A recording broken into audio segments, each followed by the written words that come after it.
have to walk around. We'll send them around.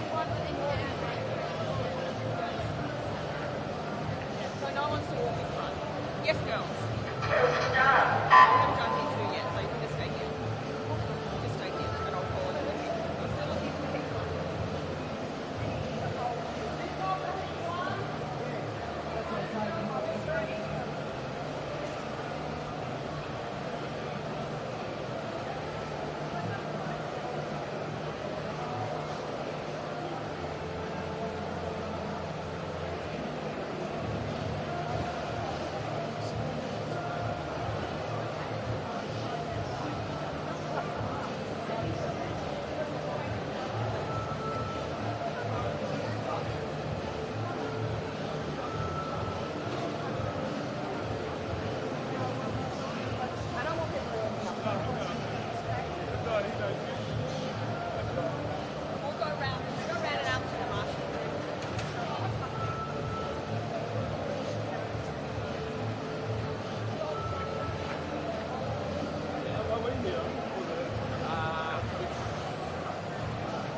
Any more for heat one?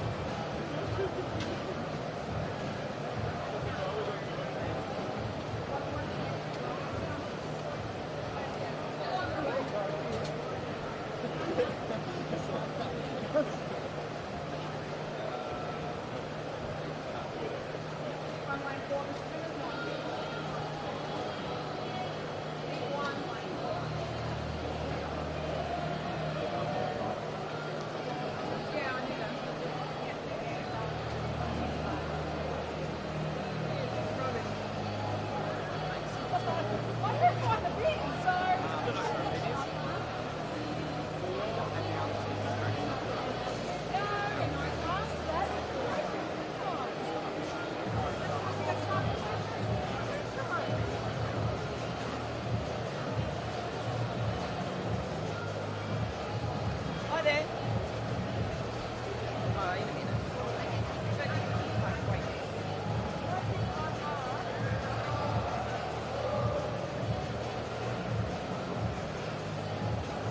So I'm missing one out of heat one for the swimmer. No. Do you know what I'm missing?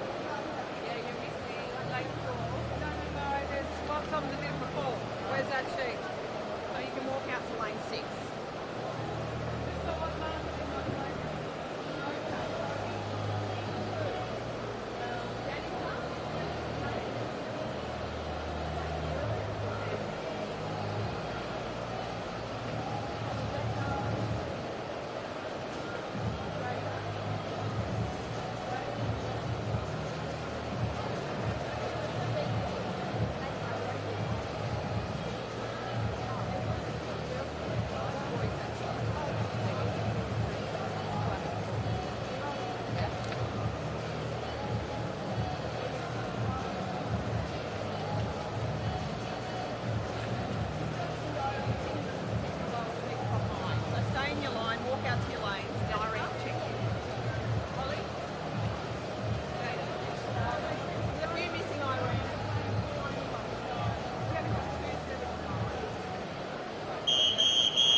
Okay, heat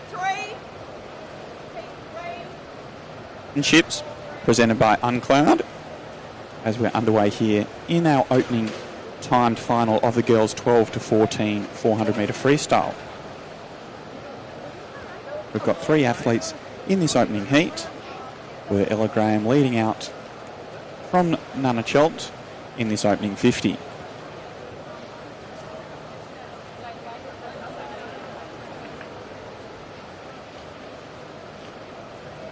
So action is underway here in the Horton pool this morning. Majority of the morning's sessions in this Horton pool is for our female athletes. So the boys are competing just next door in the McConnell pool. So if you're looking for someone swimming in the McConnell pool this morning, make sure you swap over to that live stream to catch the action there as well. As we move through this opening 100 metres, it's still Ella Graham who continues to lead. In second place is Imogen, and Janice is in third. So all three of our athletes in this opening heat are 12 years old. So competing at their first short course Victorian Championships here at MSAC. And it is Ella Graham who continues to extend her lead here in this opening time final. So these 400 metre events are time finals. So the medalists will be awarded at the conclusion of these heats. And one of the new things about a 400 metre freestyle in this past swimming season is they now have a lap counter to help them keep track of their laps. So as Ella makes her way through another turn, continuing to lead ahead of Janice and Imogen, we do have those lap counters helping them just in case they do need to double check how many laps they've got to go. As we make our way through this 200 metre mark, it is Ella Graham who continues to lead.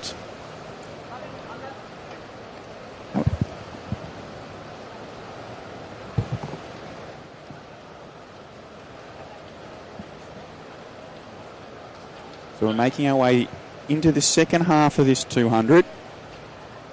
And Ella continues to extend her lead over both Janice and Imogen. She's been a really strong swim so far in this opening 200. She's doing a really good job of keeping that kick going nice and strong. Nice rhythmical breathing, pattern breathing every two.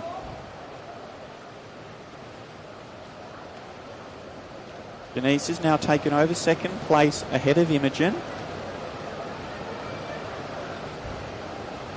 As we're making our way through this all-important third 100. So as we move into this third 100,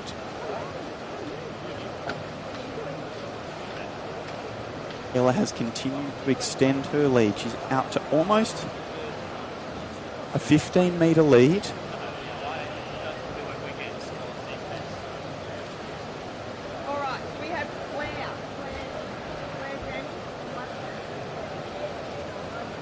We're making our way into this final 100 metres now.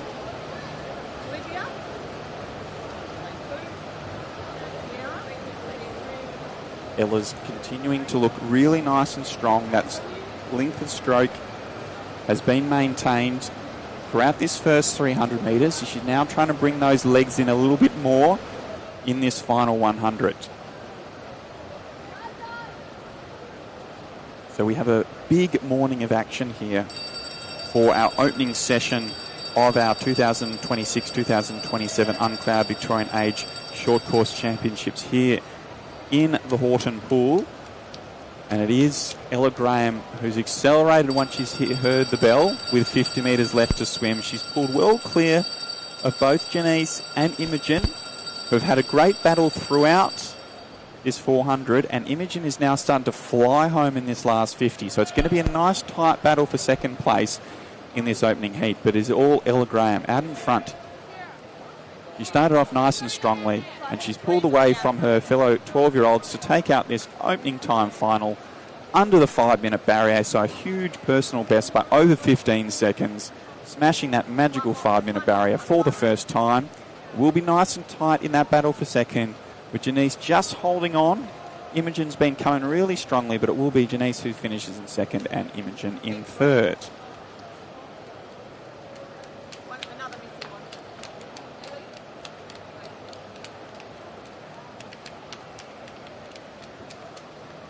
Have you all got lap counters, girls?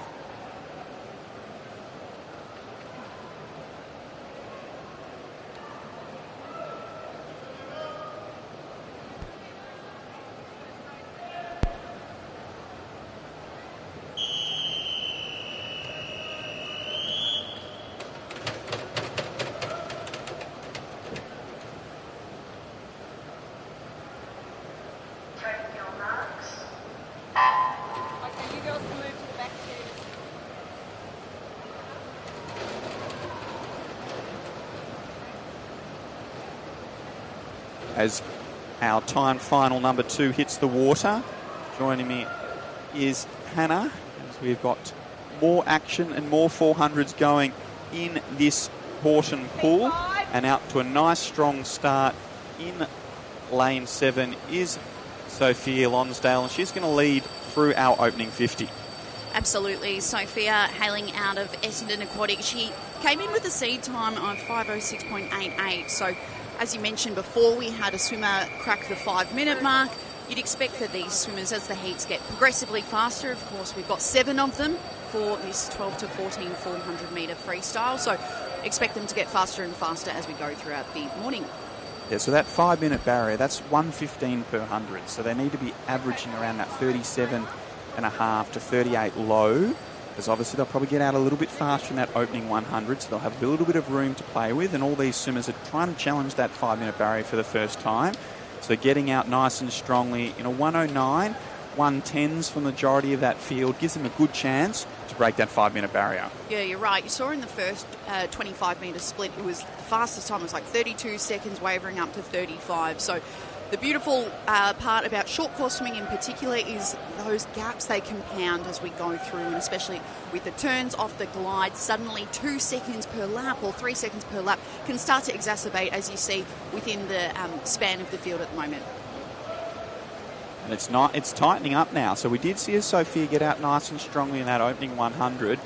There is 5 of them that turning within a second of each other through this 150-metre mark. So we're moving towards the middle part of the race. We'll always talk about this third 100 is the most important 100. So as we head with 25 metres left to swim before that third 100, there's been Holly Jacker, who's made a really big move up in lane 1, and she's moved into the lead alongside Violet Smith. Yeah, beautiful work into the turn, Holly Jacker out of Loretto. As you can see, her glide off the wall was a little less compared to the inner lane, but she's doing really well in this back half of the lap. Yeah. As we make this turn through this 200 metres, it is Violet and Holly who have a half body length lead over the rest of the field, and it's tightening with... It's not just 5 now, it's 6 that are in the battle for us. As we move into this third 100, it's actually tightening up. And so it's really important that we work in and out of these turns as we're starting to fatigue. And this is where we're going to see the difference, with a really strong turn there from Violet to extend her lead. But Lily Richards is coming right up alongside her as well. 5 swimmers hitting that 2:27 split at the 200. So it's really, really tight here. Even between those inner lanes, outer lanes, it's a real span of the whole pool. So it was that middle 200 from Holly Jacker that's been really strong. She's holding on to that lead out there in lane 1. Is that she's started to move from that 50-metre mark. She just was nice and steady. She built through the race nice and strongly, and she's pulled ahead of the rest of the field, with Violet Smith going with her as well. So there's the 2 girls in the blue caps, one from Geelong, one from Loretto, are going to be our leaders as we head into this final 100. And you look at that, the competition in the sense of knowing where your fellow swimmers are and understanding where you lead. At the moment, beautiful turn from Smith. You can see she's leading by about half a body length, but she'll still be keeping eyes on the outside lanes of the pool, albeit her lead is only gaining. And it has been those turns from Violet Smith which has made the difference. So her and Holly Jack are probably swimming at a similar speed, but it's the turns that she's really made sure she's worked not only off the wall, but those last couple of strokes into every turn to accelerate or get more speed into the wall equals more speed out of the wall. Hear the glorious bells. So for all athletes, they're looking to lift their rate now and just find a little extra in the tank. It's so hard to do when you've been ruling for 300 metres and just trying to find that extra bit, but you can see the stroke rate starting to lift for these swimmers. They're going to leave it all out in the pool. And it will have to be some strong last 50s for these swimmers to break that magical 5-minute barrier. So a lot of them are going to have to swim sort of 35 lows on this last 50. Get under that 5-minute barrier, and they're storming home. It is Violet Smith who's holding on to the lead, but all the way down in lane 9, Alina Wang's coming strong, and also was Jada. But it will be Violet who takes it out from Jada, and Alina in third place.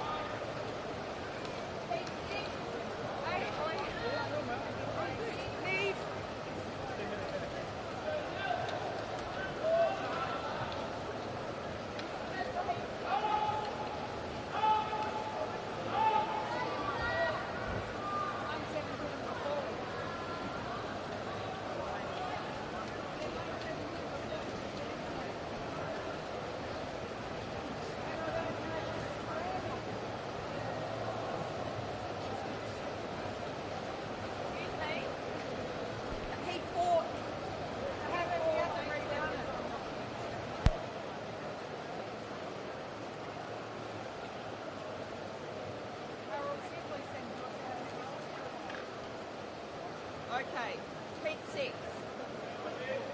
Okay, I'm just going front row there. You'll have to take the back. Heat lane 6.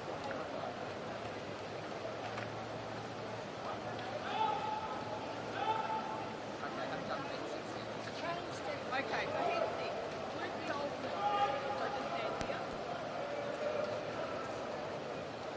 How are you? It changed it now. Mackenzie Martin.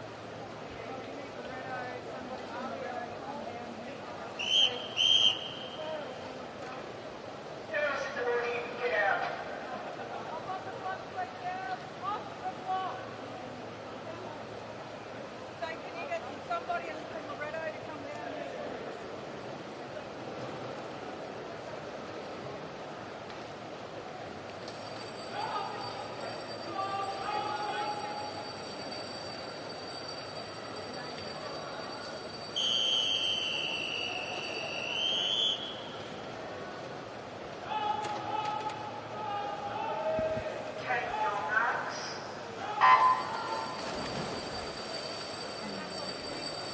Often racing in the third of our girls 12 to 14-year-old 400-metre freestyle event.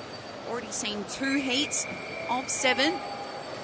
So strong start from the field, but blistering swim out of lane 8. Lucy Jong out of Tiger Sharks.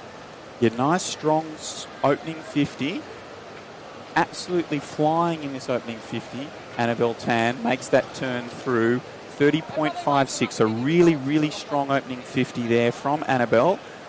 So this is our opening event of the program, and it is where we're going to have those first medals being won, with it being time finals in this 400-metre freestyle. So there'll be medal winners in the different age groups from the 12, 13 and 14-year-olds in this 400 freestyle. So there's 7 heats. We're going from the slowest heats to the fastest heats. So the swimmers coming up, we'll see these times that are being put on the board, with Annabelle Tan putting together a really strong opening 100 in 106.4 as a 13-year-old out of Canberra Grammar. Absolutely. So Annabelle Tan, she came into this one with a seed time of 4:59.67. About half this field came in with a sub-5 seed time, but as we've seen throughout the earlier time finals, many swimmers slipping under that 5-minute mark. Annabelle Tan continues to lead the way.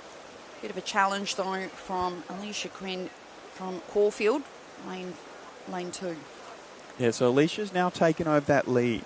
So we saw the speed from Annabelle in that opening 50. As we've now settled down into our rhythm in this next one, over this next 100, it has been Alicia who's been able to maintain that rhythm through really good, nice long strokes and keeping that 6-beat kick going. Now, you've got a long-distance background, Nick. Can you tell us, in terms of this efficiency, it's a different type of freestyle stroke, as we'll see with our faster races later on, when it's that really fast, all 25, 50, etc., etc. Can you talk to us about the conservation of the kick that we're seeing at the moment? So it's really important in these longer distant races that you kick how you train. So obviously, Alicia's someone who's been working on a nice strong kick and maintaining that 4-beat kick going throughout her swimming, whereas some of the other swimmers, when we come to this 400, might drop those legs down to like a 2-beat kick. And what that means is 1-2 per 2 arm strokes, or at the moment it's a 4 to a 6-beat kick. So the time from the time Alicia's left hand enters to when it enters again, she's going to have done between 4 to 6 kicks. Such great insights. We're so lucky to have experts such as Nick all through the course of the weekend. At what point would you expect that rate to change? So 400 over the last 20 years is probably one of the events that's changed the most. It's become like a long sprint. So as we saw with Sam Short at the Commonwealth Games and Pan Pacs, he's went out nice and strong, he just maintained it. And so now this is the challenge, and Lily Egan, who's now taken over the lead, has been doing a fantastic job of that. Her rhythm has not changed. That stroke rate, the timing of her stroke has been consistent throughout this first 250 metres as she makes her way down towards this 300-metre turn. And that's paid off for her. She's now moved ahead of Olivia, who's moved into second place, with Alicia in third. That's right. So it is Lily Egan out of Propulsion Aquatic She's got about half a body length on her neighbour in Olivia Nyhoff out of Essendon. So it's a close 1-2 battle at the moment between those, but not too far away. Alicia Quinn out of Caulfield in third. The rest of the field has a bit of work to do. What I've been really impressed to watch Lily over the last couple of turns is the distance she's getting off those walls. So she's managed to do 3 dolphin kicks off the wall the last few turns. We'll see what she manages here with 50 metres to go. Nice strong push. 3 dolphin kicks popping up with a waist past the flags and accelerating into this last 50. So here we go. The sounds of the bells in the background as we head into the final length. This 25-metre pool. Here we go. Hitting the wall in first. Lily Egan out of propulsion. She's propelling herself forward nicely, and that lead from half a body length continues to extend. Almighty swim here from Olivia Nyhoff to stay in second. Gee, she's been a fighter all through the day, and it will be Lily Egan hitting the wall in first, 4:51.17. Second, Alicia Quinn, it says on the board, 4:53.06. So we'll keep checking those timings for you. What a fantastic third timed final of 7.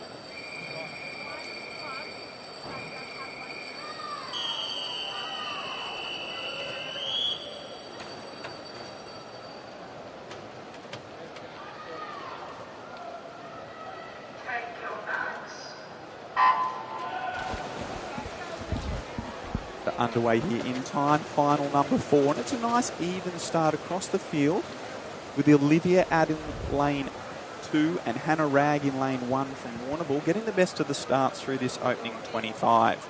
So now we're starting to see some of our 14-year-old athletes making an appearance in this 12 to 14-year-old time finals. There will be different medals awarded for our different age groups as we're making our way through this opening 50. And it is Claire Danny over in lane 0 who leads. So the far side of the pool, Claire and Hannah 1 and 2. And that's not a surprise with how tight this field is bunched. The difference between their entry times and personal best is quite small. So it's good to see those swimmers in the outside lanes attacking this opening 100. Absolutely. And you mentioned that we're starting to see the 14-year-olds. I do want to give a shout out to our 2 12-year-olds in the field, lane 2, Olivia Tuzel, and in lane 3, Sierra Margaret's, both out of flyers, both 12 years old, competing with people who are 1 or 2 years older. So it goes to show how you can almost cast a line over those maybe 5, 6 swimmers, 12-year-olds doing exemplary swimming. Yeah, and that's one of the great things about these multi-age group events that we have for the longer distance events. It gives those younger athletes targets to chase and more people to compete against.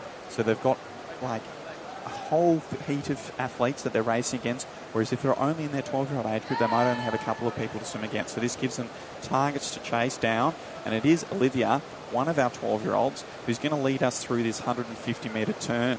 So really strong opening 150 from Olivia as she leads just ahead of both Hannah and Claire on the far side of the pool. Yeah, after the first 100, it was Olivia Tuzel and Claire Danny who had a dead heat. They were both touching the wall in the exact same time, and we're going to 2 decimal places, so really, really even swimming. Now you see less than half a second between the pair, and I love this 400 when it's so close. Really makes for a gripping race. So also swimming really strongly is Alexa Webb down in lane 7, and now starting to make a move through the middle of the pool is Ava Rogers. So what was a battle in 3 has now become a battle in 5 as we make our way through that 200-metre mark. So we talked in the heat before about the all-importance of this third 100. So let's see who can really put the effort on in this third 100 to move into the lead. I think sometimes you think in sports and in swimming it's about putting something extra in. Sometimes it's about just being an endurance athlete and letting the rest of the field fall away.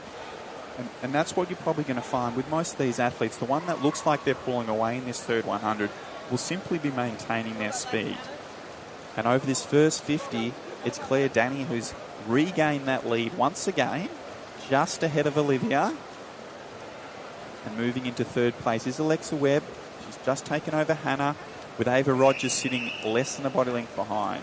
So it's about half a second between 1 and 2. We saw it half a second one way, now seeing it half a second another. Something that is very cool about this meet is you've got parents or friends, supports at the end of the lanes. You can see them rotating numbers, so letting the swimmers know how many laps to go.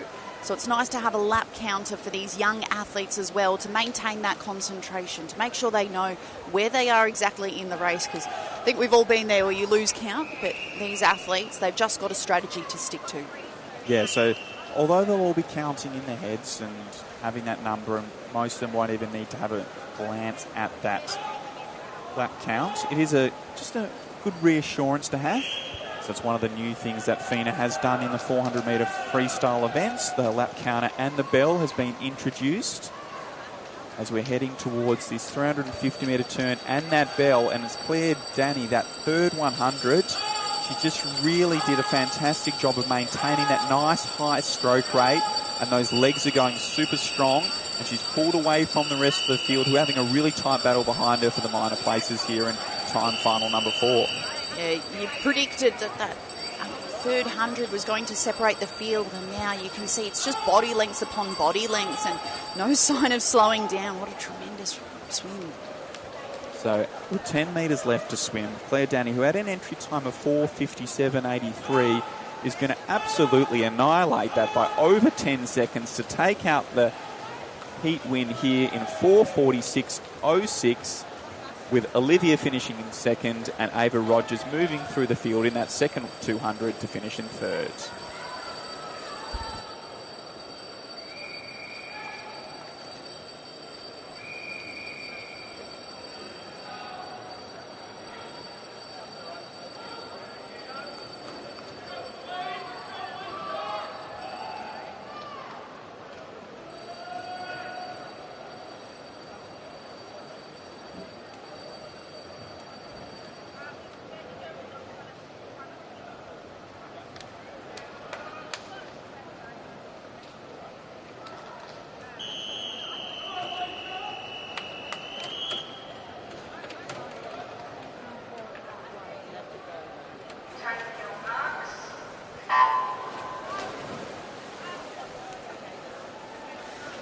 To the fifth of 7 time finals in this girls 12 to 14-year-old 400-metre freestyle.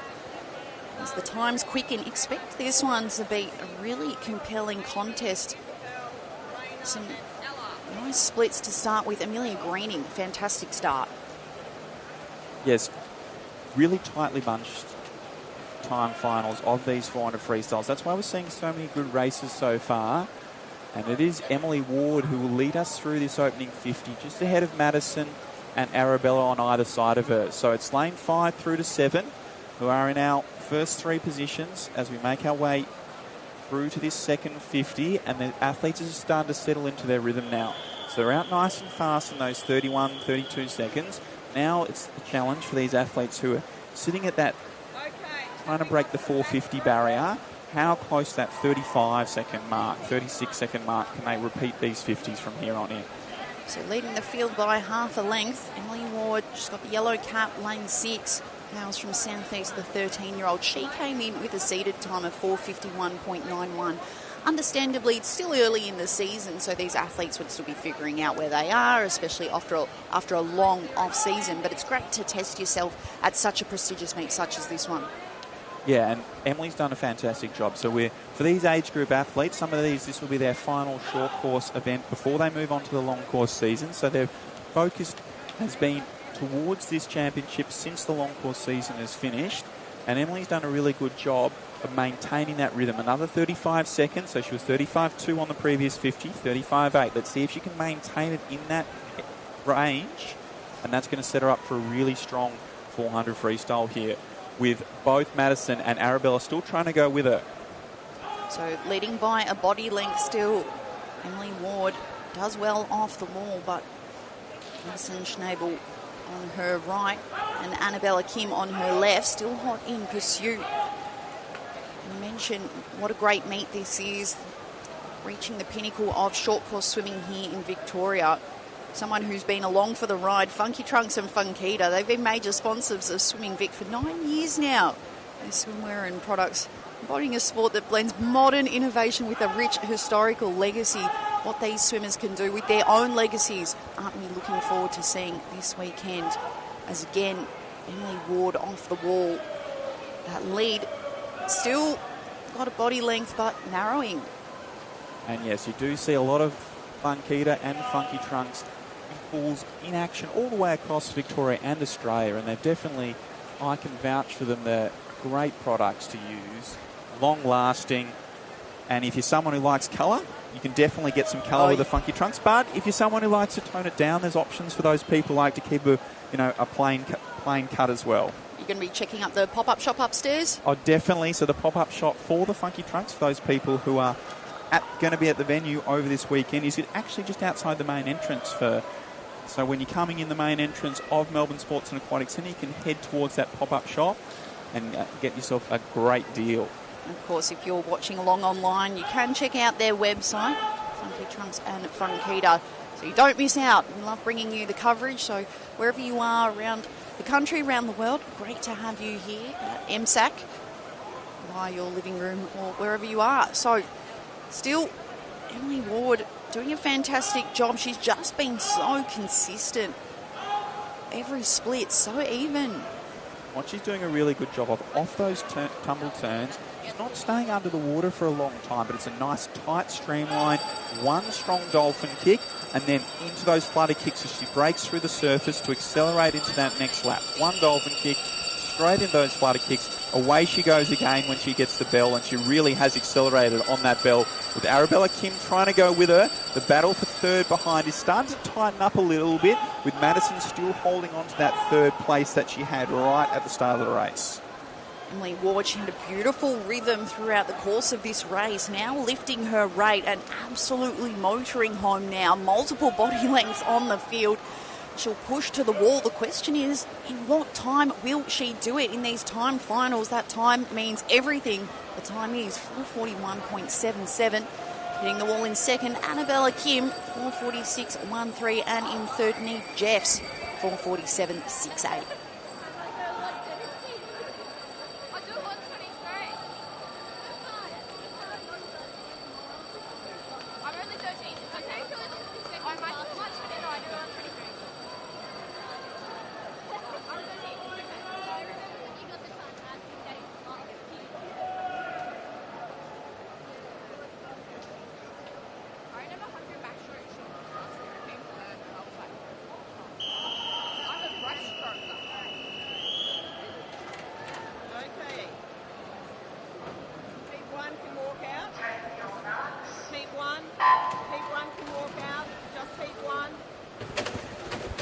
Underway here in time final number 6 of our girls 12 to 14 400 metre freestyle. And making a really strong start in lane 3 is Ariel Cole, and she will lead through this opening 25 and has a half body length lead over the rest of the field as they now start to settle down into their rhythm. Yeah, we've seen these races get progressively tighter through the beginning. Specifically that first 200, it's usually the back half that starts to separate this field, but at the moment you can almost throw a blanket over them. Although tremendous swimming out of lane 3, Ariel Cole, and lane 4 leading the way, Miller Sade from Traralgon. And it's not a surprise in some of these later time finals that it has been a really tight battle for the first 200, because these are some of our more experienced campaigners in this 400 freestyle. Some of those athletes in those opening couple of time finals may have only been swimming this 400 freestyle for the second, third or fourth time, whereas some of these athletes here in time final number 6 will have been doing this 400 freestyle for a number of years, so be more controlled in their attack of it.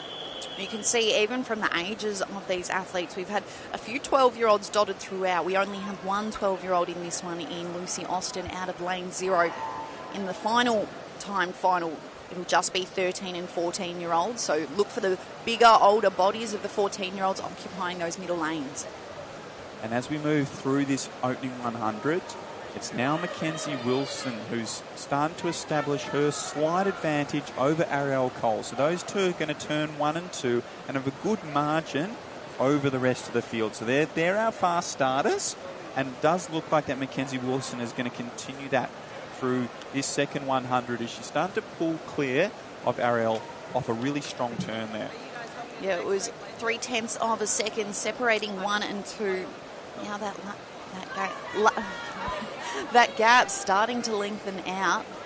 Question is, can you just hold on at this stage of the race? You just want to keep consistent, keep your level, because you don't know what everyone else's race plan is. So if you can just stick to what you and your coach have prescribed, that puts you in a really good place to not feel stressed out by what everyone else is doing around you.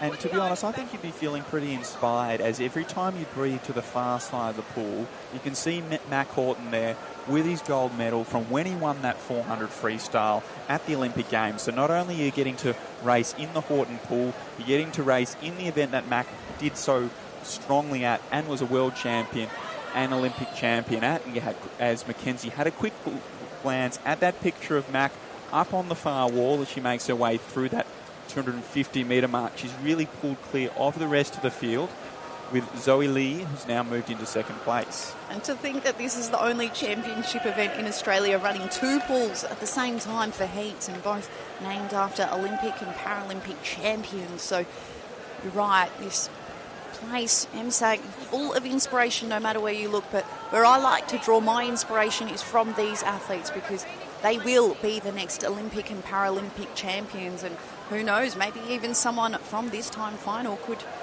be destined for greatness. And so Mackenzie Wilson has continued to extend upon her lead from the rest of the field. 36.01, so just dropping outside that 35-second range now. But that kick and body position in the water. So that kick has been going nice and consistent. She's sitting up nice and high in the water. That tempo of her stroke has remained unchanged. And off every wall, she's making sure she's getting in a couple of dolphin kicks, popping up with her hips past the flags. She's really making sure she's executing this incredibly skillfully. As she comes into the final 50, look for that rate to increase. She's been moving through the water so nicely, such a harmony with the water, and now she's still just, I feel like she's gaining on the field still, the way her legs keep motoring away, breathing just so consistent. Yeah, it has been a really impressive performance. She dropped nearly 0.8 of a second there from the previous 50, so she did manage to increase her speed once again in this final 100 metres as she comes in to take out time final number 6 in an impressive 4:38.75, with Bridie Steele touching the wall in second just ahead of Zoe Lee. So a really strong swim there from Mackenzie Wilson, setting the standard for all those other 13-year-old athletes in these final time final, which is coming up next.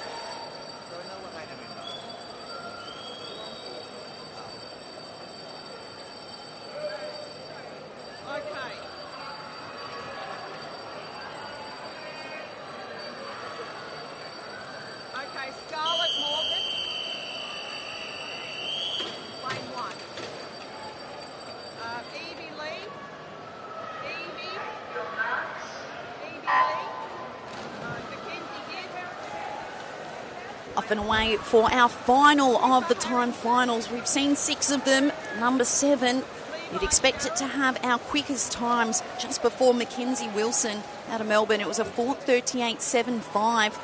So these swimmers, they've come in with some fast seed times. The quickest of them, Abby Mesha in lane 4, a 4:26.15. So blistering start from all athletes. We are seeing them getting out nice and strongly.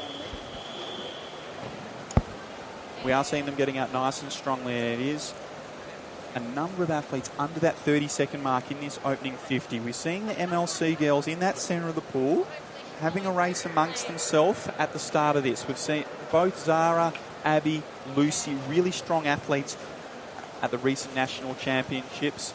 Mariella Simmons is one of our 13-year-olds who's also in this race, so she's seen the time of Mackenzie Wilson that she needs to try and match as we make our way through this opening 100. It is Abby who leads ahead of Lucy Dolan, with Zara Barr sitting in third.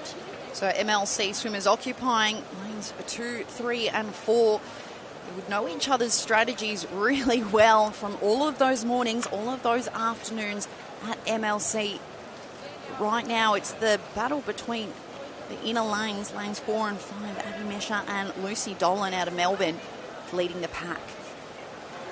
What both of these girls are doing a really good job of is maintaining good stroke length through that opening 150 metres and looking nice and relaxed.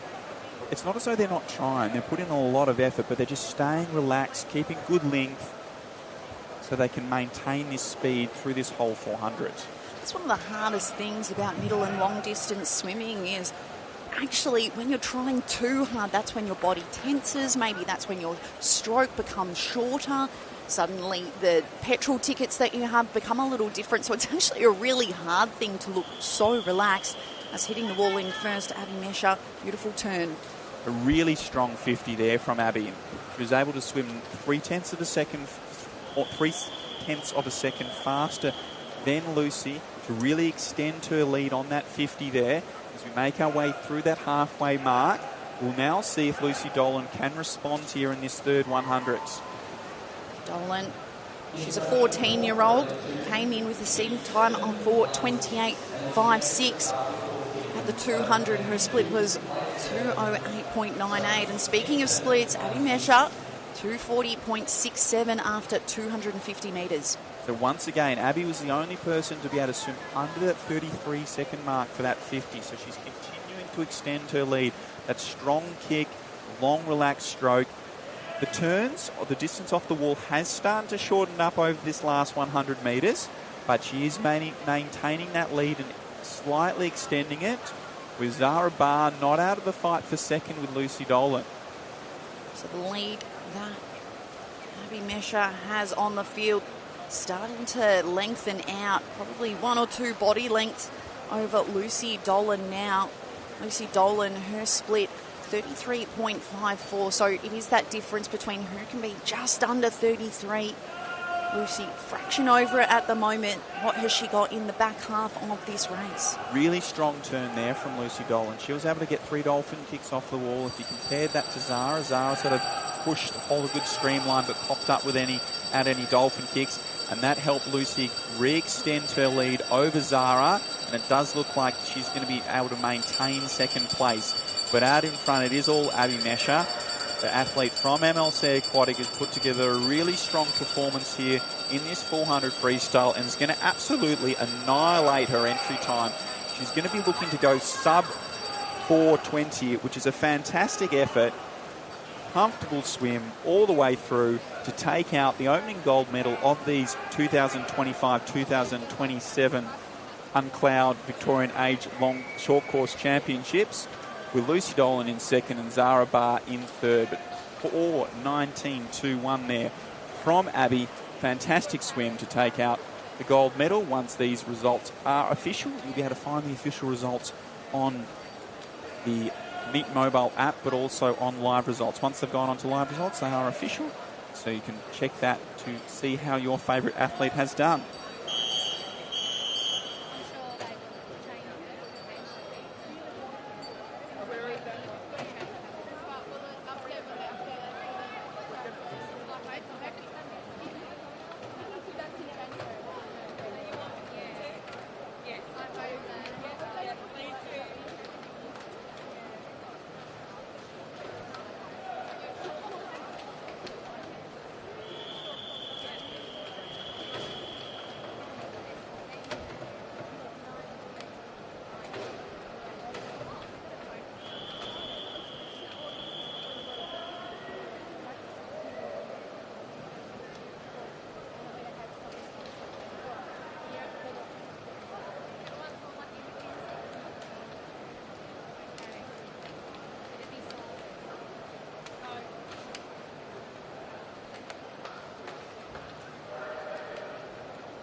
back chairs.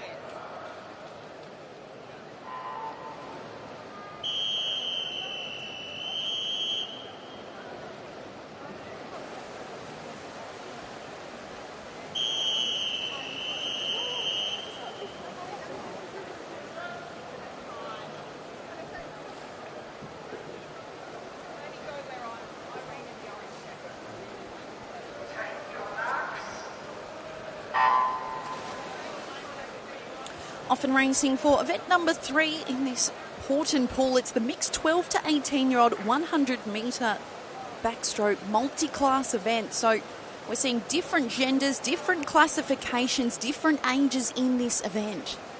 Yes, so they'll be split for their medals in both their gender and age groups. But a nice strong start in the centre of the pool from Eli Kerr. So with our multi-class swimming, it's not necessarily the first athlete to the wall that will be the winner. These athletes' times will be converted into a point score based on their individual classifications world records, and then those point scores will determine the winner. So the highest point score will be the gold medalist. So it's in lane 0 and lane 4, our S9 athletes. Eli Kerr, as you mentioned, he's a 15-year-old. Blake Warren in lane 0, 12 years old. They have the same classification, albeit, as we've mentioned, different ages. And some of the other classifications throughout the field, we've got a lot of S19 athletes, so in every other lane. Just to give you an idea of these athletes, here's Eli Kerr, who hits the wall first, time of 1:19.55. Den in second. So some strong swims there for this opening heat of our 100 backstroke. So they'll be looking to post some strong performances to give themselves a chance to progress to the final tonight. So those times will be being converted into a point score. Is coming into the wall now in lane 8 was Cerise is the next person into the wall, or Jaden Brooks there finishing in lane 8, and finishing over there in lane 0 is Blake Warren. So that's the finish of this opening heat of our mixed 100-metre backstroke multi-class 12 to 18-year-olds. As we now move on and ready for this second heat. So for those of you who are new to multi-class racing, there is a lot of action going on, lots of races within races. So if the athletes are competing against someone within their same age group and same classification, that's some head-to-head racing, then all the other athletes who are against in different classifications will just be to try and post their fastest time. Some of them will be able to work out how many points they'll need roughly to progress to the final, but as a general rule, go fast in the heats, give yourself the best chance to make the final, just like any other race. The faster you go in the heats, the more chance you've got in swimming tonight in the final. I know, it is so easy to overcomplicate these things and think, I've got this person in this lane, I should be beating them, and this is what I need to do for me. But sometimes it's easiest just to simplify it and say, well, you do your best. And in life, we talk about running your own race. It's almost the same in multi-class swimming sometimes, having to keep track of all of those permutations and points, as you mentioned. And that's exactly what everyone should be doing themselves, just worrying about themselves, focusing on themselves. And that's, I'm sure, what the coaches have been telling them prior to their start of this 100-metre backstroke as we're making our way towards this second heat of this event. For those of you who tuned into the coverage and wondering, am I on the right pool? Good thing to make sure you check out the heat schedule of events, because we have 2 pools in action this morning, the Horton pool and the McConnell pool. So a lot of the mixed events and the female events are going to be here in the Horton pool. If you're looking for some of the male events, they're going to be in the McConnell pool. So make sure you check out both of the live streams, depending on which race you want to catch and when. Of course, the action will be going all weekend. So today, Friday, the 28th of August, Saturday, Sunday, lots of action.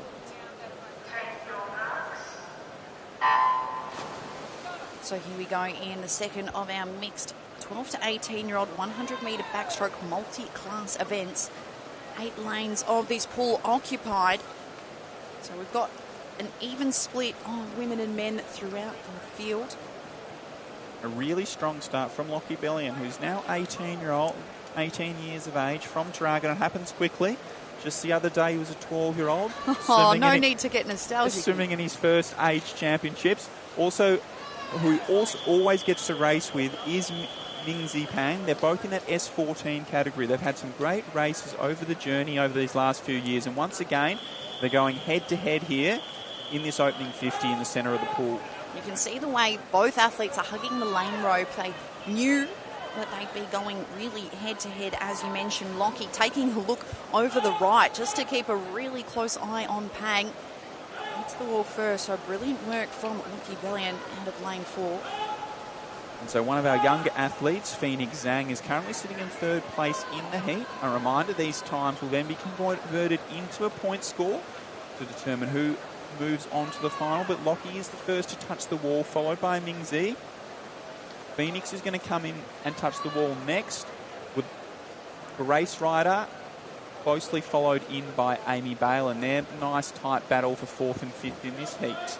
A reminder, these athletes' score times will be converted into that point score as we head towards the finals this evening, which will all be conducted in the Horton pool from both of the pools that are going on this morning. As you mentioned, each athlete running their own race, so to say.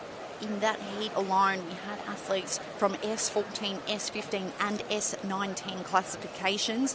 In this final third heat, we'll have S10, S14 and S19. So not only are they different classifications, but they're different types of disabilities. So I just think it's so unique to multi-class swimming that we can have athletes from 3 different classification types all going head-to-head, albeit running different types of races, looking for different types of outcomes. So here we go, the third of our prelim swims.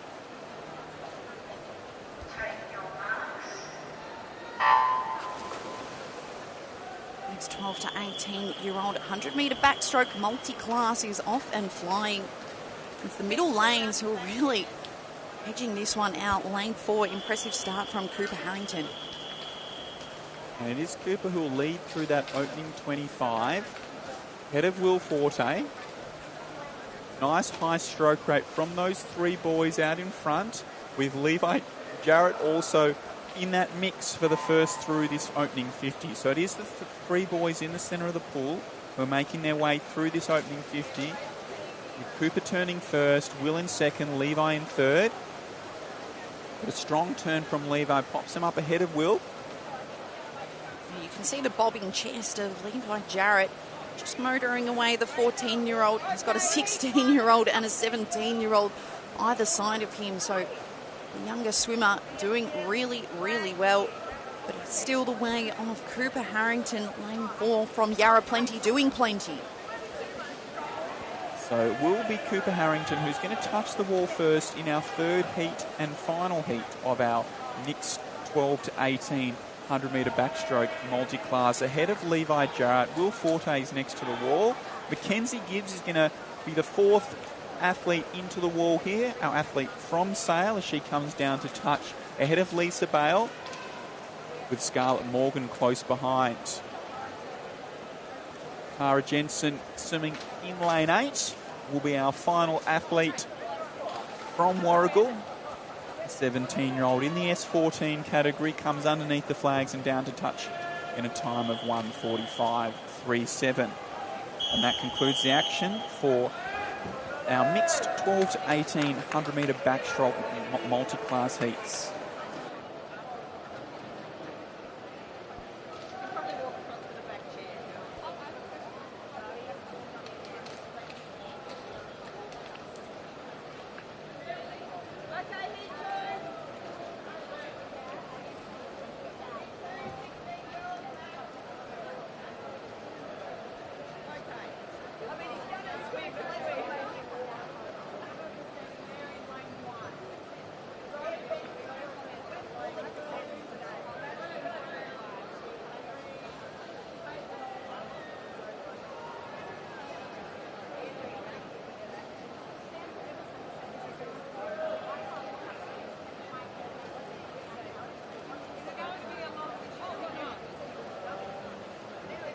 So our next event on the program is the girls 1800 metre backstroke. We have 2 heats.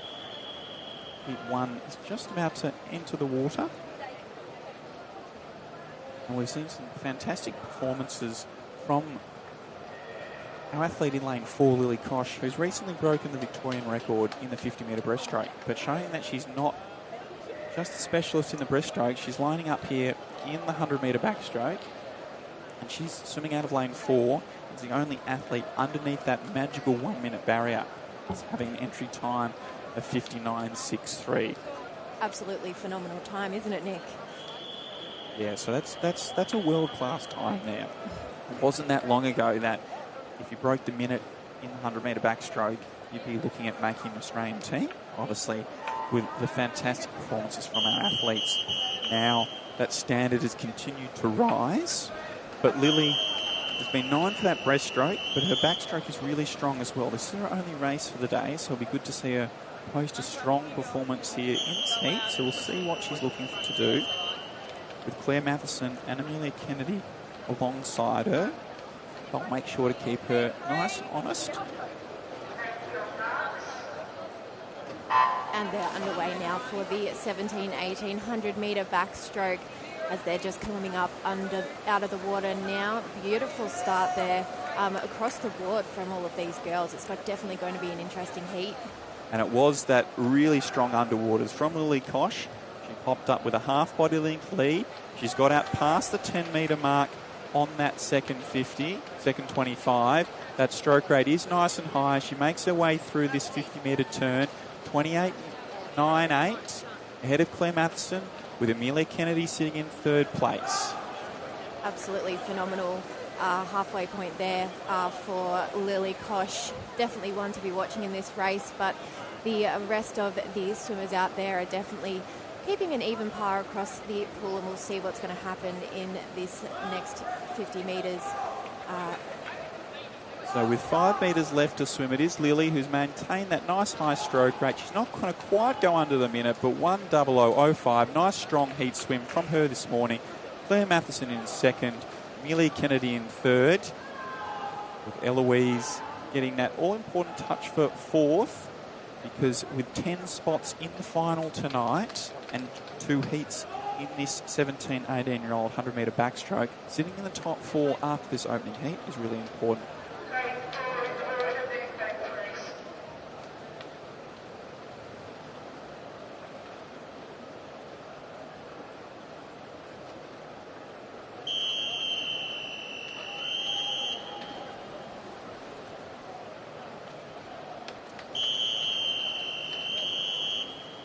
We're about to get underway. Heat 2 of 2 for the girls 1800 metre backstroke. And they're off and swimming now. Quite even seed times across the board there, looking at Jessie Steinman 101.34 as the girls are just heading into that first 25 metres. And once again, it was in the centre of the pool, getting the best start. Jessie came up a quarter of a body length ahead of the rest of the field. And a really strong turn there to extend it out to a body length in this opening 50, ahead of both Judy and Jessica on either side of her. But it is Jessie Steinem turning under 30 seconds, well clear of both Judy, Jessica, and Emma Graves has now also moved into 3rd place. Those extra couple of seconds are very key here to keep that lead and keep a good position in this time final. So once again, we see Jessie really working at underwater dolphin kicks, popping up past 10 metres off that final wall. Good body's length in front there. Be very interesting to see her time just touching that. Well, now we've got first place, Judy Hassan, 105.49, coming ahead of Eloise Ravenson at 106.03. So we know that Jessie Steinem's time will have been captured by our world first Hawkeye technology. So that's helping to be the backup timer. And as it comes up already, 102.59. So that was technology developed here in Victoria. Not only does it help be the backup timer, but it also helps to make sure we have fair and even officiating. So we do have technical officials who are reviewing those footage in real time. so that every lane in the pool has a fair and even chance. Yes, a lot of people working behind the scenes to make this event as successful as it is, and we love technology these days, but it makes things a lot easier.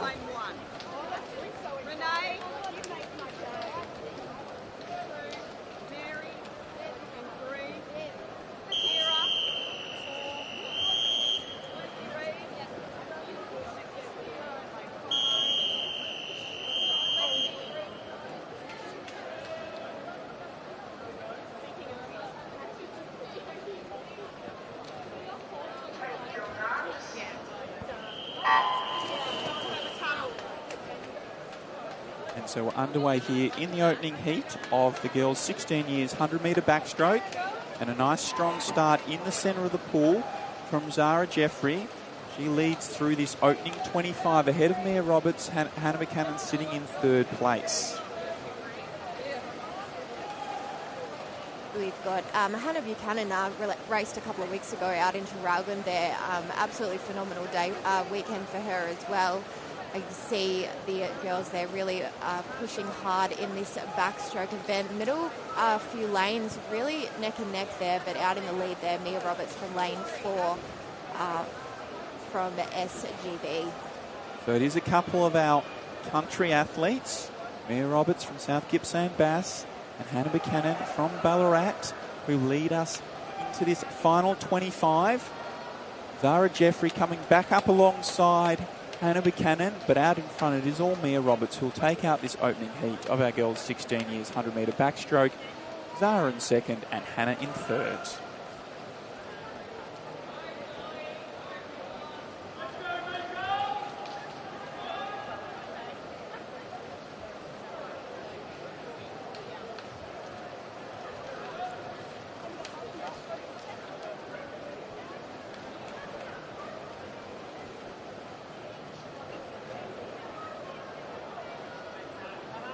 So once again, there's 10 spots available for the final for these girls, 16-year-olds, 100-metre backstroke. So it was just strong posting from the girls in the centre of the pool, with Lucy Doyle touching in fourth place. So she'll be the one who's sort of be glancing at the heats as they're coming in to see if she'll have done enough to move into the final. But a really strong swim there from Lucy Doyle, taking off 5 seconds from her entry time. So she, even if she doesn't quite do enough to manage to make the final, she's definitely swam a nice, strong personal best time.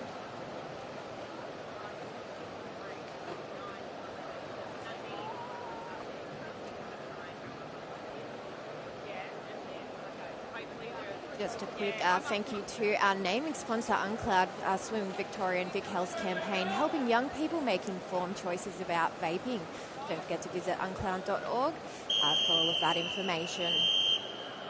About to get underway now for Heat 2 of 3 for the girls 16 years 100-metre backstroke as they enter the water now. Coming out at about that halfway point of the water into some nice strokes now. Got a nice little lead there from lane 3, but it's not by much. It's going to be a very close race, this one. Yeah, so it is Caitlin Ord and Madison Brown who turned first and second at the 25-metre mark in lane 3 and 4, with Zoe Benson also putting together a really strong opening 50. Phoebe Scarf was a little bit behind in lane 5 through that opening 25, but she started to make some ground up on the swimming portion, and she's now starting to challenge Zoe Benson for third place in this heat. You can see her lane 4, Caitlin Ord, just really pushing hard there to try and catch up to her competitor there, Madison Brown, in lane 3. But a really strong second 50 from Madison Brown. She's pulled away from the rest of the field, and she'll take out heat number 2 in 104.00, ahead of Caitlin Ord and Phoebe Scarf in third.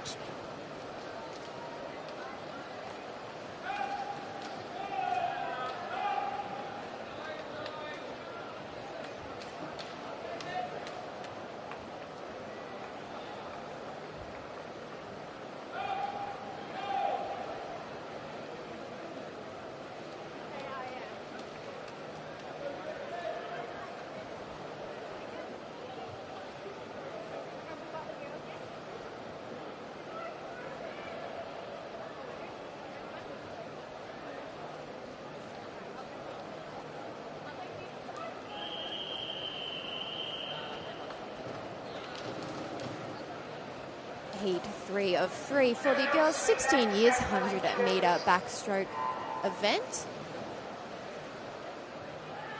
Just waiting for the starting point now. Huge thank you to Funky Trunks and Funkita, proud sponsors of Swimming Victoria for the last 9 years. Don't forget to check out their pop-up shop or their website if you're watching along at home. Underway now for the third heat here. Got quite even seed times here for the girls. They've started nicely, nice clean line across the board there. It's going to be interesting to see who hits that wall first. And it is in the centre of the pool. Matilda Clark leading just ahead of Grace Stobie in that opening 25. As they make their way to this 50-metre turn, Matilda's held on to that lead. She turns through first in a 31.14, ahead of Grace, Vera and Sophie Ryan. So those four have cleared out from the rest of the field as they make their way down to this final turn. So it's really important to see who can stay under the water the longest and then transition that underwater dolphin kick into that final lap of swimming.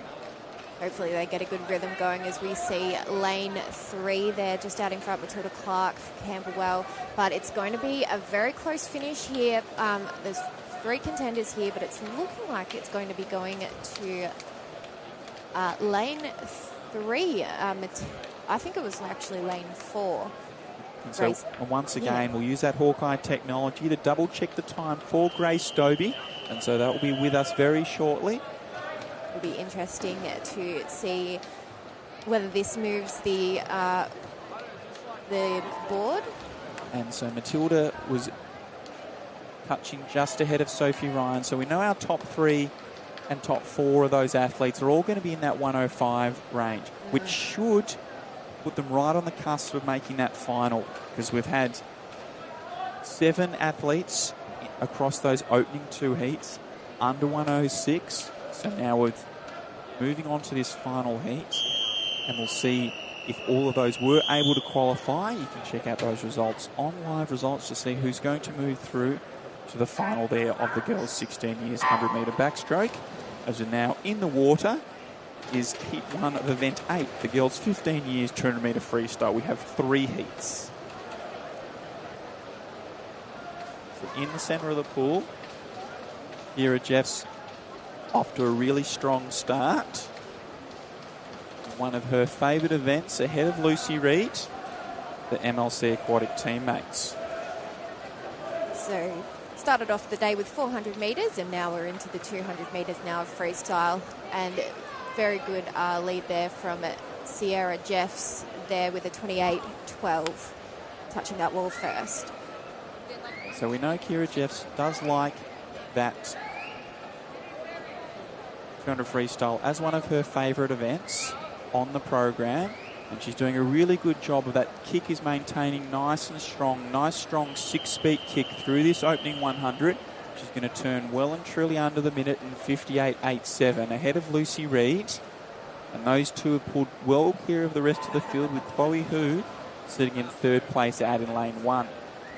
Both Kira and Lucy are from MLC Aquatic, so they're used to swimming with each other, so it's going to be an interesting race to see. There's just about half a body's length between them, with Kira Jeffs just out in front from her teammate Lucy Reid. So a little bit more control through this third 50. The 32.3 from Kira there.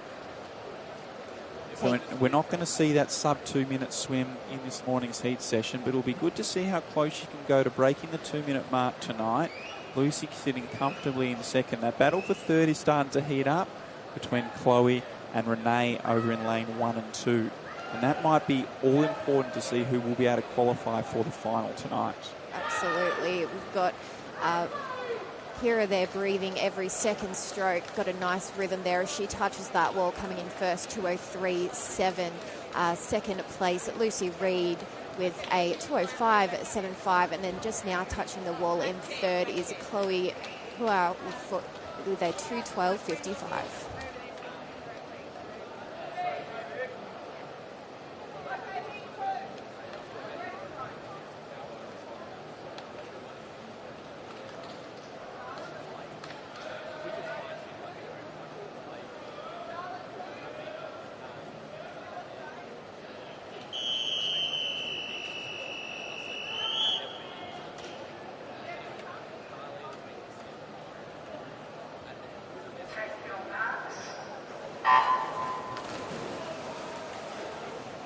the second of our 15-year-old girl 200-metre freestyle event. Age record for this one, 1:45.18. A strong start from the field, but it's lane number 4 in Lucy Ma, who's setting the field alight. Very close across the board for in second position, but we've got a clear body length in front there from lane 4, Lucy Ma from MLC Aquatic. Just keeping that steady pace. She seems to be in her own race out there, which is key, especially in a freestyle event, keeping up that consistency. Absolutely, and that's very much been the theme of her short course season this year. I remember commentating her a few weeks ago when she was just such a strong competitor, and it looks like her form has only improved heading into this, leading the field by 3+ body lengths. It's going to be a tight contest for second, but as Lucy Ma hits the wall at the 100 split, 31.23 her time. Doing quite well there, and she's even increasing her body length. She's in a rhythm, and once you get in one of those rhythms, you can be unstoppable. And she's definitely proving that this morning here at the UNCLOUD Victorian Age Short Course Championship. Turning our focus to the battle for second, Hope Christian out of lane 5, doing a really good job. Lucy Ma hits the wall once again, 150 metres in 1:31.05, half a lap on the rest of the field. That contest for second, though, so close. Still Hope Christian leading the way, but narrowly behind Millie Charlton, another one of those short course swimmers who's been having a great season. Absolutely. As we're into the final 50 metres now, we see a clear leader here in Lucy Ma. But the fight is not giving up here from the outside lanes around her as they touch home. 2:02.55 for Lucy Ma in first place for 200-metre freestyle. As we've got second now touching the wall, Hope Christian with a time of 2:10.67, and it's third 2:11.23 for Millie Charlton. Wait. Nice. Yeah, very good race.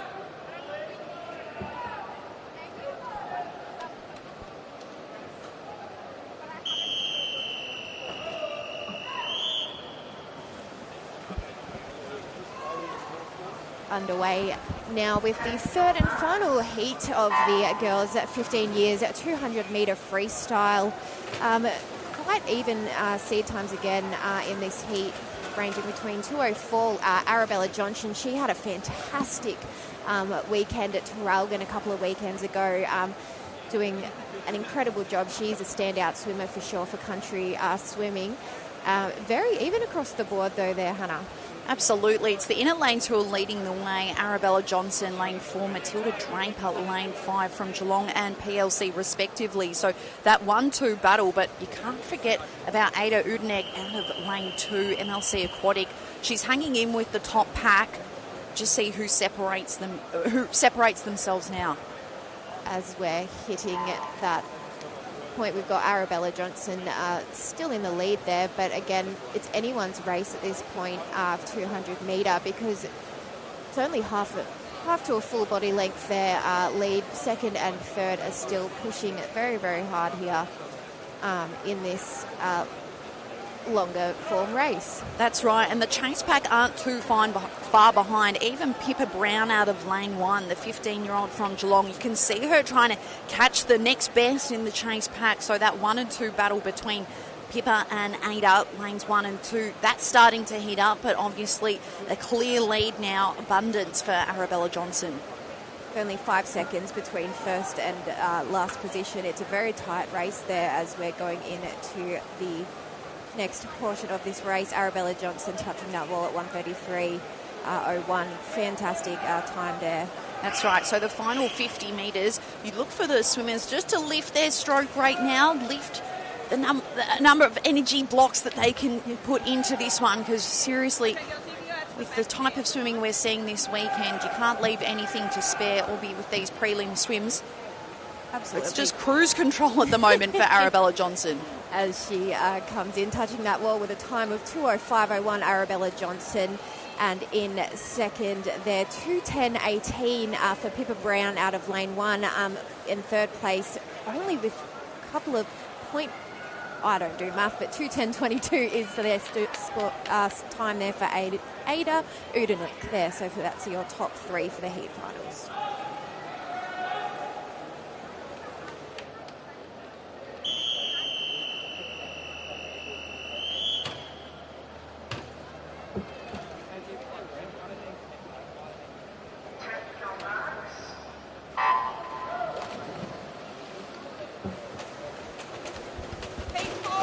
And we're now underway in heat 1 of event 10, the girls' 14 years 100-metre breaststroke. We have 5 heats. Making her way through in the centre of the pool is Tess Izzard from Yarra Plenty. She leads through this opening 25 ahead of Zoe McCauley. I think the best part about breaststroke is it's so individualised, the way in which you attack each element of it. As you can see, beautiful glide from Tess Izzard, hitting the wall now. And the distance she can gain, she's doing a great job. Yeah, she's doing a really good job of both keeping that stroke rate up nice and high, but still maintaining good stroke length. So getting good distance out of each stroke while maintaining a high stroke rate. That equals one thing, speed, which is definitely showing here. Well, I love that simple maths equation. Really is length plus rate. Or you can even multiply them if you're that way inclined, and it gives you a 3 body length gap on the field. How impressive is this?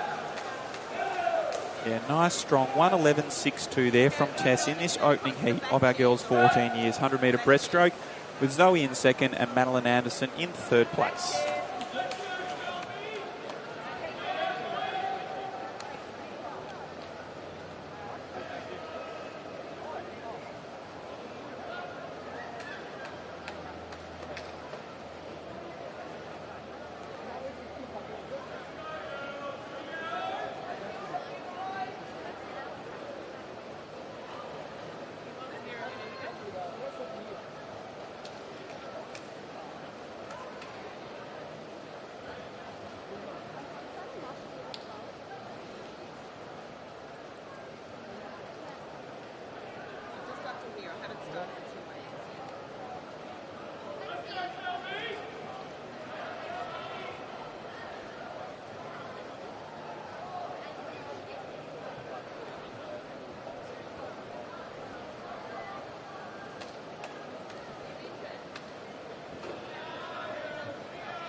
The second of our 5 14-year-old 100-metre breaststroke events has commenced. So some strong swimming from all swimmers, but particularly out of lane 5 in Ada Jinjin Zhuang. Nunawading swim. She's hit the wall first. She's come into this one with a seed time of 1:15.79. Blistering start. Yeah, really strong opening 25 there from Ada. Emily Crowetter has now gone up to her and past her in this second 25. So it will be our athlete from South Gippsland Bass who leads through this opening 50 ahead of Ada, with Ruby Kenwright sitting in third place.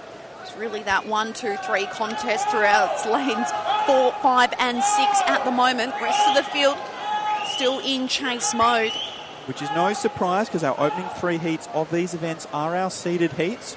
So our fastest 3 athletes are in the centre of the pool in these opening 3 heats. And it is Emily Crowetter who's continuing to extend her lead in this second 50. She's out to over a body length lead as she works her way underneath the flags and down to touch. So the time to beat from the previous heat was 1:11.62. Touching the wall in a time of 1:15.03 is Ada Zhuang in lane 5. Just going to check that Emily Crowetter time is yet to come through. So once again, that time we'll be looking at from the Hawkeye technology, that world first technology that is being used at World Championships and Olympic Games around the world, that was developed right here in Victoria. So not only does it allow for the ability to be the backup timekeeper on the odd occasion that the touchpad doesn't work, but it also allows for fair officiating, so the officials can watch the races in real time on screen so that all lanes have a fair and even chance. We truly have the best in the business with us, Mattioli, Swimming Victoria's major sponsor and aquatic facility maintenance partner. So they've got over 50 years of experience. You know that Hawkeye, they're also the best in the field, all of the best coming to join us here at MSAC for the UNCLOUD Victorian Age Championships. And the best in the opening 25 here in Heat 3 is Kimberly Chen, and she leads from an A, but almost a whole body length through that opening 25. Really strong, positive opening 50. Yeah, you can see her glide, just so impressive. A lot of time, and she just looks really relaxed in the way in which she's hitting this race. So Kimberly making sure she's sitting really high in the water when she drives forward. So she stretches forward each stroke, those hips and feet coming up as she touches, maintaining that 3/4 of the body length lead over an S. Wu sitting in lane 5 beside her. Those two have pulled well clear of Ava Hager, sitting in 3rd place in lane 3. So back half of this one now, you wonder if Wu, where she can find her party tricks. Can't get it in the end. It is. Well, we're still having touchpad issues in lane 4, but lucky we've got Hawkeye who are going to do the backup on that. The time of Wu we can confirm is 1:13.56. The question is, Chen, how much quicker was she?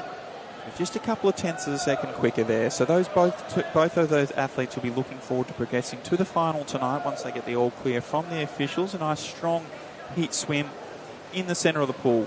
Of course, Ava Hager likely to finish in 3rd with a time of 1:18.35.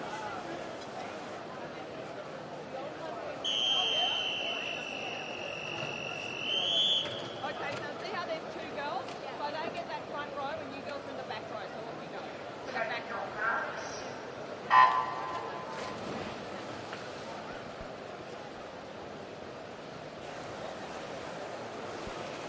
So we're underway in Heat 4 of our girls' 14 years 100-metre breaststroke.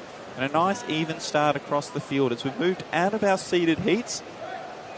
So these athletes in this heat are ranked 31st to 40th based on their seed times. And it is Arabella Chapman who leads through this opening 25. Arabella, she hails out of Furbank, the 14-year-old. Got great representation from a lot of different clubs, not only through the pool today, but 1,298 athletes competing over the course of the weekend from 78 clubs. So not only the best of Vic, but we've even got swimmers from New South Wales and Tasmania who have come up for the weekend. Why wouldn't you want to be here at MSAC? Non-stop action over these next 3 days, as it's still Arabella Chapman who took that early lead. She's continued to hold it into this final 25, with Amelia Price moving into 2nd place in lane 8. So it's lane 7 and 8, the outside the pool here in our 4th heat. But making them move in this final 25 is Grace Doe over in lane 2. Yeah, it's going to be a tight contest for 2nd, but clearly touching in 1st, Arabella Chapman, a time of 1:21.28 in 2nd, 1:23.4 for Emily Prince. In 3rd, Grace Doe out of lane 2, 1:23.78.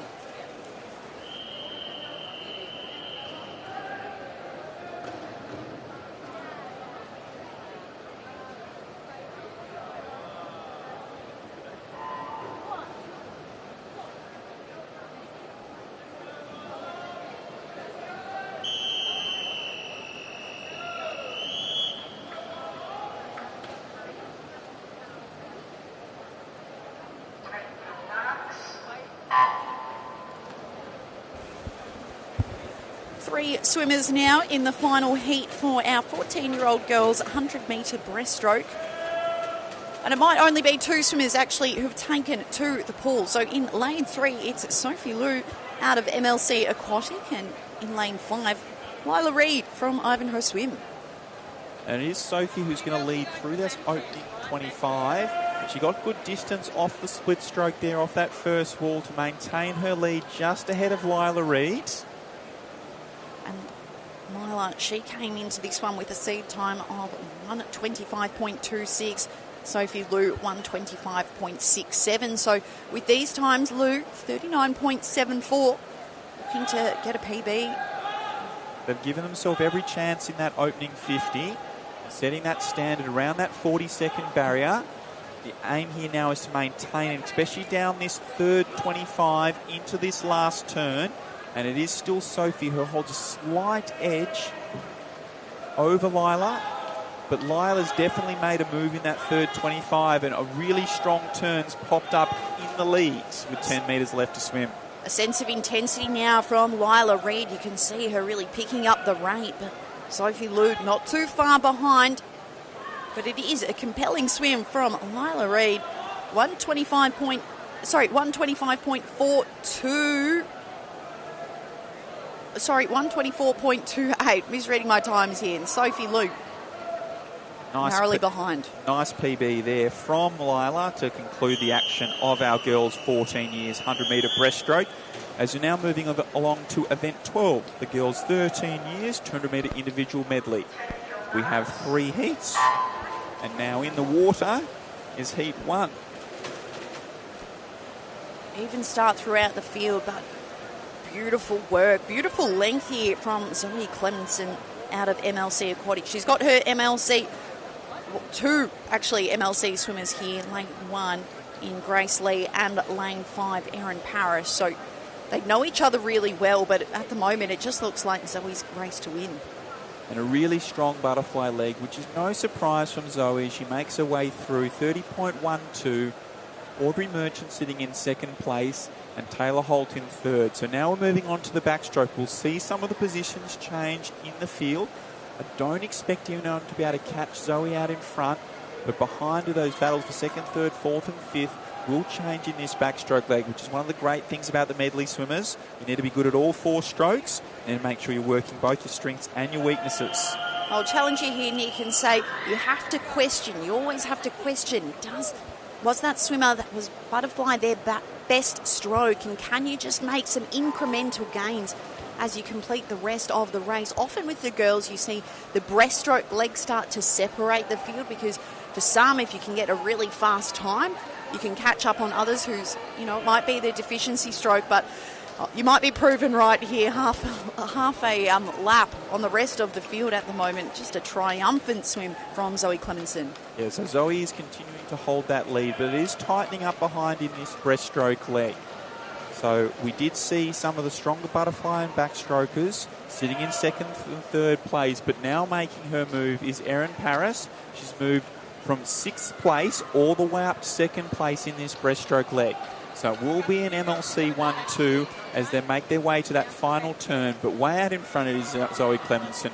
Erin's now moved into 2nd with Summer Zoe sitting in 3rd.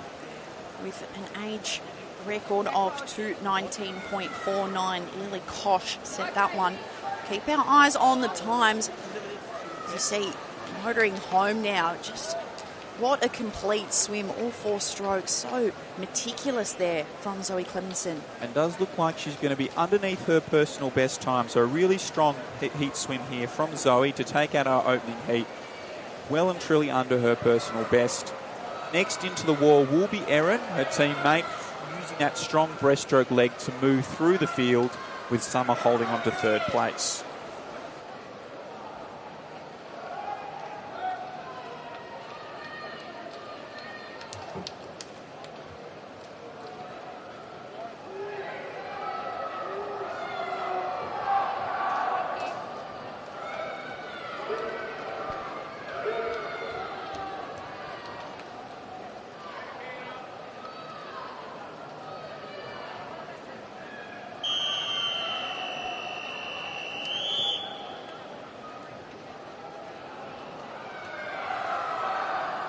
And we are underway for our second heat here of the girls 13 years old 200-metre individual medley, starting off with the butterfly portion here.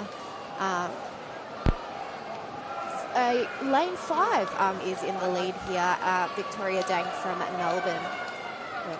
So Victoria using her strong underwaters to establish her lead here in the butterfly leg. Nice rhythmical butterflies, really important in this medley. You want to try and get through the butterfly leg as fast as you can, but feeling like you've used no energy.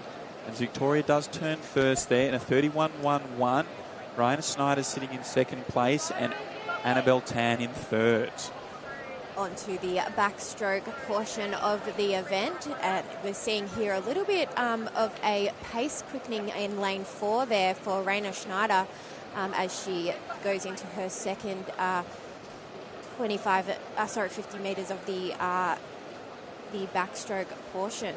Yeah, so we know Raina's a really strong backstroker. She's used that to her advantage. She's moved into the lead ahead of Victoria Dang. Those two have now pulled away from the rest of the field as we approach this halfway turn through that all-important backstroke to breaststroke turn, probably the trickiest turn that there is to do.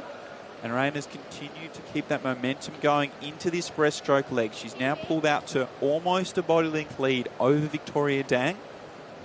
But now Julia Trian now moving into third place. As we're going on to the second portion of the breaststroke, we can clearly see that there is that they've just trying to hold on here in lane 5 with Victoria Dang, and she's gaining a little bit there on Raina Schneider in this portion, but the freestyle will definitely indicate who is going to be taking this time final home. So Raina will start this freestyle leg with a body length lead and really strong legs right from the get-go, which is really important. A lot of people sort of build into their freestyle. That's the temptation, as you've already swum 150 metres, but you need to attack it right from the start. She's done just that to maintain that body length lead and extend it here in this final 25. So it will be Raina Schneiders who's going to take out this heat nice and comfortably ahead of Victoria Dang, with Julia Trian sitting in third place, as she made a strong move in that breaststroke leg and does come into touch in third place. So it's Raina from Victoria, from Julia there in heat number 2 of our girls' 13 years 200 metre individual medley.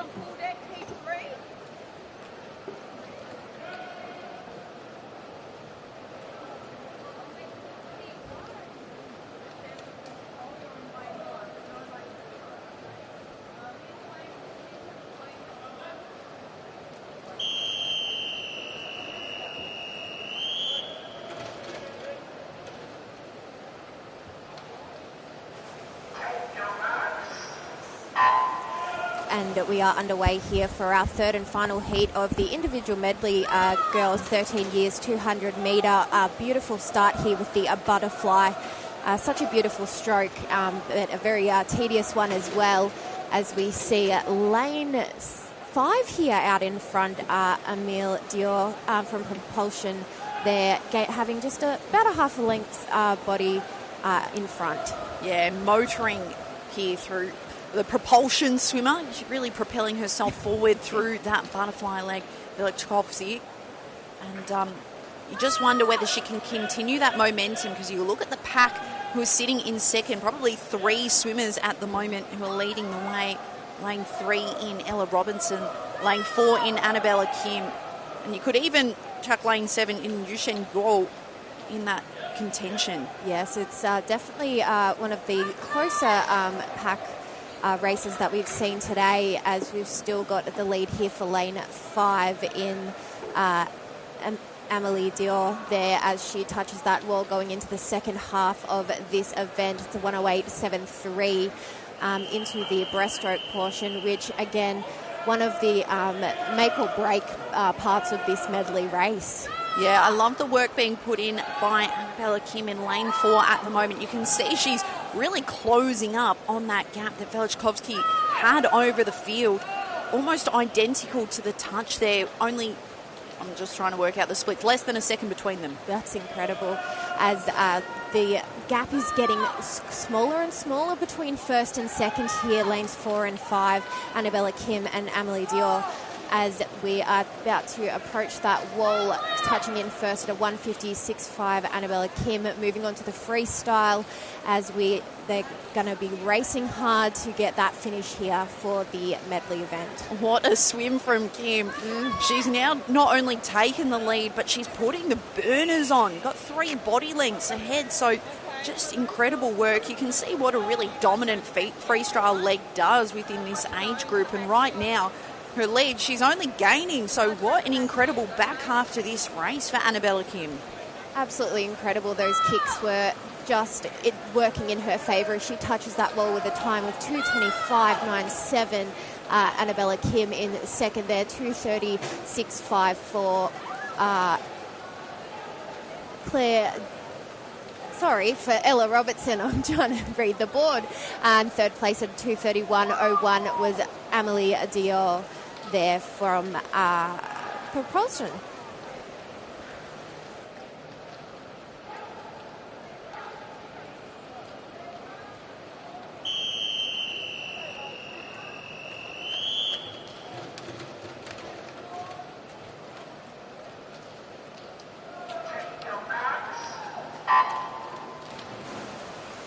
And we are underway now for event 14, the girls' 12-year-old 200-metre individual medley. So just an age group below from the event that we had prior in this butterfly portion. The pool is packed with, we've got 9 lanes in operation at the moment. Quite steady across those middle lanes, quite even across the board. It'll be interesting to see who does manage to touch that wall first going into the backstroke.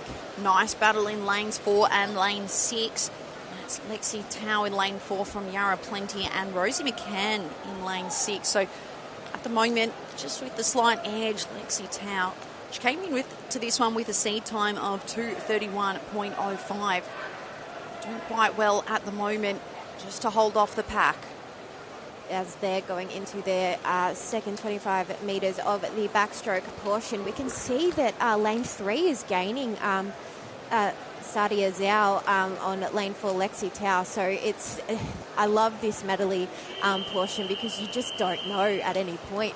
And you can tell that Lexi Tao knows that she has Zhao hot on her heels. She was hugging that lane rope through the backstroke. Now still you can see her on the right half of her lane, making sure that she can keep her opponent in her eye line. But at the moment, looks like she'll have to start looking ahead of the pool because Sadia's out. She's almost in the lead. And bobbing opposites as well, so they would have absolutely no idea where each one is on the out in the pool there now. But we've got a just slight lead there for lane 3, Sadie Zhao, doing well to keep that breaststroke in time, but it's neck and neck, really. Absolutely, and when you look at the pace that these girls are hitting, it's actually Sadia Zhao with quicker pace at the moment. Her split there, 45.26, as opposed to Lexi Tao's 46.51, and she takes the lead with this freestyle leg. You have to see if she can put even more distance between herself in lane 3 and her fellow swimmer in lane 4. That 1-2 battle looking enticing. And lane 5 is also stepping up there. Catherine Yim there, as we're going into this final portion of the race. Touching the wall, first position, Sadia Zhao with a beautiful swim there of 2:29.61. Second place, Lexi Tao with 2:30.06. And sitting in third with Catherine Yim with a time of 2:33 on the nose. So great race there for that first heat.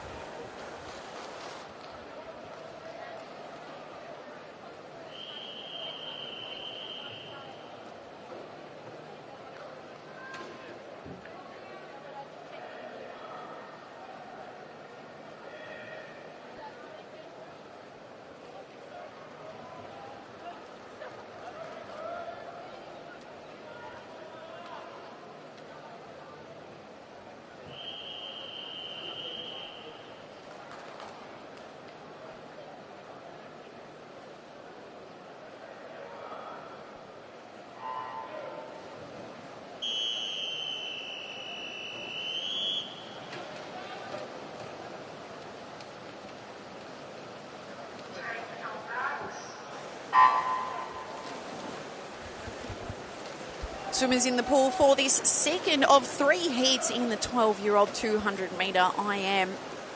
And as we've seen with many of the earlier swims with our 13-year-old girls, it's really this butterfly leg that separates the field But this one, it's jam-packed between lanes 3, 4 and 5. Li, Wang and Lee doing a great job. Stay nice and tight through the butterfly. Yes, they're doing it quite well here in this second heat as they move on to the backstroke portion of the medley here.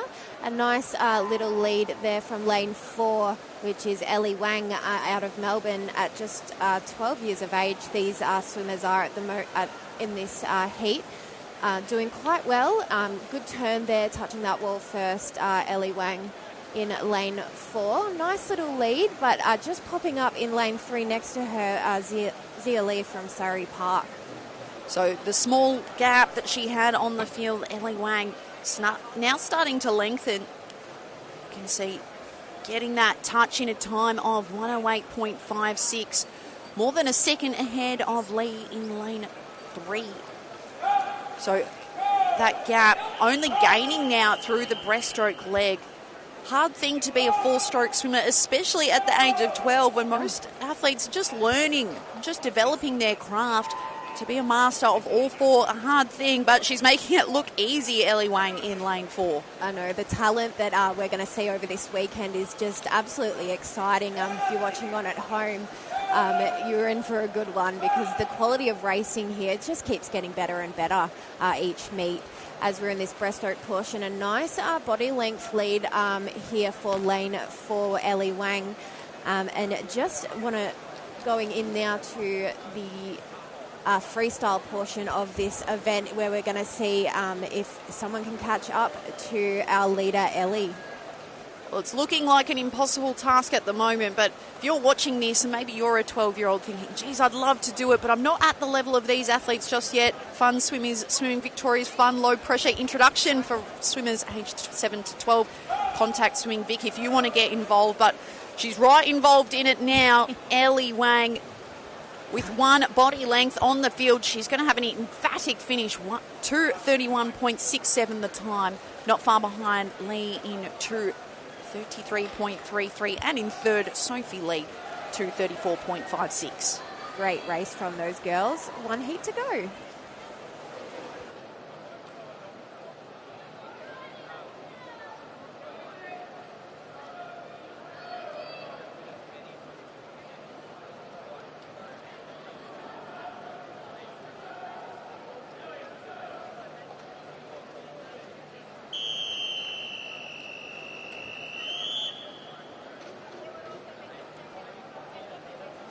Heat 3 of 3 of the girls 12 years old 200 metre individual medley as we're going out in this first portion, the butterfly, my favourite portion of this race. You just see them go absolutely hammer and toe there, and very even split across this board. We've had a few clear race leaders, but that butterfly, it was really something, wasn't it?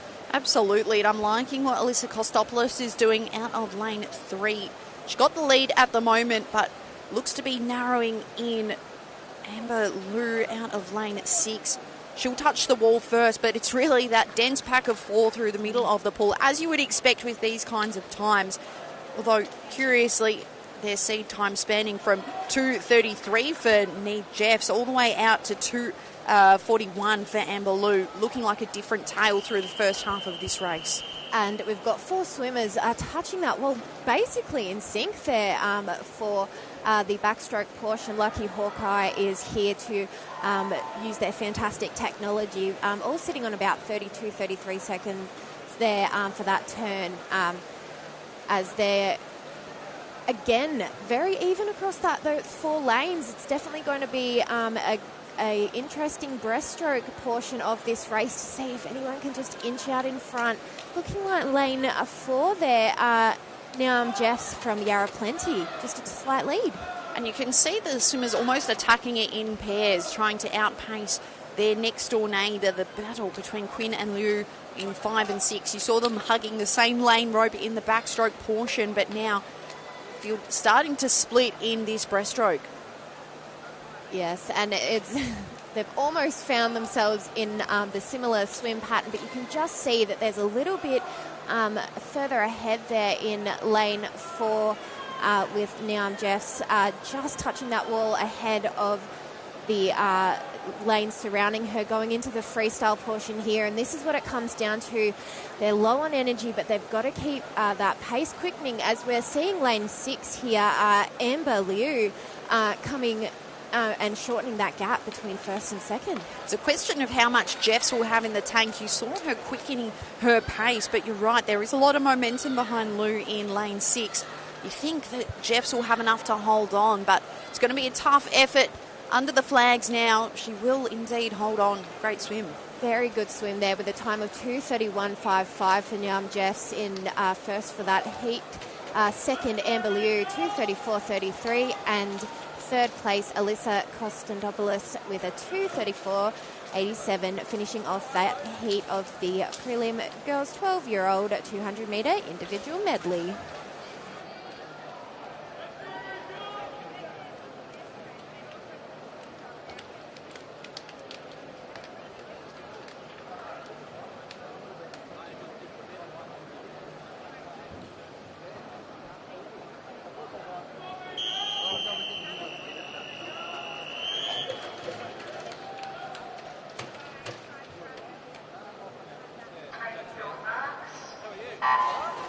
It is the race that is the quickest here, the girls' 16-year-old 50-metre freestyle. These girls are going to put absolutely every inch of their energy into this race. Being the shortest race here, there is no room for error. It is all about speed, consistency, and it's very hard to tell at the moment. We've got most of the pack there, but it'll be interesting to see as this race comes to a close with first Joanne Liu with a 26.79, second Caitlin Ord 26.83, and third with a 27.02 Phoebe Balcombe. Very interesting in that race, having Allegra in it, which is also my name.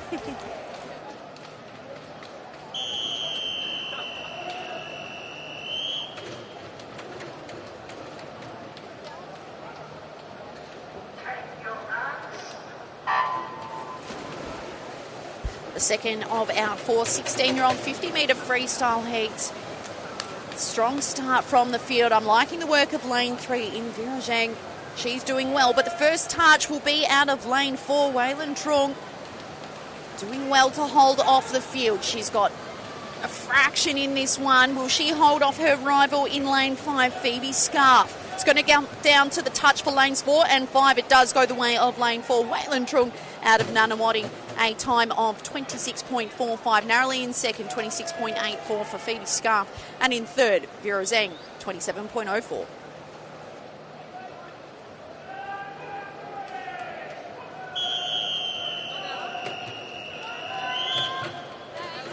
And we've got heat 3 of 4 for the 16-year-old 50-metre freestyle, getting some good times on the board.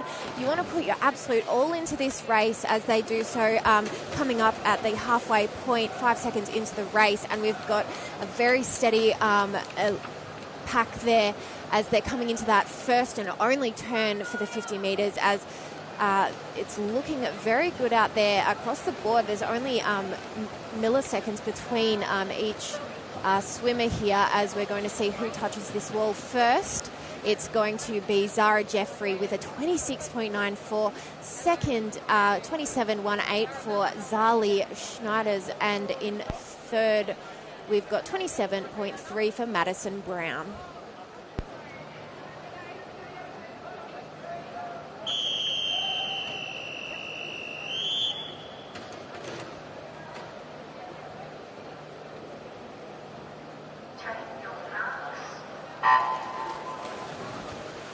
Six lanes of action for our final heat of the 16-year-old girls 50-metre freestyle. And having a brilliant start out of lane 2, Gemma Sullivan out of Bayside. But the first touch will be in lane 4, Liana Arabatsis doing well to hold off her peers. But watch out for the outside lanes. A blistering swim here from Grace Hudson. Will she do enough to get the touch? She can't get there. Eliana Arabatsis will hold off the field, 28.36 her time. Georgie Vague in second, 28.41. And in third, Grace Hudson, 28.5.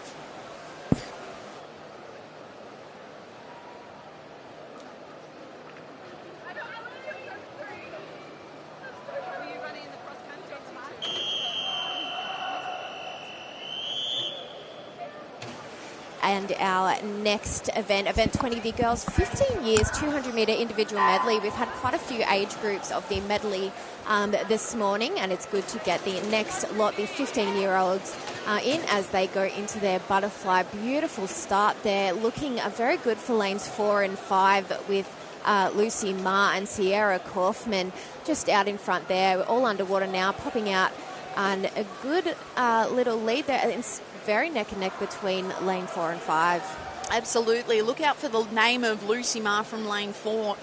She has a really full program this weekend, as many of these athletes do, and especially when you're swimming the individual medley, you've got a few different strokes to your name. So for these athletes, such as Lucy Ma hailing from MLC Aquatic, we've already seen her in this pool earlier this morning.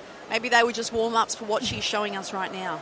Absolutely, as we're moving through to the second half of the backstroke portion of this medley.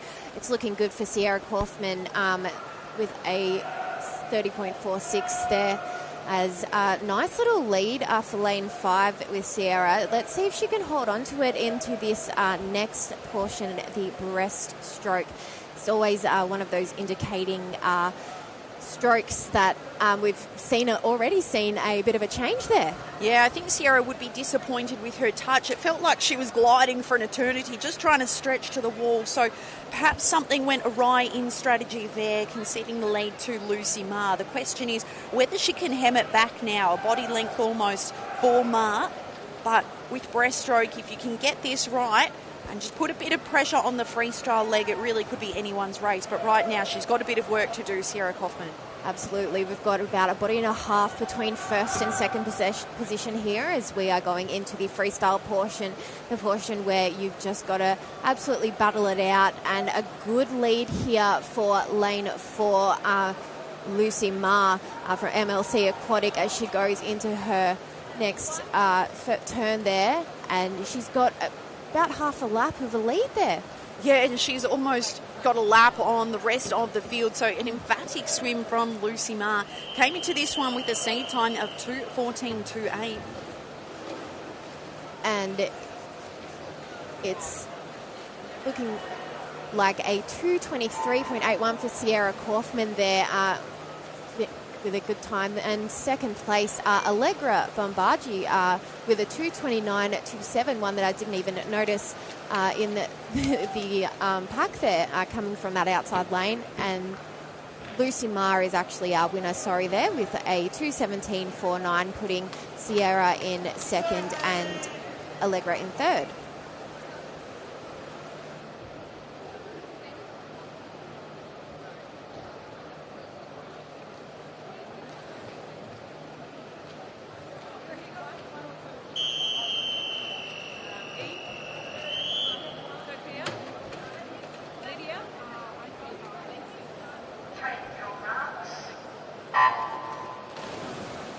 Third heat here for the girls, 15-year 200-metre individual medley. A good start here for the butterfly portion. We've got a few looking good. Lane 5, though, touching Macy Graves in that first 25 metres. Heading into the second now, all swimmers, though, are looking quite strong out there, Nick. And I think you can't underestimate the work being done by the outside lanes. The first lap from Bryn Kirk in lane 1 was really, really strong. Now, the contest from lanes 1 all the way through to 5. They're looking tight, that second pack, but you're right. Blistering swim out of lane 5 for Adriana David. A bit of an even, a mixed spread out here for the backstroke portion as we go in for that first turn.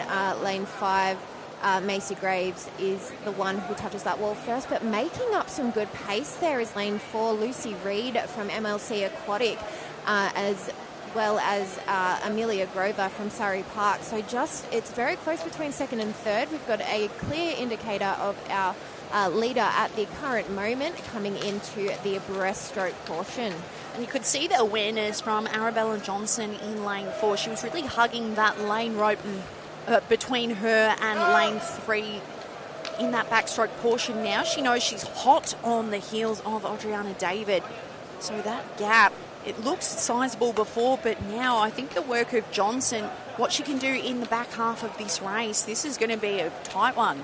It absolutely is. You can see here that gap is just closing. Each stroke, Lucy Reid there putting in that hard work in comparison to Macy Graves, who's going into this freestyle portion out in front. But it's going to be a very interesting finish here to see, because we can see that the stroke is just a little bit ahead there, but could see a different decider.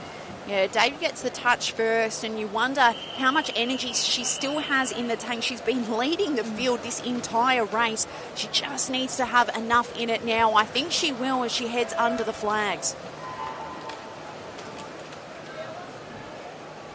So she does indeed have enough in it, Adriana David, a time of 2:21.25, only 0.2 of a second behind Arabella Johnson in second, 2:21.44 in third, Ya Wang 2:30.06.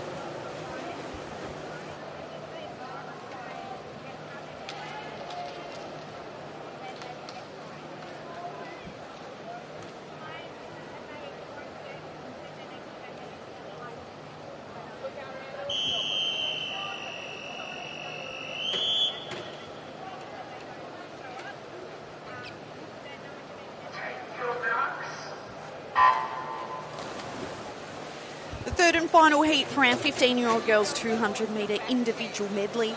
Strong start out of lane 4 for Lucy Reid. We've already called her name a few times today. She's had a brilliant start to this meet. Yes, she has, going into the next part of this butterfly. Some good dolphin under the water there as they're just coming across that halfway mark of the pool. And some good leading there from lane 6, Tiffany Mitt. But touching that wall first was Macy Graves out of lane 5. Less than a second between the top pack. As you can see, backstroke leg starting to separate the field, but still, Lucy Reid from lane 4, MLC aquatic swimmer. She's leading, but look at the work out of lane 6. We called her earlier, Tiffany Meat out of Vic Centre. She's now about just a reach really on these swimmers, but gaining rapidly. What a backstroke leg.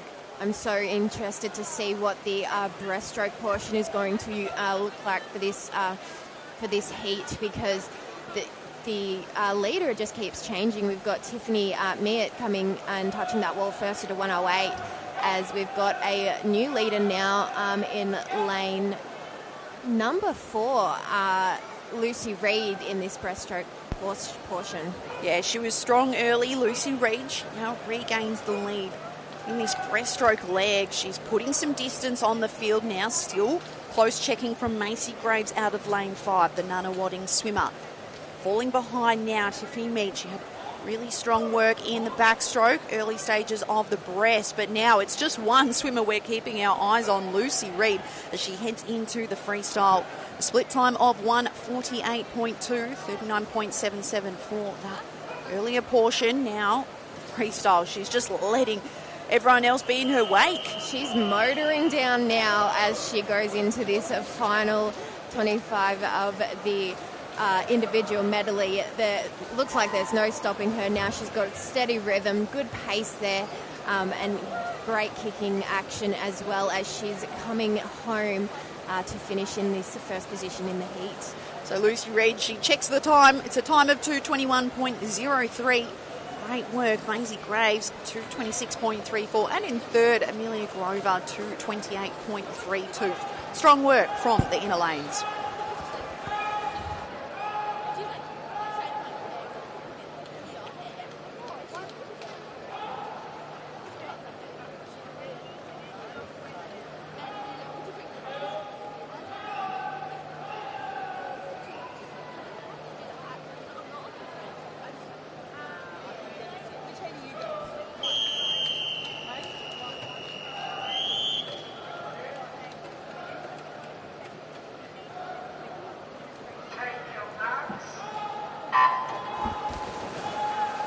And underway here in Heat 1 of event 22, the girls' 14 years 200-metre individual medley. We have 3 heats, and a nice strong start in the centre of the pool is Lucy Dolan and Mia Huang.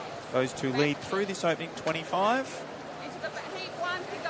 A really strong turn there from Mia. She's pulled out to a strong lead of a half body length at the concluding stages of this butterfly leg. That's right, and to think that Lucy Ma, who just competed in the previous race, set the age record of 2:14.28 last year. So whether those athletes are aware of those times or they're just swimming their own races at the moment, swimming her own race, Mia Huang, she's doing a great job. If you look, she just takes a look to her left to see what the rest of the pool is doing. So good awareness from the 14-year-old. It is very hard not to take a sneaky peek. I know most of the coaches will be encouraging you to focus on yourself and not move that head around because it obviously does slow you down, but the competitive spirit is nice and high, and so sneaking those looks is very important for some of our athletes, as Lucy Dolan's now moved into the lead ahead of Mia Huang, with Ashley Buchanan sitting in third place. That's the beauty of having all of these swims recorded, is you can watch it back and maybe her coach will be saying, oh, you've just conceded the lead. I saw you take that cheeky glance. Hard lesson to learn, but also a really valuable one, especially for these young athletes at the age of 14. This is the time to get in the race preparation and understand what it's like, because you can put the hours in at training, but race conditions, it's a whole other ball game. So as we've moved towards the concluding stages of the breaststroke leg, it is now all Lucy Dolan. She is a strong breaststroker. She showed that there. 40.4 split for that breaststroke. Really strong. We'll see tonight if she can move that under the 40-second barrier. Mia still sitting in second place, with Lydia now moving into third place. But out in front, it is all Lucy Dolan, as we expected here in our opening heat. She was our fastest qualifier. She's been putting together some really strong swims throughout this short course season, and she's going to comfortably take out our opening heat for our 14-year-old girls in this 200-metre individual medley and post a nice strong time that will set her up for one of the centre lanes in tonight's final, 2:22.01. Mia, our early leader, is going to hold on to second place with Lydia in third.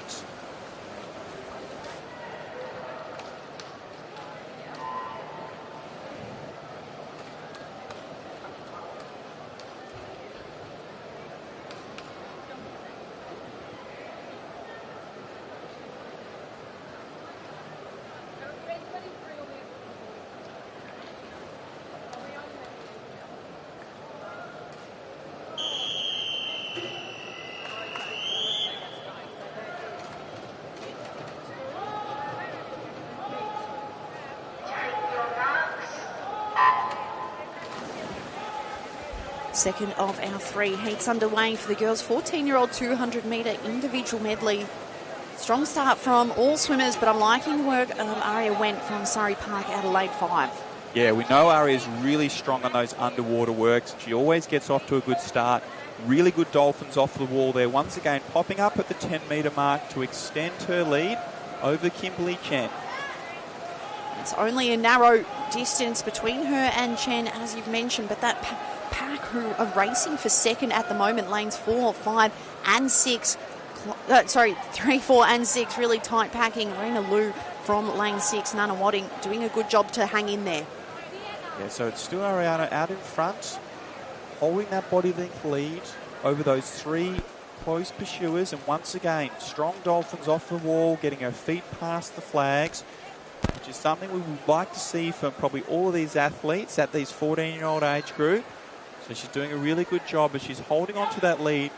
But Rena Liu is now starting to move up alongside her, down to half the body length as we make this backstroke to breaststroke turn. That's right, that lead. Can she extend it through the breaststroke? We'll keep our eyes on Liu, lane 6. She's hot in pursuit. Kimberly Chen, lane 4. Ruby Kenwright in lane 3. A warnable swimmer in Ruby Kenwright. Good to see the best 14-year-olds of the state going head-to-head all throughout the course of the weekend, but certainly in this race. And that race between 4 and 5 now tightening up. Kimberly Chen and Aria Wen. Yeah, really strong breaststroker is Kimberly, and so it's no surprise that she's moved from 4th all the way through to first place in this breaststroke and pulling away from Aria as they make their way to that breaststroke to freestyle turn. So what was a body length deficit is now a 2 body lengths advantage as Aria turns still in second place into that freestyle just ahead of Ruby Kenwright. So those split times for Aria Went was 45.44, 43.13 for Ruby Kenwright. So it goes to show you the seconds that you're able to catch up can do you a world of good in the back half of this race. Meanwhile, now leading by half a lap, it seems, for Kimberly Chen. She is powering home under the flags. What time will she do it? Be a 2:24.86 for Kimberly Chen. And in second spot, Aria went 2:30.13 in third, 2:31.36 for Ruby Kenwright.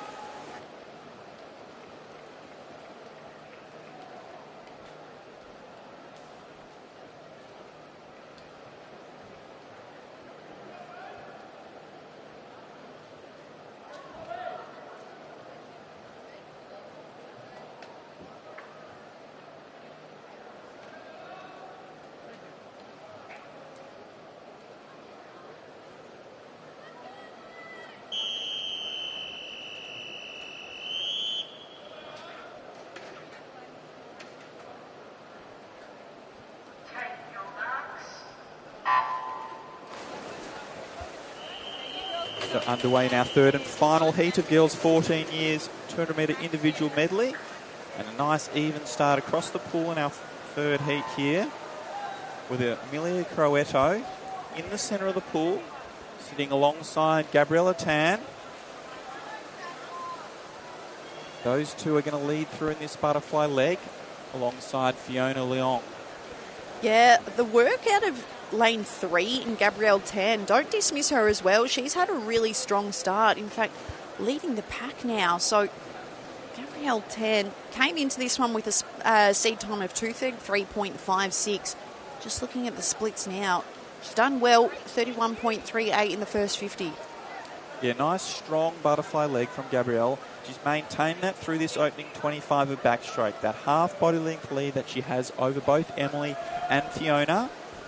With this stroke rate, the nice high stroke rates of both Emily and Fiona are starting to catch up with Gabrielle, and those three are going to turn together at the 100 metre mark. We'll see which type of backstroke to breaststroke turn they all do. And it was 3 different backstroke to breaststroke turns, which isn't a surprise. There's many ways to do that backstroke breaststroke turn. It's really important you work out which way is the fastest for you, which is obviously what all of those have done. And now Emily's starting to show her dominance there in this breaststroke and pulled out to a body length lead in this first 25. Yeah, you can see how high she's getting out of the water, taking plenty of time for her glide off the wall here. Really strong stroke swimming at the moment, and you can see the way that the rest of the field is starting to fall behind her, or maybe she's just remaining consistent, building herself a nice lead. Yeah, really strong breaststroke lead. No surprise there from Emily Croetto. 41.7, so about 3 seconds faster than Fiona in that breaststroke. So pulled out a 5 metre lead ahead of Fiona, with Gabrielle Tan sitting in third place. Emily's looking really relaxed here in this freestyle leg. Fiona's starting to make a bit of the ground as we've got 25 metres left to swim. Just check the contrast of the feet and how much white water they're creating at the moment. So peaceful, so calm for Croetto, but you check out Fiona Leong in lane 5, how much power she's trying to put in, desperation. Yeah, really strong finish from Fiona, but will be Emily who takes out this third heat in the 2:28.93. Fiona in second and Gabrielle Tan in third.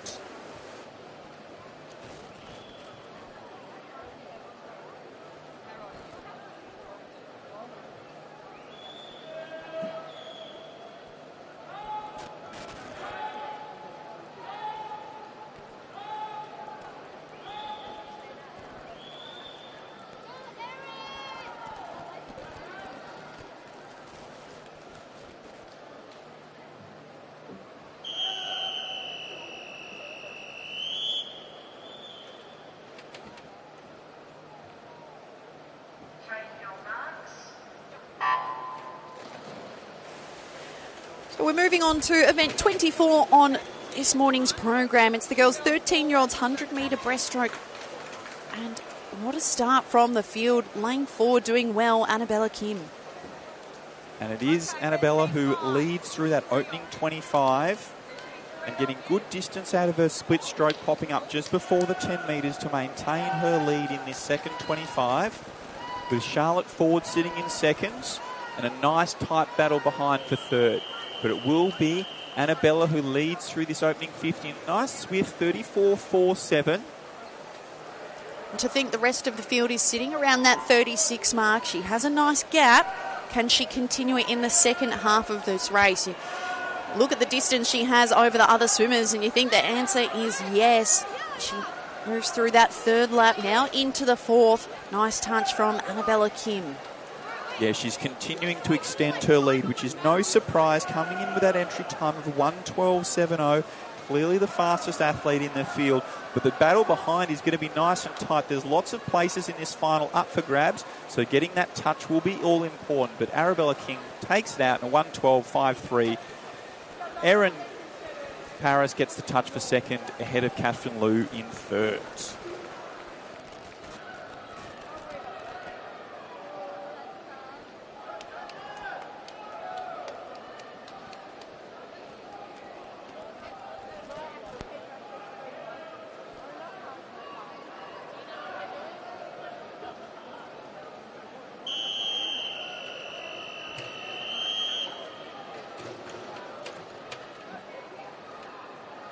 And we're about to get underway for Heat 2 of the girls' 13-year-old 100-metre breaststroke as they have just entered the water now.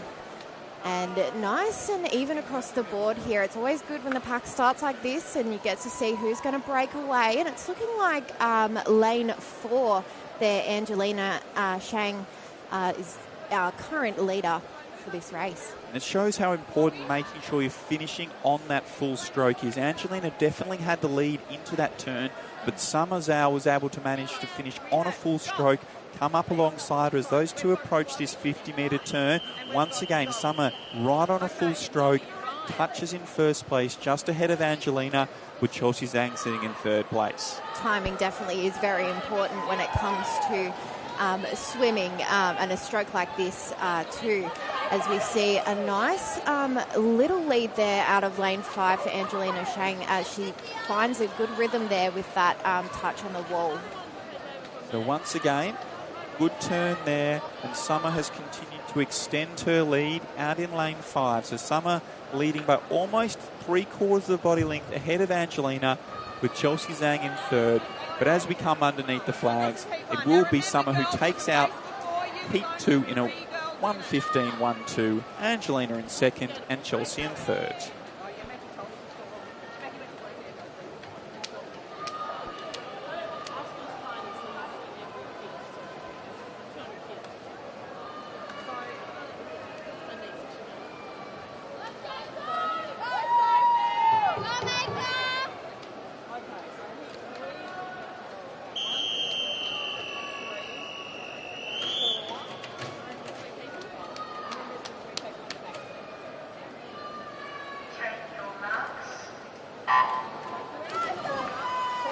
We are underway for Heat 3 of 5 for the 13-years-old 100-metre breaststroke. Got a nice start here across the board. It's looking good in those middle lanes, just about half a second ahead there, touching that wall first. It's very even across lanes at 3, 4 and 5. Yeah, the centre of the pool is where the action is through this opening 25. And it is Emily who leads slightly ahead of Anna Kang, and Mika sitting in third place. So as we go towards this 50-metre turn, it's now Mika and Emily who touch together just ahead of Anna, getting the better timing onto the wall. Anna's made some ground on them on that split stroke underwater and popped up alongside them once again. Sometimes it's very hard to tell with breaststroke when they're at different timing in their breaths as to who's in front, but it's very good with Hawkeye technology. We're able to get an exact time when they do touch those walls. It's going to be a battle for the finish here between those 3 lanes that we were mentioning earlier as they're bringing it home now. So Anna had the best of the last turns and pulled up right alongside the other 2 girls and used that momentum to carry her through, to touch the wall first, ahead of both Emily and Mika.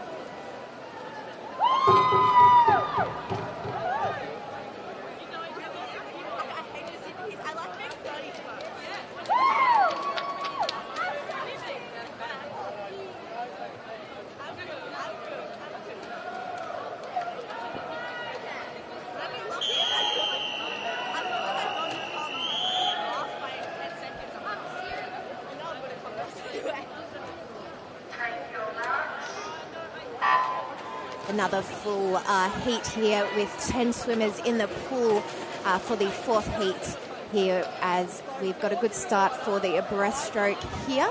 It's looking good out of lane 7 for Lily Hills, as well as on the opposite end of the pool with a good touch there out in lane 1, Jessica Harper. No surprises. We've moved from the seeded heats, those 3 seeded heats to start with, into our unseeded heats that we're seeing action all across the pool.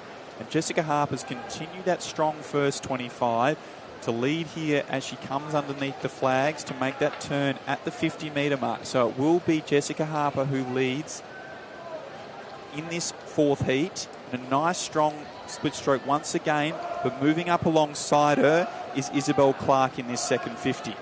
Timing here is very important. I did notice a bit of a change there, not getting that full stroke in before hitting the wall, so it's very vital to be able to do that as we see lane 6 here out in the lead. That's Isabella Clark from Caulfield. Yeah, and Isabel definitely got the best of that final turn and used it to her advantage to hold on to a slight lead.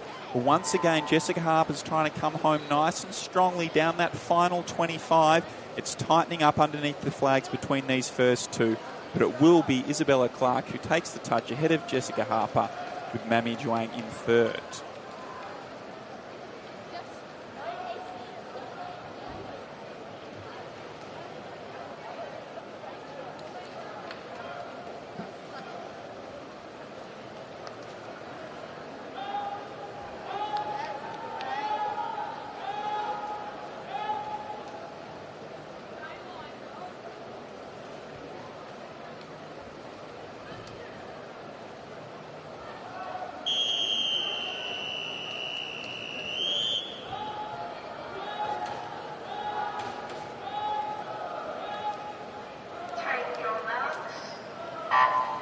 Final heat here for the girls, 13 years old, 100-metre breaststroke, as we've got 3 swimmers in the pool here. Nice clear start there from lane 4, Claire Dunny from Laverton, as they go into that first turn. Timing again very crucial here, as we could see a little bit of a change here in the leadership. Yeah, we saw Claire earlier this morning in that 400-metre freestyle put together a really good swim and drop a big personal best time. So it's no surprise to see her swimming nice and strongly in this opening 50. She's turning through under 40 seconds, well and truly. So it's giving her a great chance to swim a personal best with her entry time of a 1:27.07. So on this second 50, it'll be really important that she just maintains that good rhythm and tempo, and she's doing a good job of that, maintaining good length down this third 25. Absolutely. When you see a swimmer and they look so calm and also intense, it's always a good thing to see. It's where you want to be in the race, especially one where there's not as many swimmers in the pool as well. Maintaining that pace and stroke, it really is key here. No movement here between the 3 girls here in the pool, with Claire Danny about to touch the halfway point. The end point there, as we've got just waiting for that time, but Claire Dunny takes that one out. Second is Meredith Marcello, and third, Ava Gusini.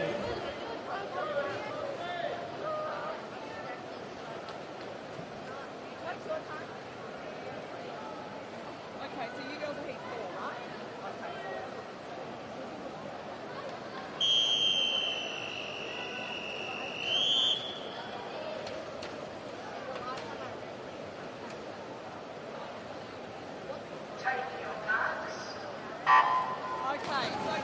And we are underway for the girls' 12-year 100-metre breaststroke event. Back to having a full pool here, as we've got a good start here from those middle lanes. It's nice and even across the board. Just coming in, touching that wall first. It looks to be...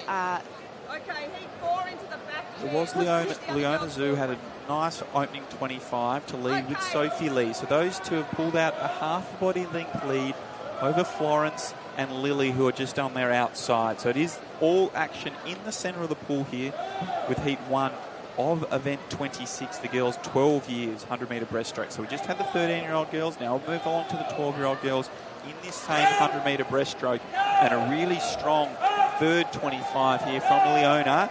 She's got almost a body length lead over Sophie Lee, and Lily Egan is coming on nice and strong as well. Absolutely, and it was a very good turn there from lane 5, Leona Zhu, but it's very even across for the second positioning there between the other two girls there, lanes 4 and 5.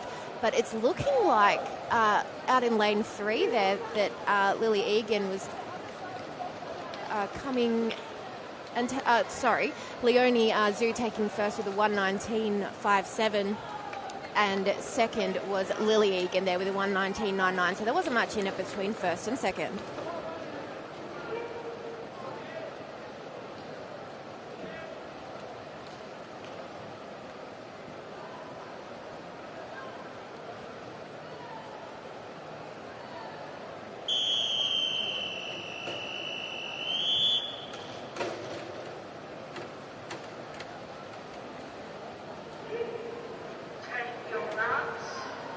And we are now into heat 2 of the girls' 12 years 100-metre breaststroke. Another good start across the board there for these swimmers. Lanes 4 and 5 looking hot there with a good stroke, almost neck and neck. But lane 4, which is Catherine Yim, who has been swimming quite well today, just touched that wall first. Yeah, nice strong start from both these Nunawading Aquapower teammates in the centre of the pool. So Catherine leads just ahead of Sadia as they make their way to this 50-metre turn. They train together. They definitely keep themselves entertained and everyone around them on the edge of their feet. Lots of energy, these two, and they're definitely showing it through this first 50 of this 100 breaststroke. So Catherine continuing to lead ahead of Sadia, and they have pulled away from the rest of the field, with Lin Yan Huang currently sitting in third place out in lane 2. Yes, it's definitely almost stroke for stroke there between the two from Nuno Aqua there, Catherine and Sadia. They're doing well to keep that pace in this event. And a really strong last 25 from Sadia has pulled her up alongside Catherine, and I think got the touch on the wall there, just ahead of Neve in third place.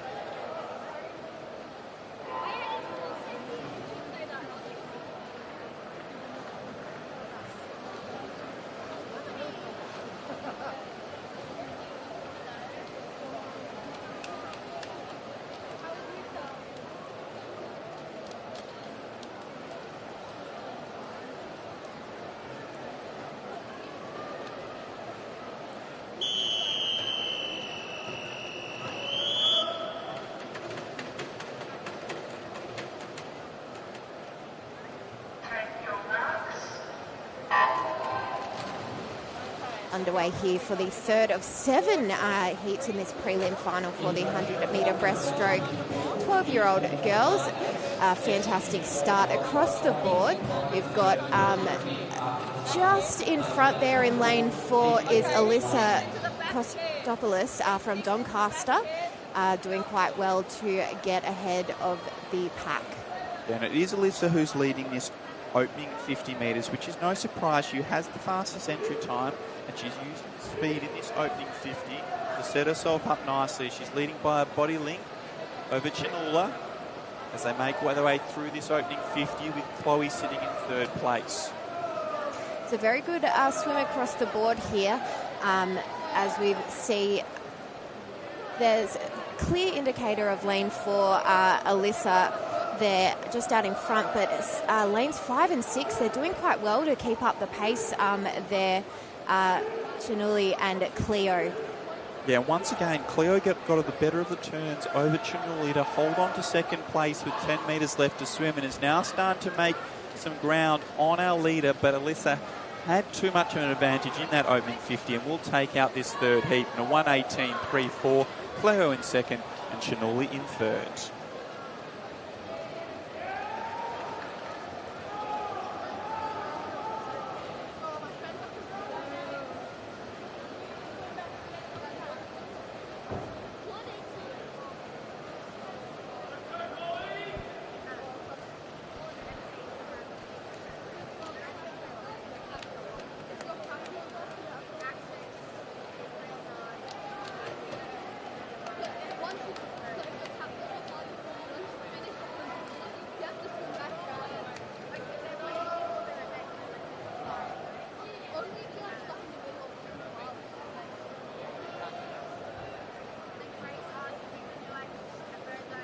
going to go into the back chair.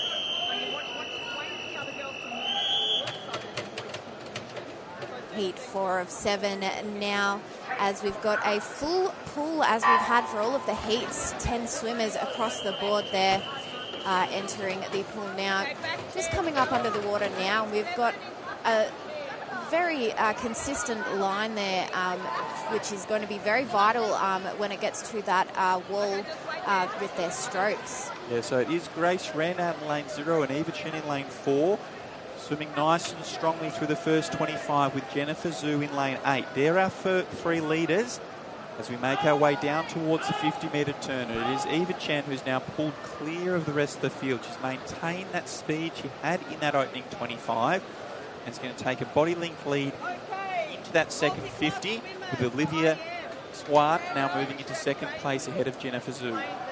It is probably the biggest lead we've had across all of the heats here in this 12-year-old girls. It's been very consistent, this breaststroke portion of the event. To have a body and a half lead at this point in the race for Eva Chen, it's quite exceptional to see. Yeah, she's doing a really good job of making sure she's finishing that kick-off between every single stroke she takes, stretching out nice and tall, continuing to extend away. It's now her teammate Caitlin Yang who's moved into second place, challenging Jennifer underneath the flags, but it has been all Eva Chen since that opening 25 to take out heat 4 ahead of Jennifer and Caitlin in third place.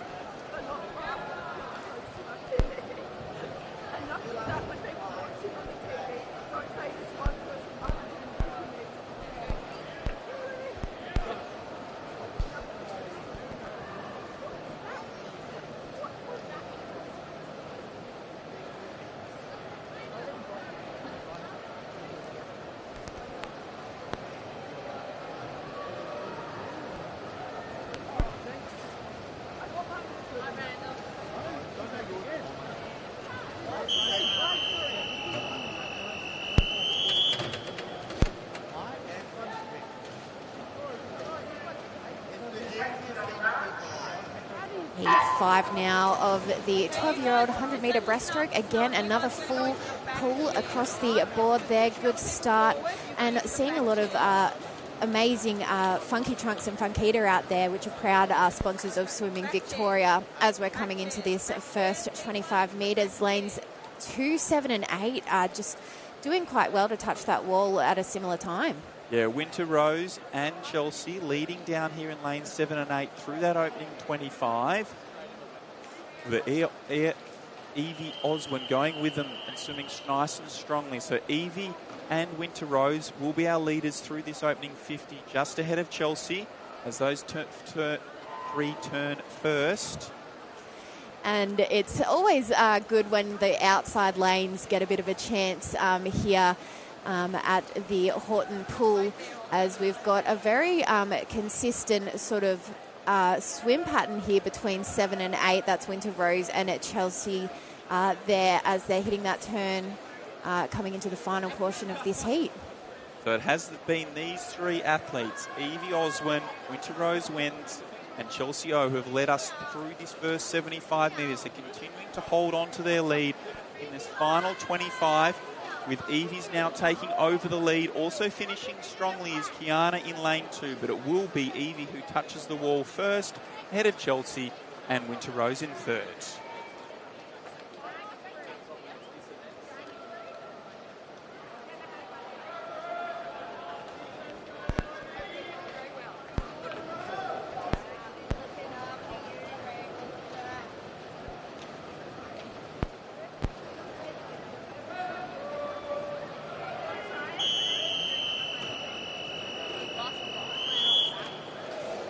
Heat 6 of 7 now as they're about to get underway for the 12-year-old 100-metre breaststroke. Another full pool here, the Horton pool, as the girls get underway here. It's very, very, you could almost put a blanket over them again in this heat. Which is no surprise. The fastest entry time in the centre of the pool was Ruby Sue with a 1:31.43. And all of them are inside 1:32.2, so it's less than a second in entry times between the whole field, so it's no surprise. It's nice and tight here in this opening 50. Our early leader will be Ariana Edwards in lane 2 from Ballarat Gold. She leads through in a 40.48, so very close to that 40-second mark. Anya Wang sitting in second place and Ruby Sue in third. Again, it's the outside lanes getting the attention here for this 100-metre breaststroke event. Doing quite well to keep the pace here between the two, but coming up in lane 6 at the moment is Sadie Van Sullen from Flyers, putting herself in the mix here for the top 3 positions. So with 15 metres left to swim, it is Anya who continues to hold on to a slight lead, but moving through really strongly is Sadie, who's now taken over the lead, storming down underneath the flags to take out heat 6 of our girls' 12 years 100-metre breaststroke, with Ariana in second and Anya Wang in third. Very good, knocking off some time there for their seeds.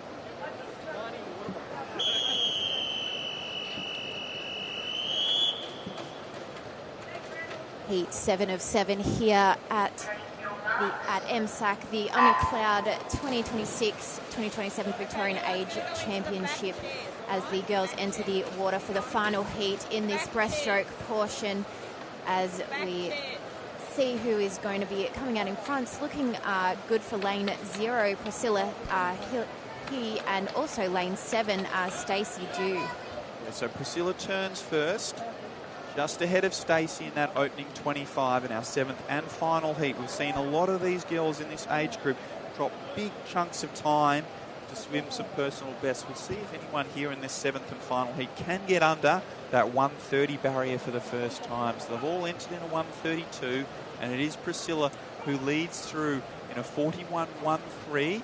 Stacey Dew sitting in second place, and Chloe Harvey Bennett in third. Doing some exceptional swimming here, particularly in this age group, the 12-year-old girls. Being so young and being able to swim times like this, it's phenomenal to see.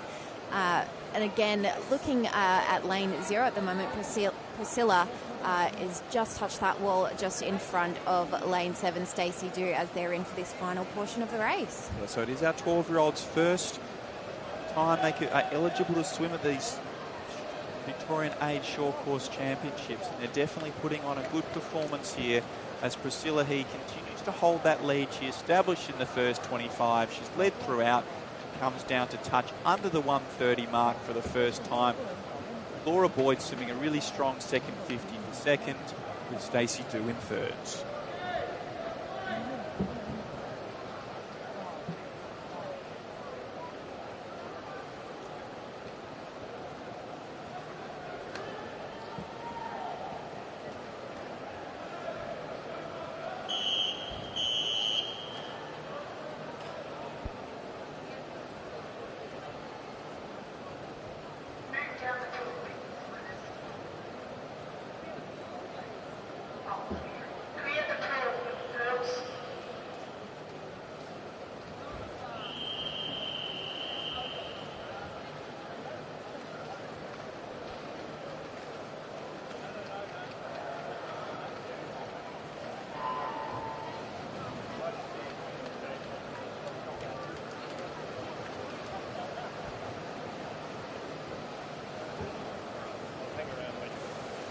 We've definitely had an action-packed morning so far at our 2026-2027 UNCLOUD Victorian Age Short Course Championships, as we now move along to event 29, the mixed 12 to 18 200-metre individual medley for our multi-class athletes.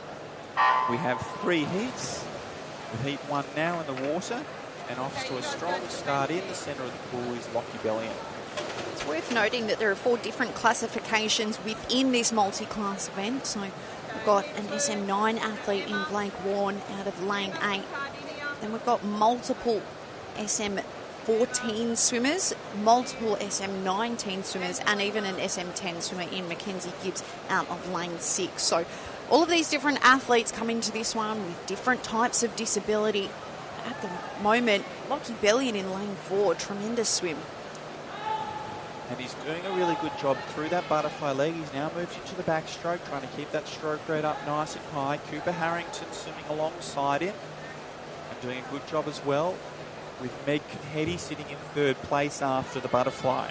So Meg's one of our athletes from Geelong, sitting in that 18-year-old age group in our SM19 classification.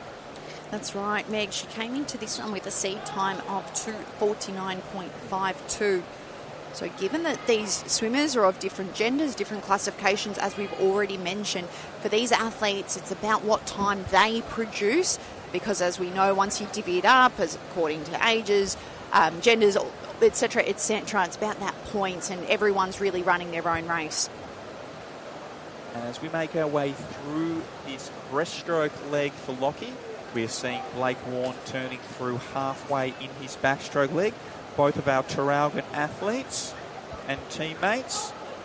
So Blake Warren is in our SM9 category at 12-year-olds.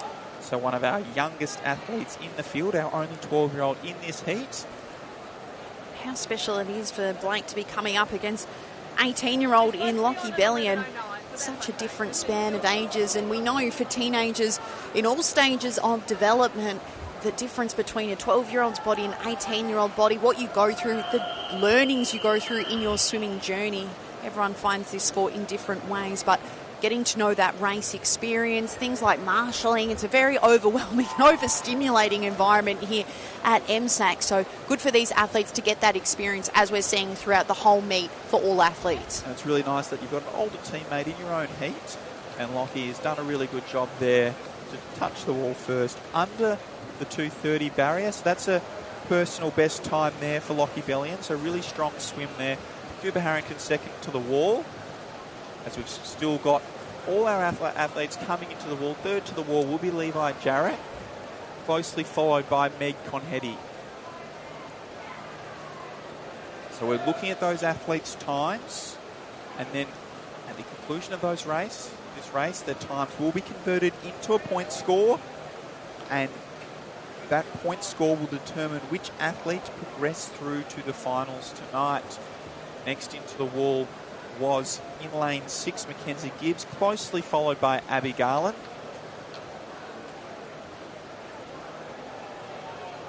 With Jaden Brooks in lane 1, the next to finish with a really strong freestyle leg, taking off 5 seconds from his personal best time, as Blake Warren makes his way through into this final 25. Our 12-year-old athlete out of Traralgon, at SM9 category. So we've seen them swim their 100 backstroke earlier in the program. That's when they had an S category. When they're in these medley events, they're SM. So some athletes classify into different classifications depending on what type of event it is. So all the medley events, that SM category, and a really strong finish here from Blake Warren as he comes down to touch under the 4-minute mark, breaking that 4-minute mark for the first time, and a nice personal best there.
our second mixed 12 to 18-year-old 200-metre individual medley multi-class event underway. Got 3 heats this morning. And what a contest this one will be. We've got athletes from a variety of classifications. An SM6 athlete in Gemma Cook in lane 8. Got SM9 swimmer in Eli Kerr out of lane 4. And SM14 swimmers Ming Pang in lane 5. Samuel Turner in lane 1. SM15 and SM19 swimmers making up the rest of the field. And it was Ming who lead through that opening 50 of butterfly ahead of Eli Kerr. So in the centre of the pool, as we expected, those 2 boys, our 15-year-olds, one from Warrnambool in Eli, one from Camberwell in Ming, were our leaders through the butterfly leg. Eli is starting to make some ground on Ming in this backstroke leg as we make our way towards that all-important backstroke to breaststroke turn. Probably the trickiest turn to get right in the sport of swimming. But both have done a really good job there as they move into their breaststroke legs. And you can see that it's up to the athlete what choice they use in that turn. Can you talk to us about how athletes find what is the right backstroke turn for them? So there's probably 3 options that they can choose from with their backstroke to breaststroke turns. And in training, they'll be working on them with their coach to work out which is the fastest for them. And sometimes that might change from a 100-metre individual medley to a 200-metre individual medley to a 400-metre individual medley, depending on what your needs are and your oxygen needs especially. Interesting stuff. Thank you, Nick. Looking forward to having you on comms all throughout the weekend and learning what the experience is like for some of these young athletes. The fact that you've coached so many of them through this journey, it's such a special thing to come to this, mixed age group here. We've got 12-year-old swimmers in Phoenix Zhang, all the way up until 18-year-old swimmers in Samuel Turner in lane 1. But right now, we're heading into the final lap for our lanes 4 and 5. Ming Pang, lane 5. Eli Kerr, lane 4. It's all about what time they're going to hit the wall in. Ming Pang came into this one with a seed time of 2:41.87. He's going to go well clear of that there, 2:30.69. So both of those boys didn't muck around. Really strong swims. Ming taking off over 10 seconds. Eli right on his personal best time. A good battle for the wall with Adele now moving into 3rd place. And so Adele York will be the next to touch the wall. From Bendigo Hawks, 13-year-old athletes, comes in next, closely followed by Phoenix. And a tight battle from Brianna and Samuel as they make their touch in 5th and 6th place respectively. Coach Tyson from Bendigo just giving a loud round of applause. He's been in our ears all day cheering on his swimmers. So great to have coaches, family and friends cheering their own athletes on. Just about to hit the wall in lane 7, Zoe Cox does so in a time of 3:23.13. And now Gemma Cook makes her last 50, heads into the last 50, a split time of 3:28.02. Gemma came into this one with a seed time of 4:34.38, so tracking nicely now. She goes into the final turn. Yeah, doing a really good job through the first 3 legs of butterfly backstroke and breaststroke. As we saw that her teammate Zoe Cox managed to have a nice little PB there beside her, but with 20 metres left to swim, Gemma's racing down towards the wall, keeping those legs going nice and strong with a big strong kick. That arm turnover's nice and consistent as she fights towards the flags. This is going to be a massive swim, 4:34.38. As I mentioned, her seed time just chopping off a neat 12 seconds there, 4:22.08. What a tremendous swim. Once again, seeing some great swimming from all our athletes in these multi-class events. PBs left, right and centre as we now move along to the 3rd and final heats. So this one, we're going to have 7 swimmers take to the blocks. It might actually be 6. Let's take a look. Could be 5 even. So we've got 5 swimmers taking to the pool. Lane 1, Luke Wilson. Lane 2, Abigail Garbellini. SM14 and SM19 swimmers respectively. Lanes 4, 5, 6, we've got Miles Parfitt, an SM19 swimmer, Grace Ryder, also an SM19 swimmer, and Jessica McDermott, same classification. Yeah, so we'll see lots of head-to-head racing here with a number of those swimmers being in that SM19 category. So they'll know if they're first to the wall, they're going to have that higher point score than their opposition in this same heat. Obviously, we still do have the different age group categories and both male and female athletes here in this heat.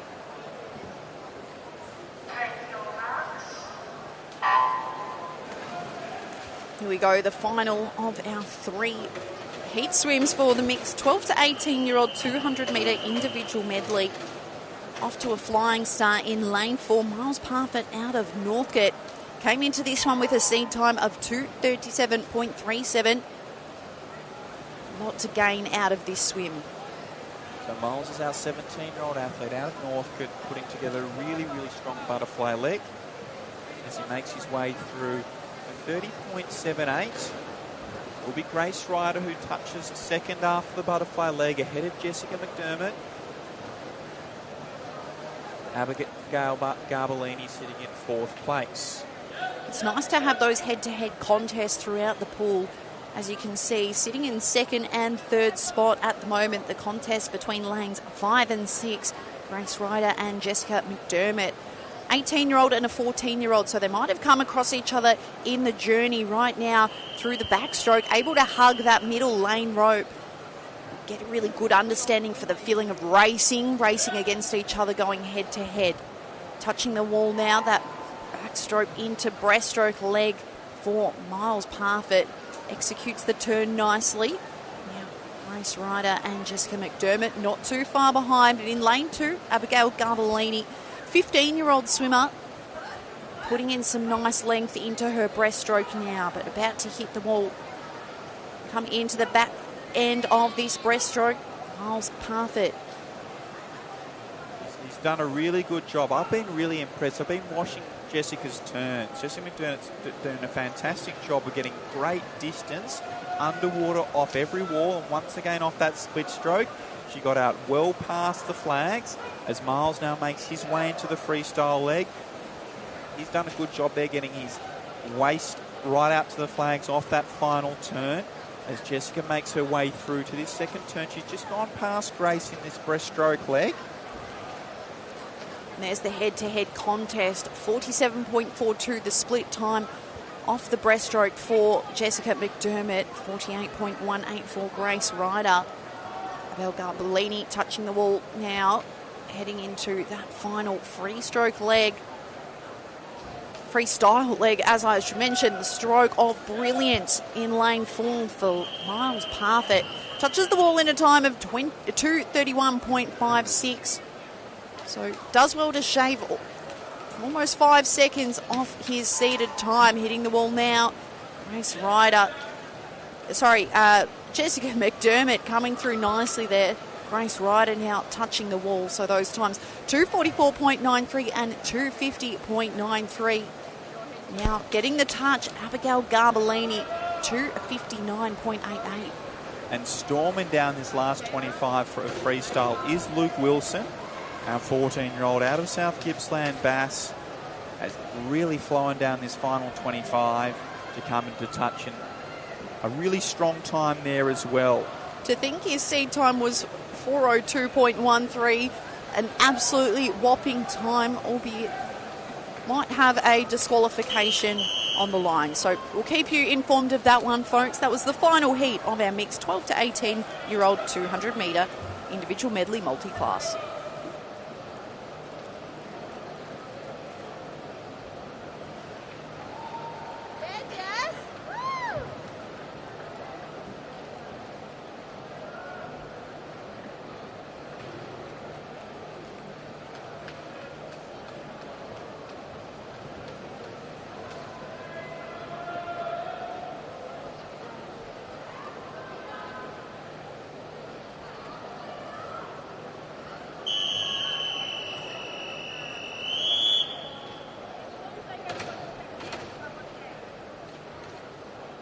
Our next event is event 30, the girls 17-18 200-metre individual medley. Heat 1 is now in the water. And we've got some very good names in the pool here. Ava Candy, she's been swimming quite exceptionally the last couple of meets that I've seen. Very good start here for the 17-18 year girls. Just having a look at who's out in front at the moment. It is Jessica Whiting who leads through this butterfly leg. A nice strong 28.18 ahead of Ava Candy, with Judy Hussain Aman sitting in third place. Heading into the backstroke portion now. Again, it's one of those deciders of who can hold out and keep the lead or close that gap between their competitors. And it's no surprise to see Jessie Steiner moving into the lead here in this backstroke leg. We saw her earlier in the 100-metre backstroke. She's gone through to the final in one of those centre lanes. So we know she is a strong backstroker. She doesn't think she's a particularly strong breaststroker, but she has definitely been improving on her breaststroke over the last couple of years, and she's doing a good job in this opening 25 to maintain her lead over Judy Hussain Aman, who's now moved into second place ahead of Ava Candy in third. Ava Candy's one of those ones in the freestyle portion. You've got to watch her. She has quite a good speed and pace there, but we're still sitting on that breaststroke portion now with a good lead here from Jessie Steinman. She's doing well to maintain the speed and pace there, going well each stroke. Yes, she's got a body length and a half lead over Judy Hussain Aman into this freestyle leg. Judy has that same margin over Ava Candy, as there are 1, 2, 3 through the first 150 metres. Jessie's looking nice and comfortable out in front in this freestyle leg, with Judy coming up right alongside her. So those two are going to turn first with 25 metres left to swim and have a little bit of a race to the wall here in this opening heat. It's a very neck and neck here between lanes 4 and 5 as we're approaching that the end of this heat with lane 5, Judy Hussain Aman from Surrey Park taking out the lead with 2:20 at 9.6. Second place, Jessie Steinman, and third for Ava Candy.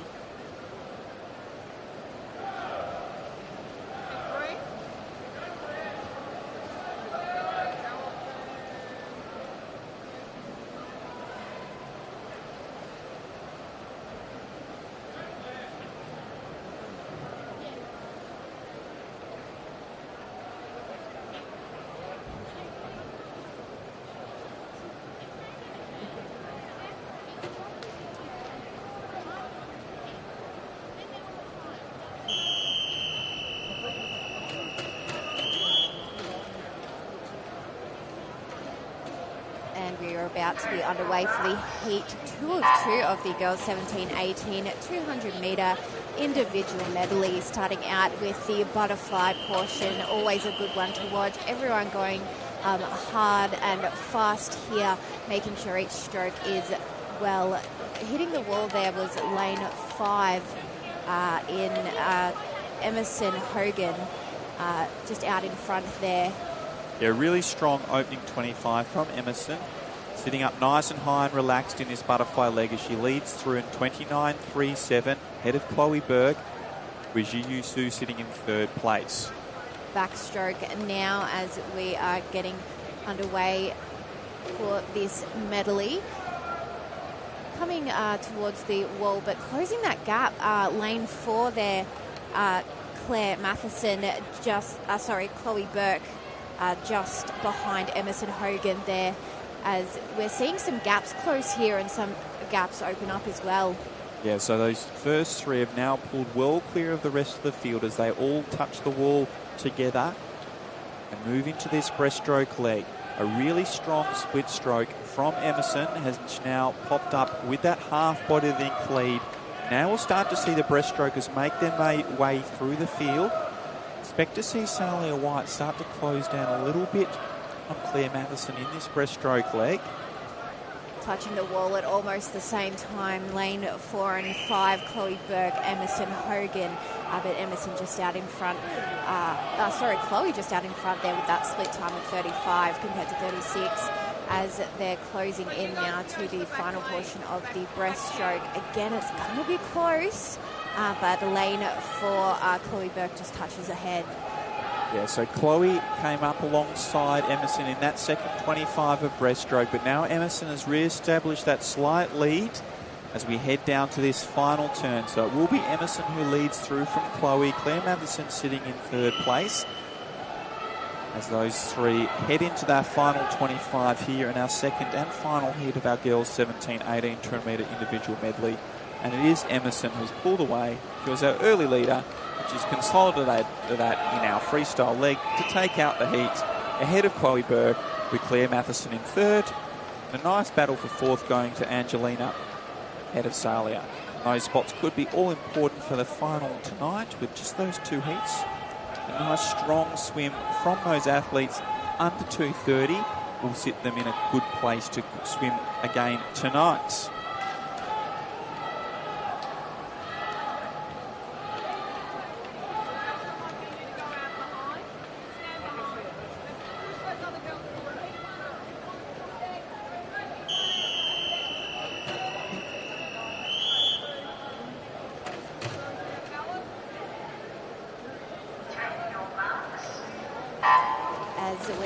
To event 32, the girls 16-year-old 200 metre individual medley. We're blessed at the Horton pool today. Lots of medleys here. Very fun race to watch as we're just getting the first 25 there for butterfly as they're all going full throttle out here with a good lead across the middle of the pool here between lanes 3, 4 and 5. Yeah, the medley events definitely not being biased are probably the favourite events to watch. Lots of action from everyone across the pool, and it takes great skill to be able to do them fantastically. And Madison Brown is really accelerating here in this backstroke leg here of our 16-year-old girls 200 metre individual medley. She's taken over the lead from Joanna with Grace Dobie sitting in third place. So Madison is a strong backstroke swimmer and she's using that to her advantage. Nice high stroke rate, good body position as she makes her way through that 100 metre mark in the lead. Grace Dobie now in second place and Joanna in third. It's actually quite interesting with the individual medleys. You can be a master at all 4 strokes, but that doesn't necessarily mean that you can, be the winner of it. Because if someone else is, a better backstroke, a better butterfly, it really does change the game in this swimming racing. And it's looking very good out here for lanes 5 in Madison Brown there, as she's got a bit of a lead, but coming close behind is 3 and lane 2 and 3, is it? And so it will be Joanna and Grace who's moved up alongside Madison in that breaststroke leg, which is not a surprise. Both of them are strong breaststrokers, with probably breaststroke being Madison's weakest stroke. So as we head into the freestyle, all 3 of these athletes are neck and neck through this opening 25. So Joanna was our early leader in that butterfly. Madison took over in the backstroke, but now moving through in the centre of the pool to take the lead for the first time is Grace Dobie. So she's been sitting in second or third place for the first 150 metres, but uses a strong freestyle leg to pull clear and take out this opening heat of girls 16 years 200 metre individual medley, ahead of Joanna with Madison in third.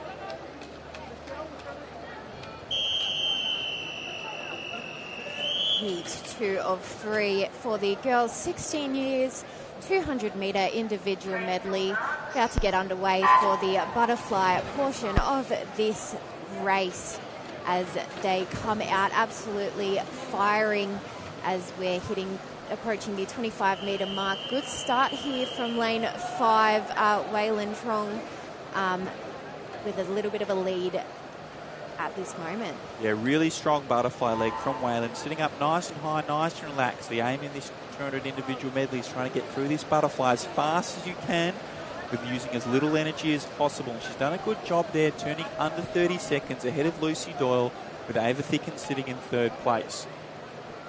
Yes, as we're moving on to the backstroke now, it's a good little lead here, half a body's length for Waylon, but catching up in lane 4 in second is Lucy Doyle, and lane 3, Ava Thickens is not counting herself out at all at the moment, as well as lane number 6, Lily Chan is doing quite well in this portion.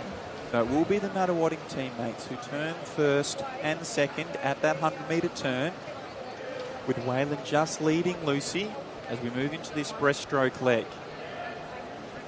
Lucy's keeping that stroke rate up nice and high to try and challenge Waylon here in this breaststroke leg. Probably taking 4 strokes to Waylon's 3, but it's moved her right up alongside her through this opening 25 of breaststroke, with Ava Thickens sitting in 3rd place still, just ahead of Lily Chan, who's a strong breaststroker, so we see her starting to gain some ground on Ava in this second 25. Yes, it's interesting to see the gaps closing at different parts of the medley here. You can definitely tell when a swimmer is excelling at their certain stroke, but it's still very close between lanes 4 and 5 here, Lucy Doyle and Waylon Trong, as they're going into the freestyle part with 25 metres to go. Yeah, so Waylon's used that good speed she has to re-establish a half-body length lead and now start to pull away from Lucy Doyle in this final 25.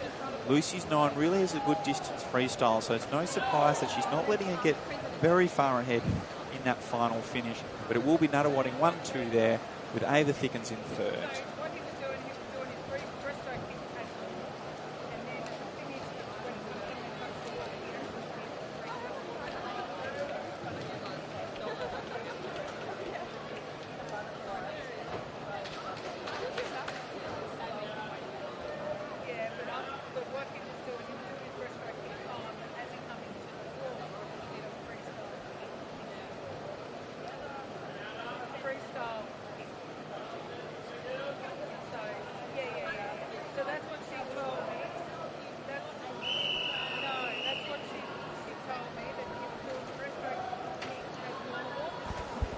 We are into heat number 3 now of the girls 16 years old 200-metre individual medley.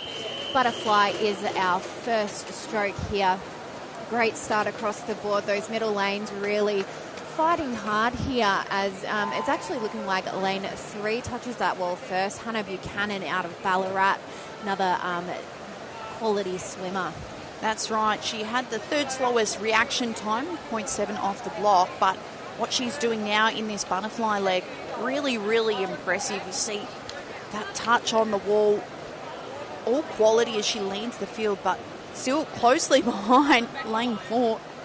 Look at what Kelia Enters has been doing all throughout the short course season. Really impressive swimming out of Nuttawading. Yes, it's the gap has been closed between the two as they touch that wall with their feet almost at the same time there. And going into their last part of the backstroke here, it's going to be interesting to see what this next breaststroke portion will do to the field, as it is one of those indicating strokes. 35.9 split time there for Keela Enters in lane 4, and coming out nice and strong in the breaststroke. Yeah, that's right. Sophie Ryan had a split of 36 seconds. The rest of the pack hovering around that 37-plus mark. So I'm looking to see what the chase pack does here. As you can see, the swimmers in lanes 2, 5 and 6, not far behind Sophie Ryan, Vera Zeng and Hannah Ristig. At the moment, that lead that Keela Enters has unassailable through the middle of the pack. It's a fantastic lead, and I'd be very happy if I was her to have that much in front at this point in the race as we're heading into the freestyle, the last 50 metres of the individual medley here in Heat 3.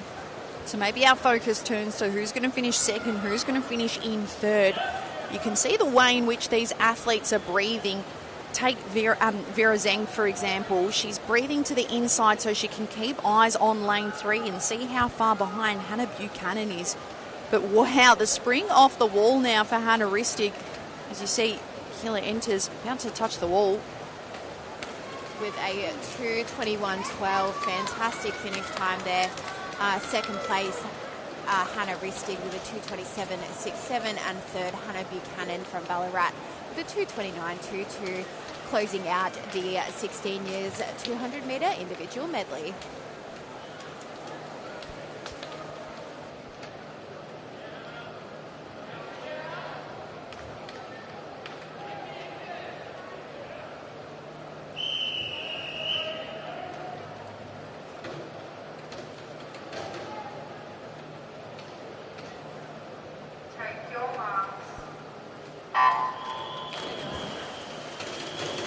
The first of our 4 heats in this girls' 15-year-old 50-metre freestyle slash and dash. Here we go. Out of lane 4, Isaiah Fong Sutton. She does well. Beautiful glide under the flags and the first to surface. She's leading the pack, half a body length over Sierra Kaufman. We've seen that battle before. Who's going to get there with time, space and distance? Isaiah Fong Sutton does so in a time of 25.91. In second, Sierra Kaufman 26.81, and touching third, Matilda Draper out of lane 7, 27.29.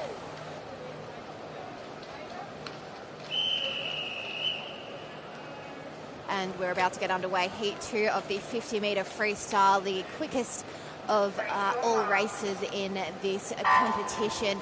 They're often racing now, the 15-year-old girls, as we've got no clear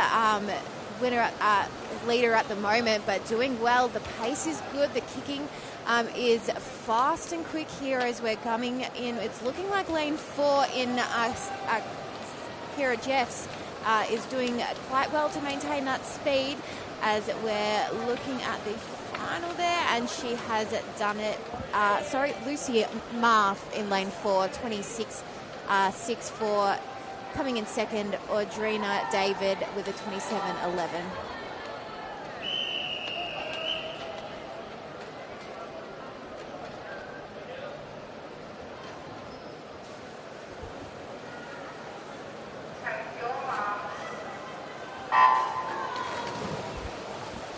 Some quick reaction times in our third of the 4 heats in this 15-year-old division. Best reaction time went to Zara Gamboa in lane 5, but it's lane 4 at the moment. Kiara Jeffs from MLC Aquatic leading the pack. It's going to be a tight contest from the middle of the field. Jeffs Gamboa, 1-2 contest. They're leading the way, but it's a comprehensive swim from Kiara Jeffs. She's put it together, folks, for a 26.91 in second spot, 27.11 for Zara Gamboa, and in third, Millie Charlton, 27.52.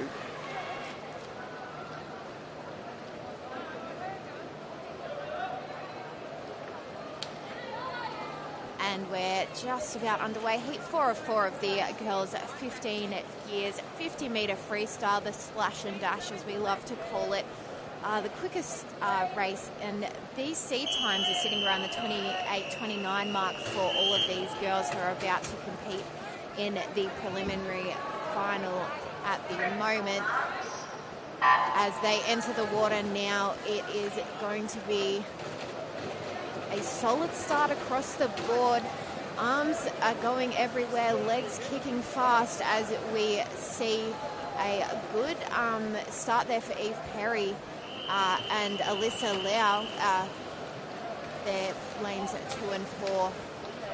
Coming into the home stretch now, it's an absolute race, and we see lane number 3, Chloe Hume, to get a 27.96. Second is Eve Perry with 28.34, and in third, 28.63 for Alyssa Lau.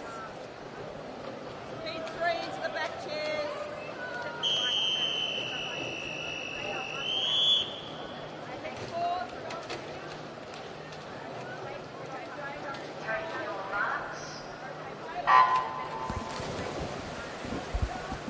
moving on to event 36 on this morning's program.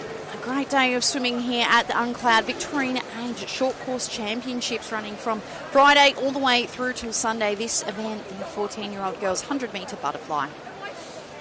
Butterfly is one of my favourite strokes to watch. It's just an absolutely incredible stroke. The technique and the intensity of it, and to be able to get that speed from a stroke as well is just fantastic to watch as they're hitting that halfway point. And now it's looking quite good here for lane number 5. It is in Jumana Farmi. And I think the first touch on the wall there, lane 3 coming into her Ada's rung. Split time of 30.34 after the 50 metres, but right now well in the thick of the contest. Lane 5, Jumana Farmi from Surrey Park. 3 Surrey Park swimmers next to each other in lanes 5, 6 and 7. But the win for this heat will be going to lane 3 in Ada's rung. Time of 104.78. Second, Liwen New in 105.31, and in third, Jumana Farmi in 105.57.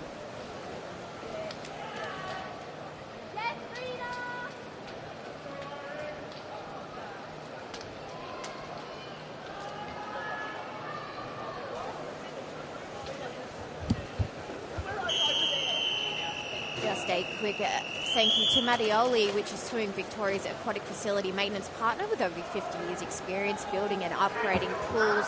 Without them, we wouldn't have these fantastic facilities and pools in operation. As we see heat 2 of the 14-year-old 100-metre butterfly.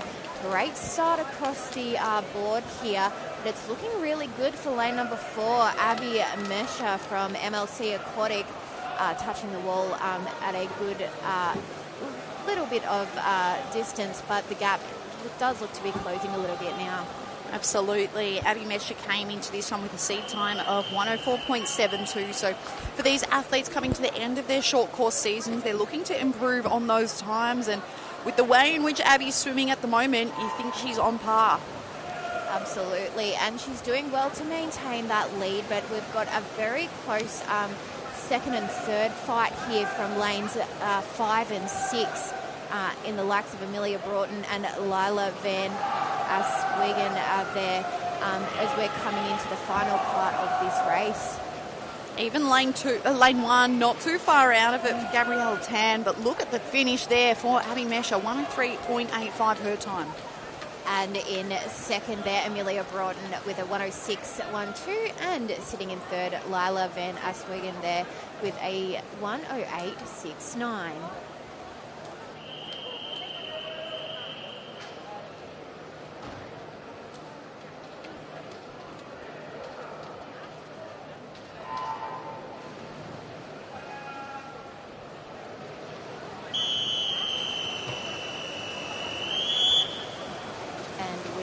Into heat 3 of 5 for the girls' 14-year 100-metre butterfly as the swimmers enter the pool now, spending a solid amount of time underwater, just stretching out that dolphin to be able to just have a bit of a rest as they're coming into this fast and high in pace stroke there.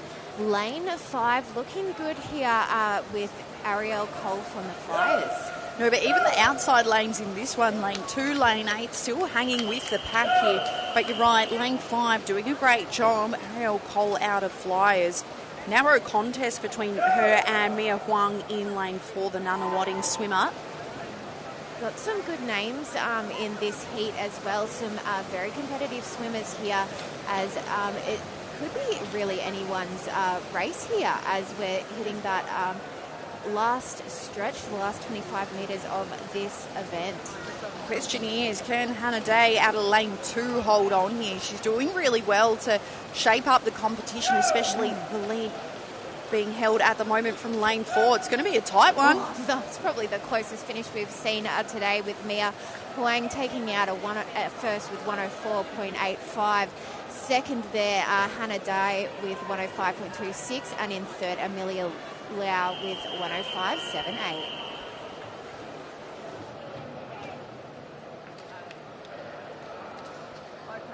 Get out now, just push those other girls forward, okay? You go back chairs and just push them forward.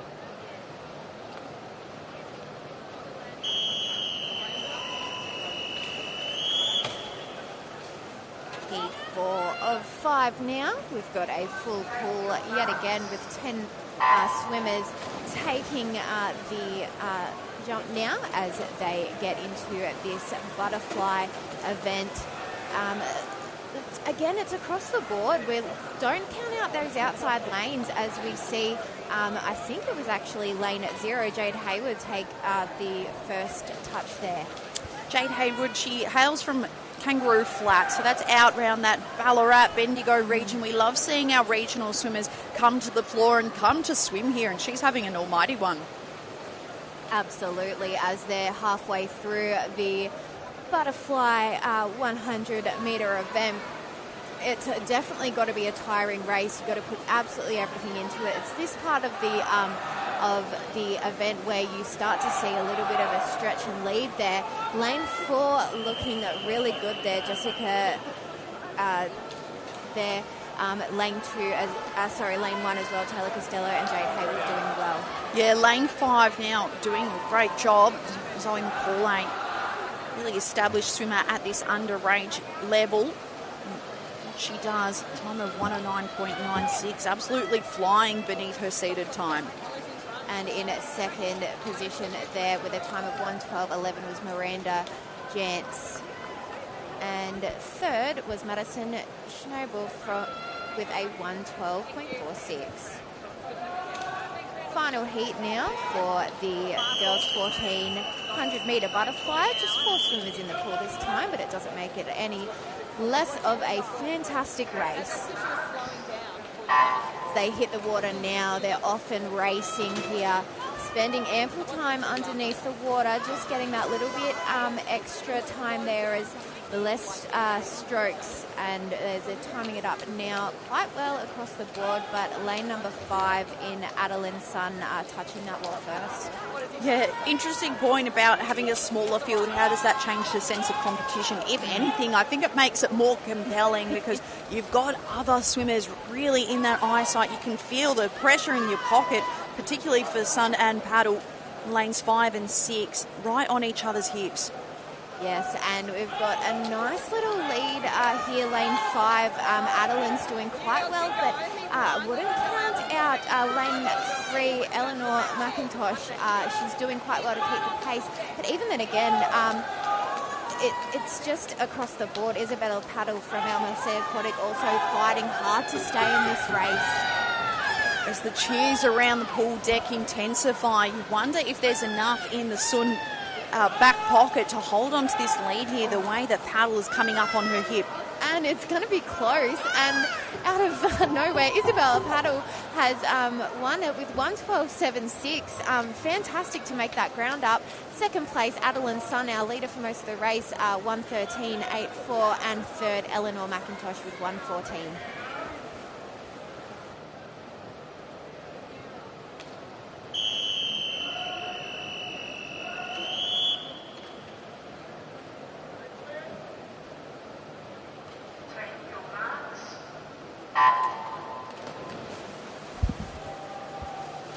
Here we go. It's event 38 on the calendar, the girls' 13-year-old 200-metre butterfly event. Age record for this one held by Alexandra Good, a time of 2:16.47 for reference. Yeah, it's starting to get a reasonably old, that record. Set back in 2011, just like the previous event, was a Gemma Schlick record set in that same year. So it's now starting to age a little bit, but that shows how fast they were back then, as Mariella Simmons does lead through this opening 50 ahead of Emma and Julia Chian in third place. And of course, Nick, you're reciting those times off the back of your head. You just know all the Swimming Vic records, and there won't be a single person here who disputes that. Oh, definitely, that's the way it works, isn't it? That's it. So as we move through the field, nice touch there out of lane 4 for Mariella Simmons, hails from MLC Aquatic. Seed time of 2:21.63 for her, and her gap on the field only increasing, particularly over lane 5 in Emma Nedden, who's hanging around that second spot, but a close contest with lane 2 in Julia Trin.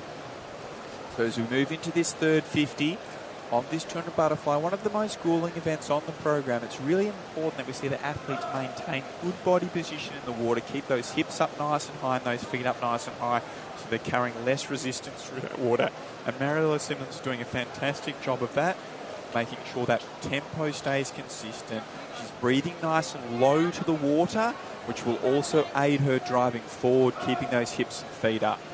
Because once one variable goes, it feels like the rest starts to come into play. As you might have noticed, Claire McQuillan just stopping at the end of the pool there, but heading into her final 50, albeit Mariella Simmons, what a time she's got. 145.87, a split of 36.95. She's the only swimmer in the 30s. Next closest, Nikita Chu, had a 40.85 split time. Yeah, really strong swim here from Mariella Simmons, showing us how it's done here in the opening heat of our girls' 13 years 200-metre butterfly. Maintained her rhythm, her technique, her body position all the way through this 200. She comes down to touch at a nice time of 2:22.02. Moving into second place in this second 100 has been Julia, and she's going to comfortably finish in second place. Our athlete from Oasis Otters, posting a nice strong 10-second personal best time there. Nikita in third place and Emma in fourth. With just 2 heats, those top 4 positions are really important and even.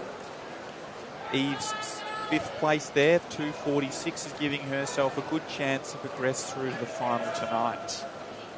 Isn't it fantastic for these athletes? They get the heat swim in the morning, progress to the finals tonight, and then can do it all again on Saturday and Sunday. So it's a full program. Important for young swimmers to get this kind of experience. Some getting the day off today, which is always a nice positive related to it all.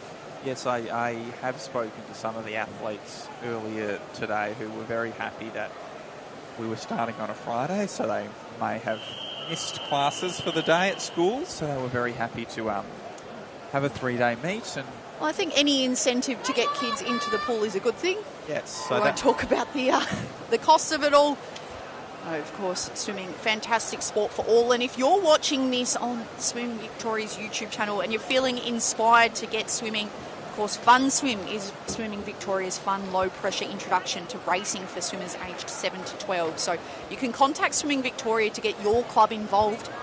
And there's people watching at home or maybe live streaming at school whilst they're watching their mates. It's such a great sport to get that competitive experience. Yeah, and it's fun. And I think that's the most important thing that we keep remembering. No matter what level we're swimming at, it's fun. Sport is fun. Swimming is a lot of fun. All the way through, right from the level that Fun Swim is targeted at, to provide you with that opportunity to experience what it's all about, that racing environment for the first time. Mate, you might have done some school carnivals before.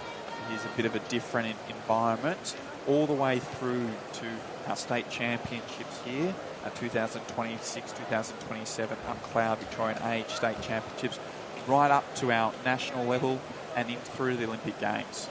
You look at those people who, one of those Victorians who's done well recently in the Commonwealth Games in Pan Pac, Sam Williamson, he always has a smile on his face. There's not a time that Sam doesn't have a smile on his face, and that really shows in his racing.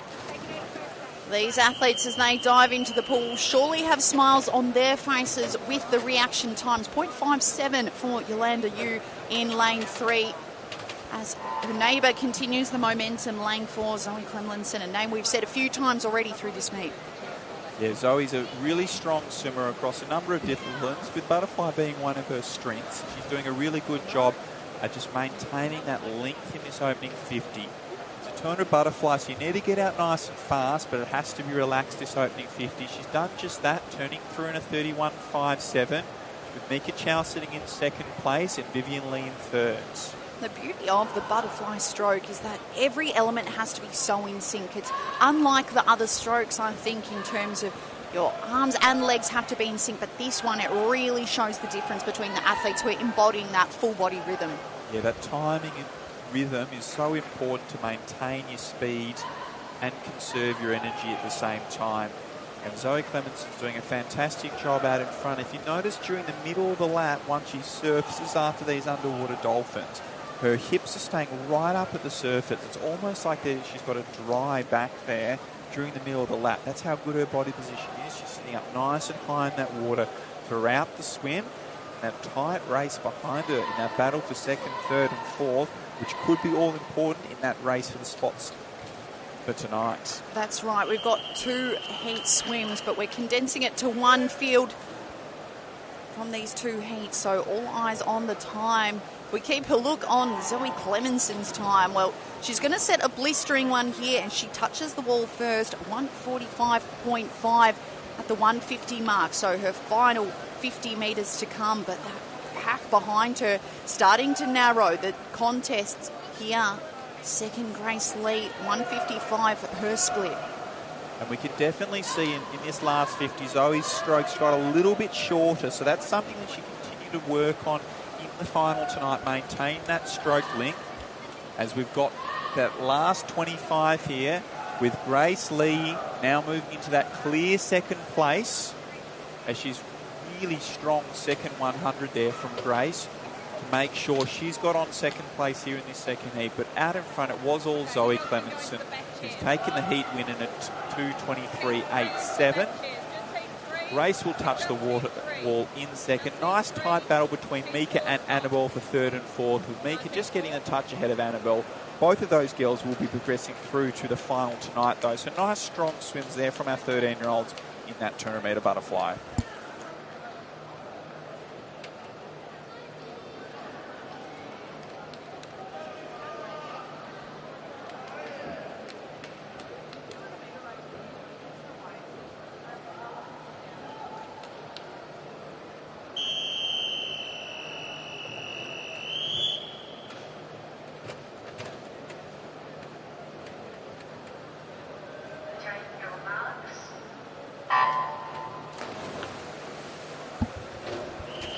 Okay, underway here for event 40.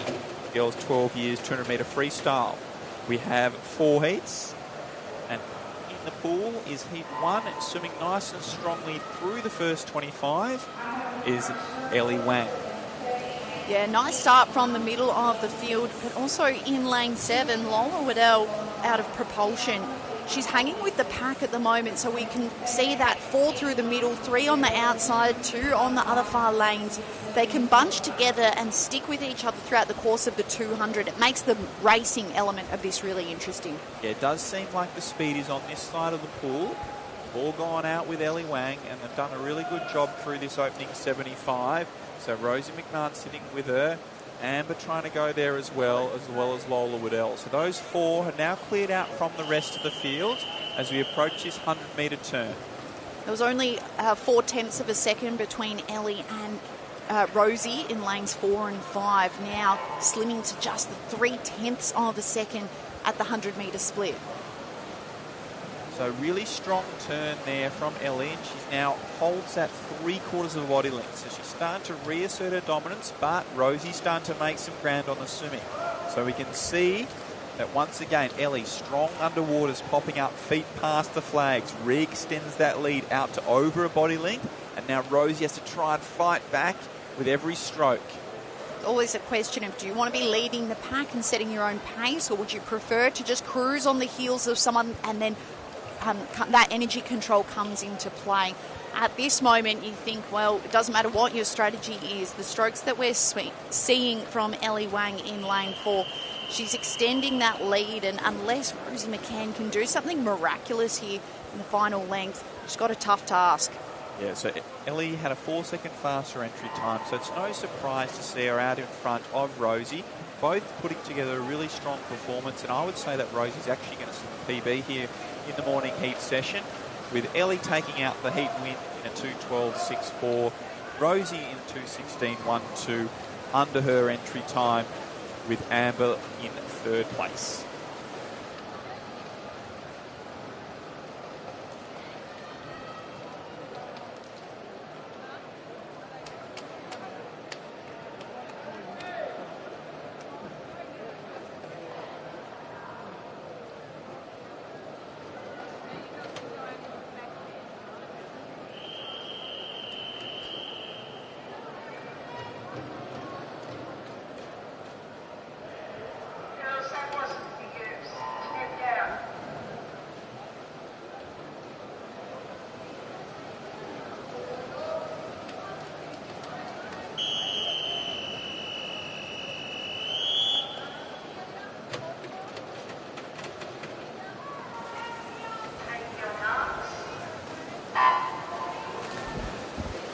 Second heat of the 12-year-old girls 200-metre freestyle underway. Strong start from the entire field. Keep your eyes on lane 0.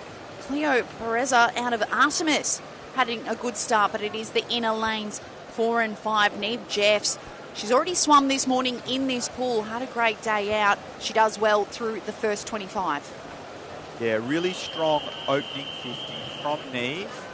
Lucia Lee going with her. So those two are going to turn first and second through this opening 50, with Sophia Lonsdale in third place. Those three athletes have established about a body length lead over the rest of the field in that opening 50. So now settle down into our rhythm that they're looking to maintain on the second, third and fourth 50. With the 200 distance, athletes often break it up into 50-metre intervals. You've got 4 of those. You can look at it as 200, so whether you put together your first 4 laps, second 4 laps, what kind of strategy do you think these inner lanes are engaging in? So as a general rule, getting out nice and fast in that first 50 but feeling relaxed, and then trying to keep the 52, 3 and 4 all even speed. To do that though, as we've hit that third 50 now, you need to feel like you're accelerating to be able to maintain that speed. So we saw Neve 35.0 there.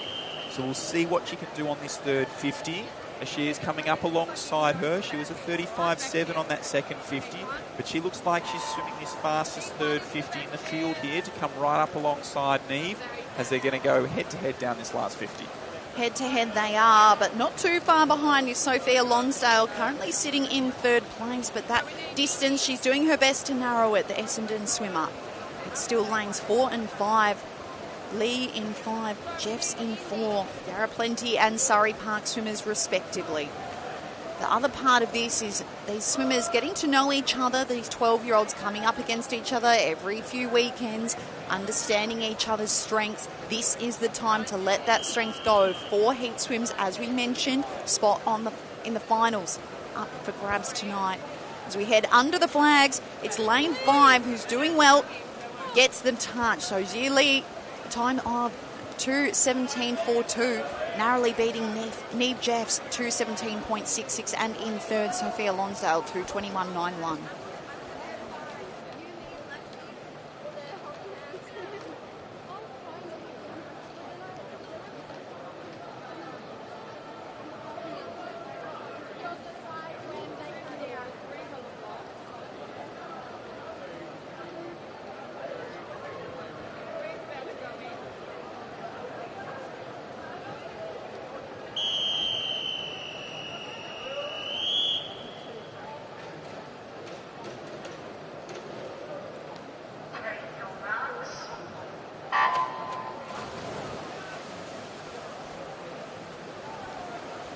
Third heat underway. We've got 4 of them, folks, so it's all about the time that you register on the clock, as we're about to hit midday here in Melbourne this Friday, 28th of August, the first day of our Victorian Age Short Course Championships.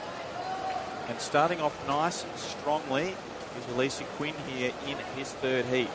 Out fast in that first 25, but relaxed.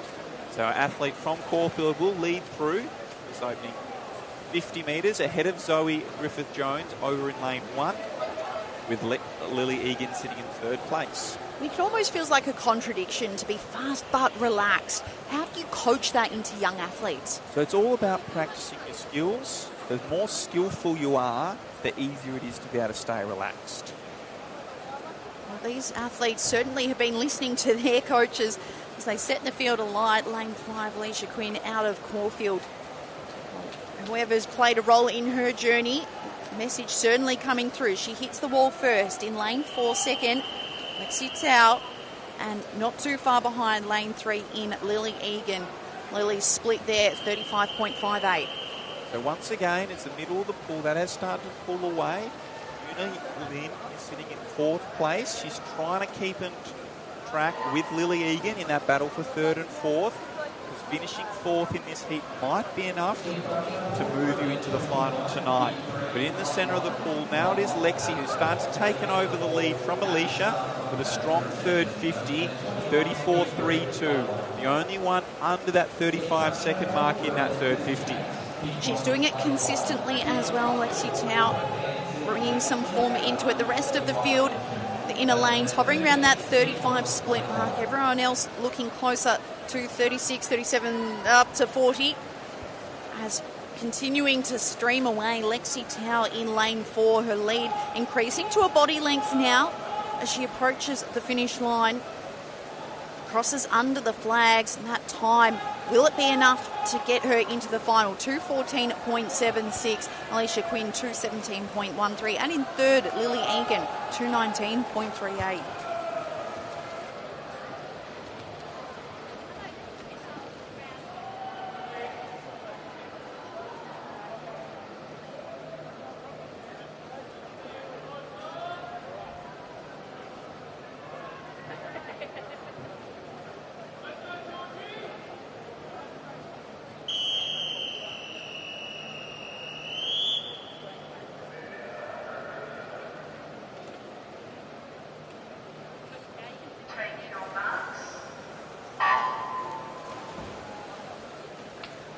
Fourth and final heat in the girls' 12-year-old 200-metre freestyle. 3 swimmers competing in this one. Lane 3 is Stacey Dew out of Nunawading. She got off to the best start, but lane 4 now in...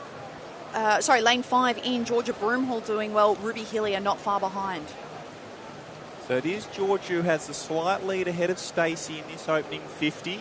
Both the girls looking nice and relaxed, keeping a strong kick going as they make their way through that 50-metre turn, with Georgia holding a slight lead that she maintained off that first wall through that second 25 ahead of Stacey, with Ruby Hillier moving right up alongside them now in this third 50.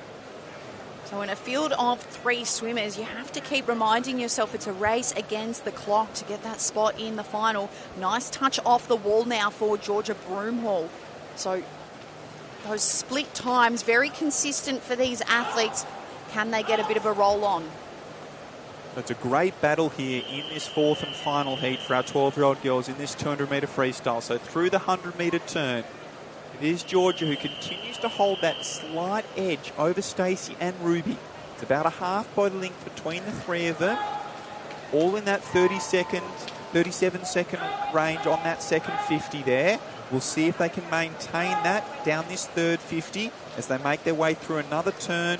A couple of good dolphin kicks from Georgia off that wall has extended her lead ever so slightly. It's so interesting to watch the body positioning of each of these athletes to see how high their elbows are coming up. There's still a bit of variance in that, not only amongst the athletes, but for the athletes themselves. What advice would you be giving to young swimmers in terms of that elbow and how it comes out of the water? I want to try and feel relaxed on your recovery. So when your arm is above the water, that is your recovery stage. So you need to make sure you're feeling nice and relaxed. Whatever that is for you, everyone's going to be slightly different. We're all built differently. So whatever position that is, but as long as it's finishing your stroke right down past your leg, and then the recovery is nice and relaxed. And a really strong last 50 here from Stacey Dew.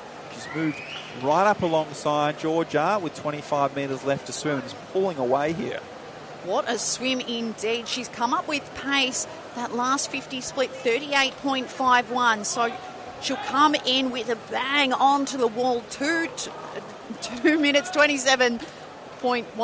So a great time for her. Georgia Broomhall in second, 2:27.85, and Ruby Hillier in third, 2:29.98.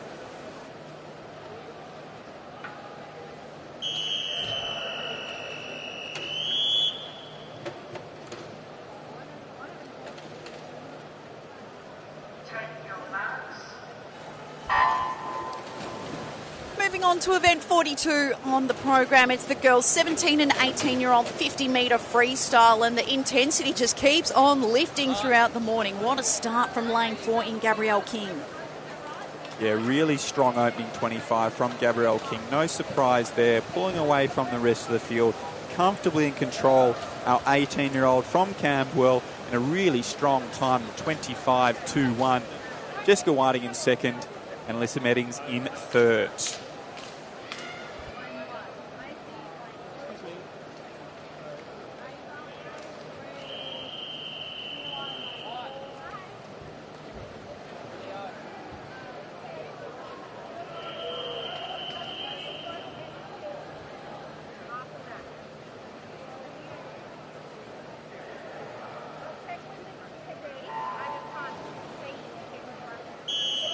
we're now moving on to the girls 17, 18, 50-metre freestyle heat 2. Great to see Alicia Clark on the blocks in lane 4. She's on her return from a shoulder reconstruction. So it's been a good battle these last 12 months, but great to see her in the pool and absolutely flying through this opening 25. She turns through in the clear lead ahead of Celeste, Nuttawading teammate, and Juicy Lou in lane 5.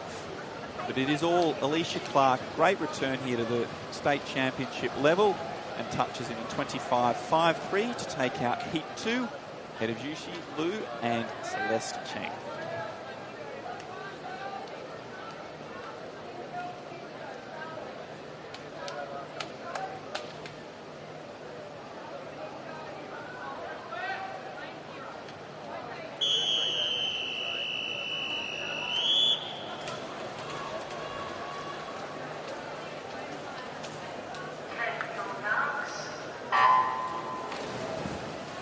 Lanes of action in our final heat.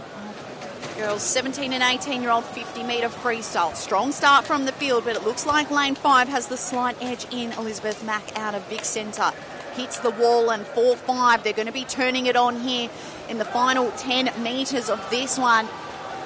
Breathing now, looking on the inside. It's going to be the edge of Eve Anderson to touch the wall narrowly in front. 26.14 her time. Elizabeth Mack 26.53. And in third, Claire Matheson 27.18.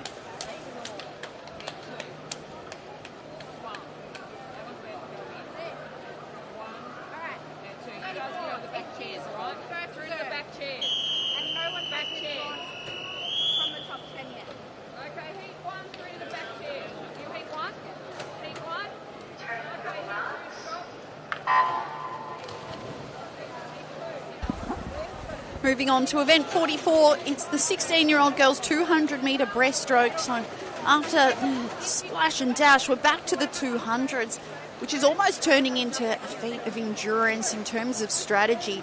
You just have to grit it out and treat it like a long sprint. You treat it like a longer event. Such an interesting one in terms of the mental, the mindset. Yeah, and our Victorian age group record is held by Tara Kinder, who's just recently returned from both the Commonwealth Games and Pan Pacs. Trains in this very pool. So it's great to see her have success on the international stage over the last couple of years, really consolidate her place on the Australian team. And in the centre of the pool, Eve Lawrence is consolidating her lead here, starting to pull out to almost the body length lead as we approach the 75-metre mark. Absolutely. Eve Lawrence, hailing out of Vic Centre, came into this one with a seed time of 2:39.07, and you can see with Kinder setting that time back in 2019, the futures that these athletes we're seeing right in front of us right now have in swimming. And it's also how much time that you've got. It doesn't need to be a now. So Tara set a Victorian age record as a 16-year-old, so some people would be looking, you need to be on an Australian team within the next 12 months. Bakara, so it took probably 6 years from that point to make her first Australian team, but then now she's really one of those leading members of the Dolphins. That's right, and leading the way in this pool as Eve Lawrence continues to stream ahead of her peers. Got a body length and a half over her neighbour in Vera Zheng, swimmer who's already swum in this pool this morning, the 16-year-old from Melbourne. So Eve just continues to make sure she's keeping that stroke nice and long, maintaining good stroke length. In this 200 breaststrokes, really important. Finishing that kick off, she's making sure she's squeezing those feet together before she moves on to that next stroke. So she's getting maximum value out of each kick before she works onto the next stroke. Yeah, the feet are often the last things we talk about with breaststroke, but they're really quite important. Do you want to tell us more about that?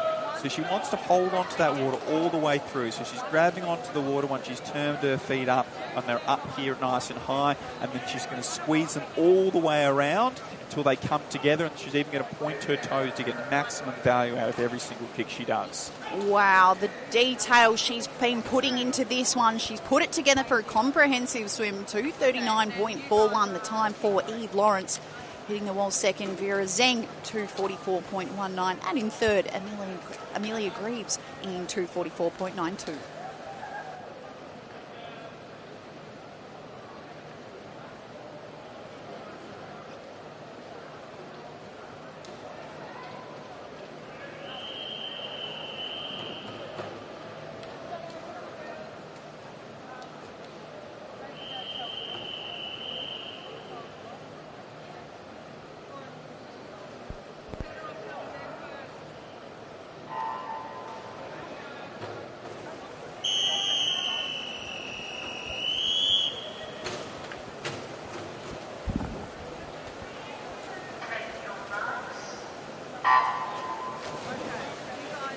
underway here in Heat 2 of our girls' 16-year-old 200-metre breaststroke. Nice even start across the field, but expect Keela to start to make her way through the field gradually. She's probably not the most powerful off the blocks, but she does have the fastest swimming speed, with a nice strong entry time under that 2:40 mark that we saw Eve hit in that opening heat. But Carissa Chan's putting the pressure on her in this opening 50. That's the beautiful thing about the 200-metre distance is you can almost sneak up via stealth on your opponents. It doesn't have to be the bang impact from the start. And as you can see, just the patience in the glide to really take it to its full extent, start moving through the field that way. It's a beautiful thing to see from lanes 4 and 5 in Enters and Chan. We saw a number of these girls swimming earlier in the 200-metre individual medley. So now on to their second 200 of the morning, as they're making their way through that turn. And once again, Carissa getting some distance off the turn, but once we come to the swimming part, Keela moves away. They had alternating breaths for the start part of that lap, then they went in sync, now back to alternating. So just understanding their own rhythm and what's going to be best for their stroke is such an important part of this heading into that third 50. So managing to keep under that 40-second mark on that second 50 has given Keela a nice advantage here. She's working her way through this third 50, keeping that good distance per stroke. Really nice full stroke onto that wall. She comes up off that split stroke at about the 8-metre mark. So good distance off that turn, but Carissa Chan's not going away. No, she's not, and she's right on the hip, still putting some pressure on, albeit that lead stretching to a body length now. So it's a question of what can be made up in this final 50 metres. You can see that gap off the turn starting to increase between the athletes, but look at that work rate now from Enters. She's just lifting it up a notch. And they're both on for some nice, impressive time here. If they can hold it together, they're both going to go under that 240 barrier quite comfortably. So we definitely see Keela's holding her stroke together really well, as now starting to pull away once and for all in this final 50. But Chris is on for a strong personal best time with an entry time of 2:43.41. She's looking for a big personal best as she's in second place, with Keela in control of this second heat in a 2:37.85. Chris are in second place, right on that 240 barrier, and it will be Waylon Tron in third.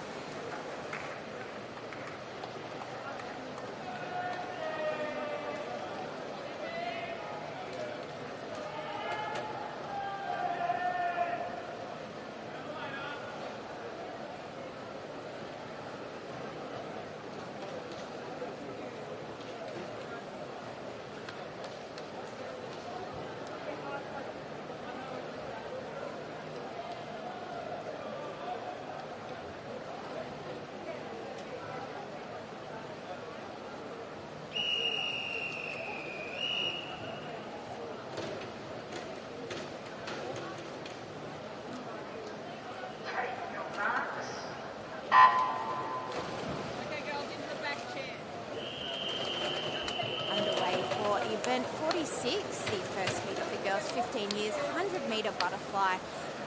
Packed pool here as we've got 10 swimmers in there. Very good start from Audrina David there out of lane 5.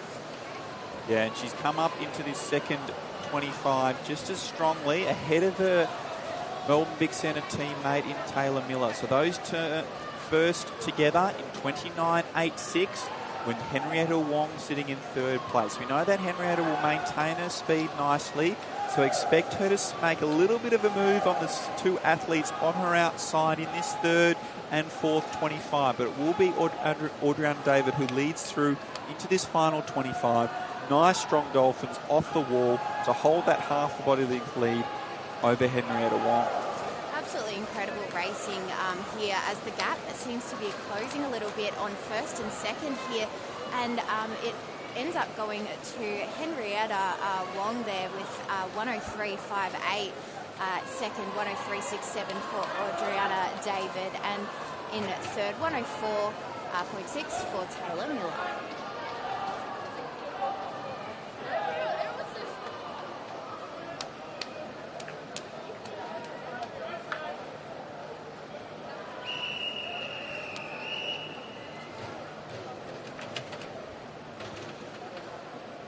And we're just about off and racing for heat 2 of the 15-year-old 100-metre butterfly, as they're dolphining under the water there quite a fair distance, conserving that energy as they come in for the first 25 metres. Middle lane's looking good here. Don't discount the outside lanes as well. There's lane 1 and 8 as well in that pack. So it is Sierra Kaufman and Kira Jeffs in the centre of the pool who will lead through this opening 50 ahead of Megan Lee as those three turn through that first 50. So Sierra has a slight lead over Kira at that 50-metre mark and has maintained it down this third 25. It's really important, a full stroke on the wall here, and Kira did a better job of timing that turn and has come up alongside Sierra for this last 25. Kira and Sierra have had such a successful day today. Let's see how this heat pans out for the two as they're approaching the finishing mark and touching that wall first. In first is Kiara Jeffs at 102.78. Second with 103.25 is Sierra Kaufman, and at third 105.74 for Megan Lee.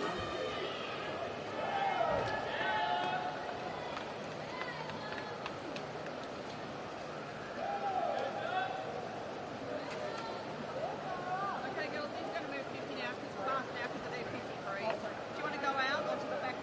Into the. Just watch out for that race. It's got the 3 people in it. Okay, heat 2, stop. Heat 2, stop. So we should have Emily, Rena, Jessica. And heat 3 of 5 here for the 100-metre butterfly 15-year-old girls off and racing now. Good form here in the water and very even across the mark as well. Just looking to hit that first 25. Lane 2 there from Pippa Brown. Lane 2, was it? Or lane 1? Lane 1. Lane 1. Like Bryn Kirk off to a nice strong start, but now in the middle of the pool, clearing out into the lead is Millie Charlton. So it will be Millie Charlton who leads through that opening 50 ahead of Bryn Kirk, with Yaru Lanwang sitting in third place.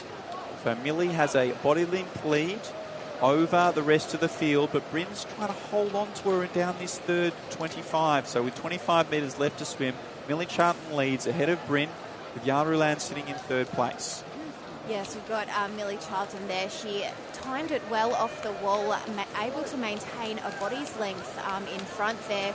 Definitely going to do her handy for coming into the finish of this race, as she takes out first with a 103.86. Millie Charlton there. Second at 106.75. Bryn Kirk, and coming in at third was 107.63.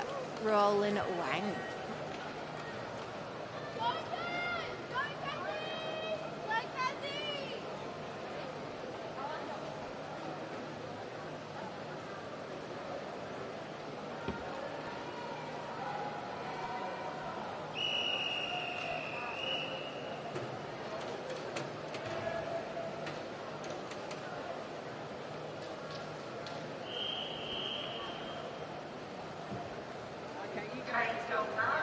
Heat 4 now of 5 for the prelim 15-year-old 100-metre butterfly.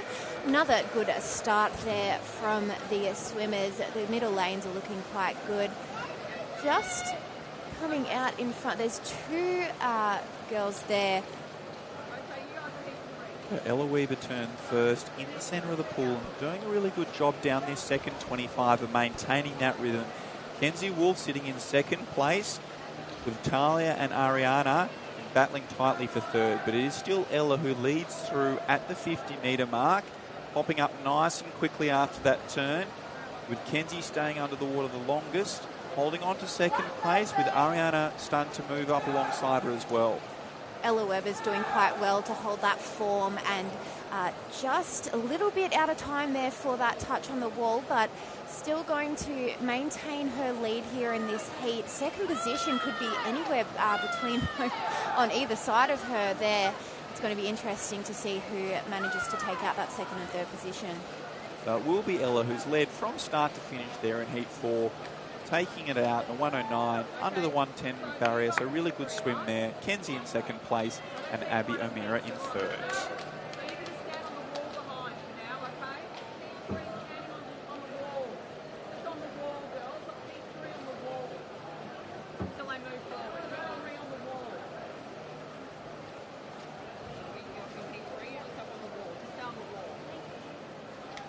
we've got heat 4. So we should have Eleanor, Claire. Heat 5 of 5 for the 15-year-old 100-metre butterfly. The girls here, 3 swimmers in the pool now as they get off to a good start. Annabelle Myers just hitting that mark nice and quickly there. Quite even coming across to the first 25 metres. It's going to be really important to see how they go about that turn. So they all touch together at that 25-metre mark and have emerged together once again as they work towards this 50-metre turn. So Allegra and Annabelle have a slight edge over Maggie Zhang, who's in between them. And once again, all 3 of the athletes nice and tight on that wall within 0.2 of a second as they make their way into this second 50. They're very even swimmers with their seed times all at that 112 mark. So it's no surprise that this race is nice and close. So Allegra's holding a slight lead over Maggie into that final turn, but Maggie had the best turn, timed it really well, came up in front, holding a slight lead over Allegra. Allegra's trying to respond in this final 10 metres. Those two have got a half a body length lead over Annabelle, but it is all Maggie in this final 25. She's accelerated away to take out our 5th and final heat in a 1:10.69 ahead of Allegra and Annabelle in 3rd.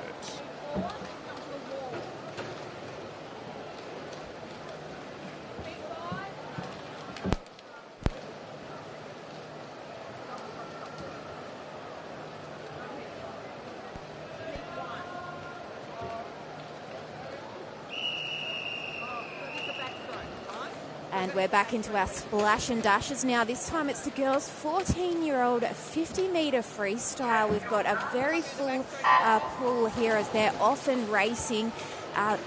Some of the best events here is the 50-metre freestyle, nice and quick, and we get to see that speed as they're kicking nice and fast here. Touching that wall first, though, is going to be lane number 5 or 6. But we're just coming down now to that final part. There's quite an even spread across those middle lanes as we're approaching the finish there, as Ada Zhuang takes out a 26.87, and second with a 27.13, Lucy Dolan, and third, Jumana Fahmy with a 27.29.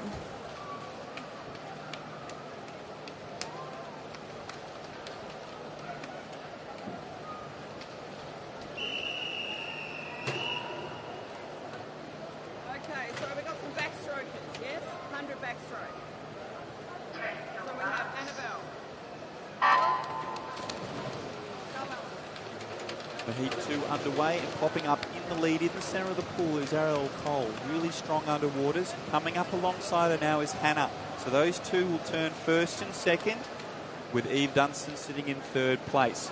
Hannah getting the best of the turns to pull out into the lead here in this second 25 and away from the rest of the field. So it will be Hannah who takes out Heat 2 in a nice 26.84.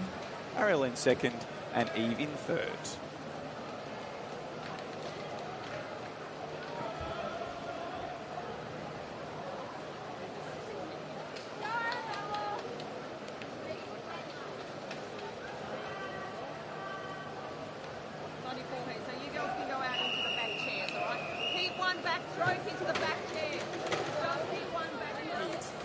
Of the 14-year-old 50-metre freestyle about to be off and racing as they enter the water now. Nice dolphining under there as they come out, firing hard here with a nice lead here from lane 6 in Zara Bar as they're going in for the last portion of this race. The middle lanes have got quite intensity, nice and fast racing here. Who's going to touch the wall first? It is Amelia Broughton with a 26.7. Second is Zara Barr with 27.04. And third, Abby Mensah.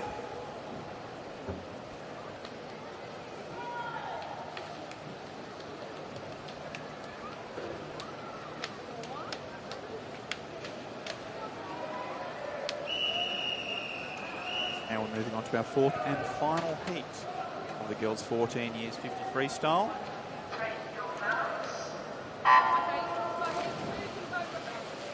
See if any of these athletes can move into the 28-second mark. With all their PBs in that 29-second range. Through that first 25, it is Ruby Chan in the centre of the pool who will lead just ahead of Eleanor all the way out in lane 0. Also swimming well is Elise Pratt in lane 8. So with 10 metres left to swim, it is still Ruby Chan who holds a slight lead over Gabriella Tan, who's coming strongly in this last 10 metres. And it will be Gabriella Tan who gets the touch ahead of Ruby Chan with Elise Pratt in third.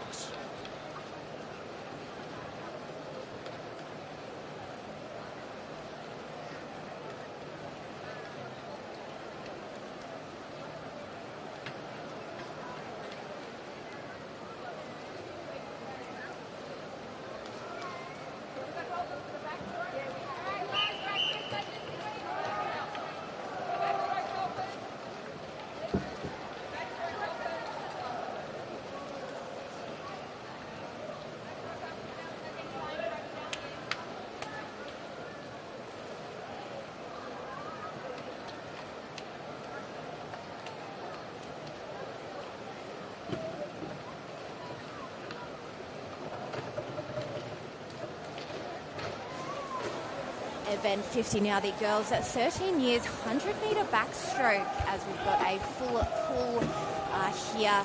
Just want to quickly mention that Funky Trunks and Funkita are proud sponsors of Swimming Victoria. They have a pop-up shop if you are located here in the main entrance of MSAC, or head on to their website to check out their range. If you want some loud colours or if you want something a little bit more subtle, Funky Trunks and Funkita are the brand for you. I do love the colours they bring into their designs. I remember when they started, it was such a revolution in the swimming world. It? So cool. Everyone used to be all in black and, navy, and then now it's just all those neon bright colours. Sometimes it makes you feel like you're going faster. I think they are, and seeing the times that some of their swimmers are posting today, I have to agree. Absolutely. It's been such an incredible day of racing here. And we're only day one. We've still got 2 more days to go, and obviously finals tonight. But some fantastic racing. We're very blessed to have this kind of competition here for the short course UNCLOUD Victorian Age Championship. About to get underway now for the 13-year-old 100-metre backstroke. It's going to be very interesting. I think this is one of our first backstroke ones of the event. And nice little lead from lane number 5, I think it is. I think lane 4 in Kira Stubbings has had a brilliant start. But, yeah, you're right. The contest between 4 and 5. Elchkovsky from Propulsion doing really well in that 1-2 battle. Amelie Dior, she's done well in her other backstroke portions of the event. And she's definitely proving to be a contender here. Not letting Kira Stubbings have too much of a lead at all. It's actually becoming quite even. Yeah, absolutely. And knowing that Kira Jeffs, who we saw in the pool just a couple of events ago, set the age record here, 102.42, when she was eligible as a 13-year-old, goes to show that we truly have the best in Victoria who grow up to be really, really strong teenage swimmers. We're seeing that right now. Absolutely, as we're coming into this last portion with Amelie Dior Velichovsky at a 105.82. Second for Kira Stubbings, 107.29, and third Charlotte Ford. Fantastic racing there for Heat 1. We've got 4 heats, so everyone's vying for a spot in tonight's final. It's a huge program for these young athletes, but this is why they train so hard, so many hours in the mornings, the afternoons. It's because they want to be able to back up not only a morning swim into an evening swim, but also into a day 2 and a day 3. Absolutely. It'd be a very tough competition. I think a lot of the girls at the start of the day were happy to get that 400-metre freestyle out of the way, one of those longer races, but we're finishing on an absolute ripper today for this afternoon session with the 1,500-metre. Going to be a very long race, but definitely worth sticking around for and watching. Another sponsor that we just have to mention is Madiola, Swimming Victoria's aquatic facility maintenance partner. They've been maintaining these pools and facilities for over 50 years, so very grateful to Madiola for them. underway now for Heat 2 of the backstroke 100-metre event. We've got a nice lead here for lane number 4 in Zoe Clemenson, touching that wall first and turning around. She was one of the outstanding athletes earlier this morning, and again, to back it up and to do it again in this 100-metre breaststroke, 100-metre backstroke is going to be really tough, but she's doing well here, already out by a length. Look at the way she's executing that turn. Beautiful glide under the water. Yeah, it is lovely. It's always good when, especially with backstroke, I think it's one of the easier events to time that turn, but you've got to still be consistent in doing that turn as well. It's changing direction multiple times as we still see it's a body's length now there for Zoe Clemenson from MLC Aquatics. She's just maintaining that speed. Coming in behind her, Victoria Dang from Melbourne there. Closing out that race with a time of 105.46, Zoe Clemenson second, Victoria Dang with a 107, and in third, Erin Sun with a 109. Very lucky to have such good quality racing here in Victoria. We are such a fantastic state for lots of sporting things, but swimming, we're definitely above and beyond. Yeah, it only takes the recent Com Games, looking at the clubs where some of these athletes have come from, and we know that our neighbours in the sunny state often take more than their fair share of medals, but Victoria has such a proud swimming history, and that continues when you look at the big major events at the moment. So there are so many athletes who are coming through the pathway, who are coming through Victorian clubs, and we know that the foundations of champion swimmers are built in pools just like this one here at MSAC. The number of times they compete at state level, it's just so important to have these opportunities as a young athlete coming through. Absolutely. Starting Heat 3 now in the Olympic gold medalist Horton pool, which is absolutely fantastic for these young athletes to be competing here. In Heat 3 now, we've got a nice little lead out in lane 5 there. Raina Schneider's from GEE there doing quite well to maintain that, but it's quite an even pack throughout the rest of the pool. Yeah, I think lane 4 is doing a great job in Anna Kang out of Nunawading. You speak of powerhouse clubs. Nunawading has been punching well above their weight for many, many years now. And as you look at that lead, 2 body lengths now on the rest of the field for Kang. She's doing a great job of staying consistent. You see the bobbing of her chest. She's in a really nice rhythm now. Absolutely, as she goes into that last 25 metres, following second and third behind in the lanes just outside of her. I think it's going to be a battle for second and third here with a clear winner in Anna Kang as she comes to touch that wall with a time of 105.03. Fantastic time for that heat. Second, Raina Schneider's with 107, and in third, Mackenzie Wilson with a 110. Of course, times are of paramount importance, given that it's not necessarily if you win your heat that you progress to the final. It's based on time. So that's why you see every swimmer, as soon as they touch the wall, they're looking up at the big screen trying to figure out where they are in the pecking order. That's it. And just want to quickly shout out the naming sponsor, UNCLOUD campaign. Swimming Victoria has partnered with Victorian Health to amplify the UNCLOUD campaign across upcoming events and programs in this short course season.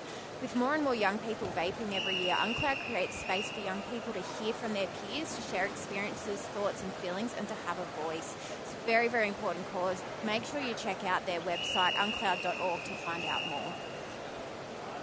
Just about underway now for Heat 4 for the 100-metre backstroke as they're entering, well, they're already in the water for this one. And very even across the board here, but looking at those 2 outside lanes, only got a couple of swimmers in the pool for this one, and it's definitely going to be a battle between Ava Lucas and Adeline Hartley on those outside lanes. Yeah, ripper swim by Hartley. As you mentioned, we've got 6 swimmers in this one. So given that we've already seen 3 heats, hard to qualify from this 4th heat. But what they're doing from the outside lanes is just so impressive. Adeline Hartley, as you mentioned, out of Albury. So she's made the trip down to Melbourne and what she's doing with it. She's turning it on. Absolutely. This is quite a fast-paced backstroke, especially for the fourth heat as well. It's fantastic to see such strong quality swimming, and for this time of the day as well. It's been a long, long morning.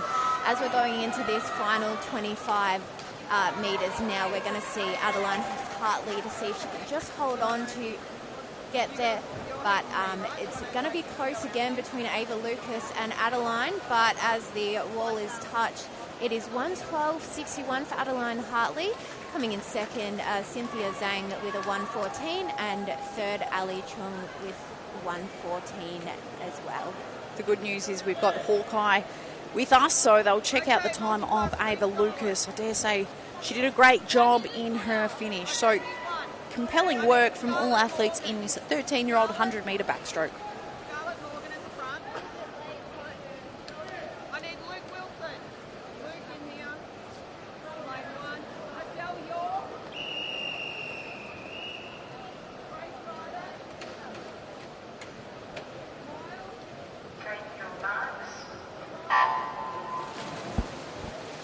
Moving on to event 52 on the calendar.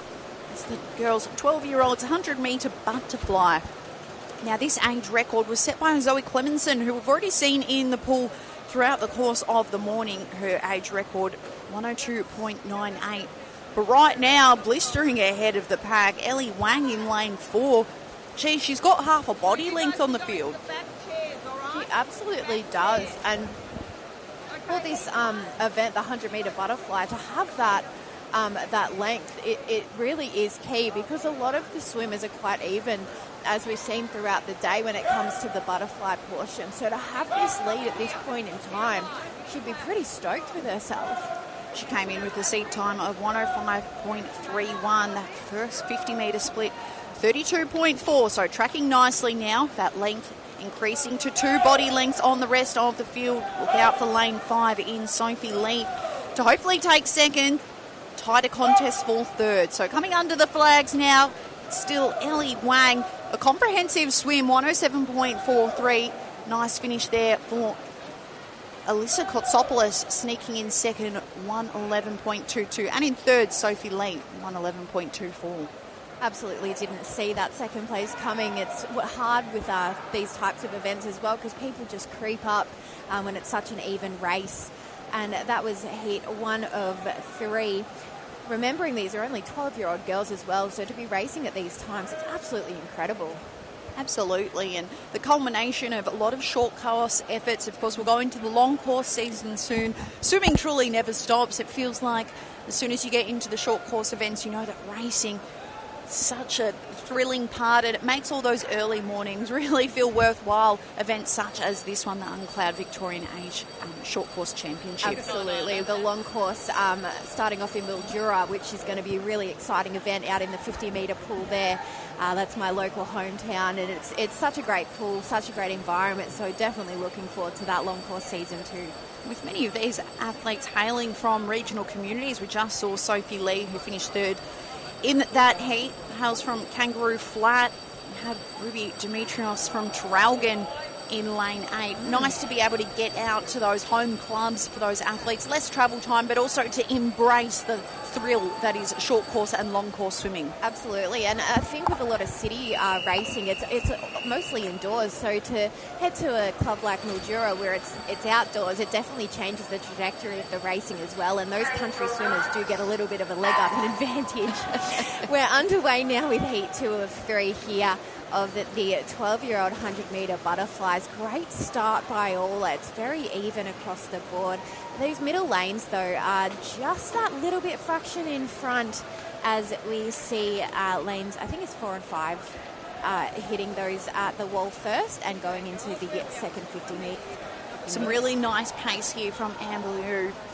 Looked like she hesitated on the wall, but now has been able to turn that into a half-body lead over her peer in Lexi Tao. We've already seen the two of them go head-to-head throughout the morning and never too far off each other. But right now, it's Amber who's starting to spring ahead. But Lexi, she's never far out of it, just riding the hip. Absolutely, and anything can happen here at this turn. And as we saw, that's just decreased the margin between the two ever so slightly, but it could be anyone's race at this point here as we're heading into that final thing. It's looking like it's going to be Amber who's going to be touching the wall first, as she does so at a 107.02, and teammate Lexi Tao 107.50, so very, very close.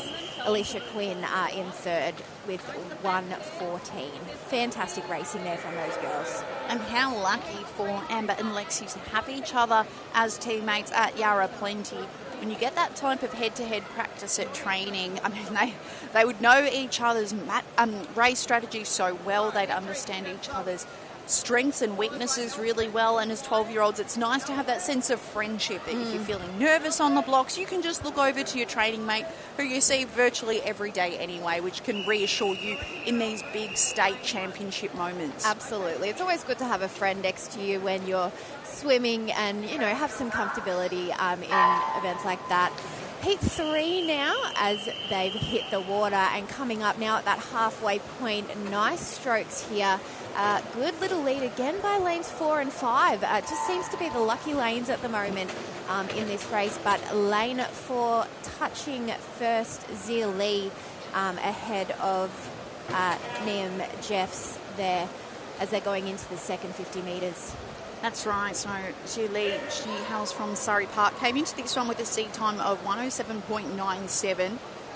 Gets the split in 32.2 seconds for that first 50. So a healthy time, just almost a second better than that of Neve Jeffs in lane 5, 33.07. Absolutely, and keeping that body length and just gaining a little bit more and more. This turn is crucial here for Zia Lee, and she's done well to be able to maintain and get a good timing on that turn as we're coming into the final stretch of this third heat of the 12-year-olds 100-metre butterfly, as it looks like it's going to be lane 4, Zia Lee touching that wall first at a 109.09. Coming in second, 111.78 is Niam Jeffs, and third place, Sadie Van Sullen with a 113.37.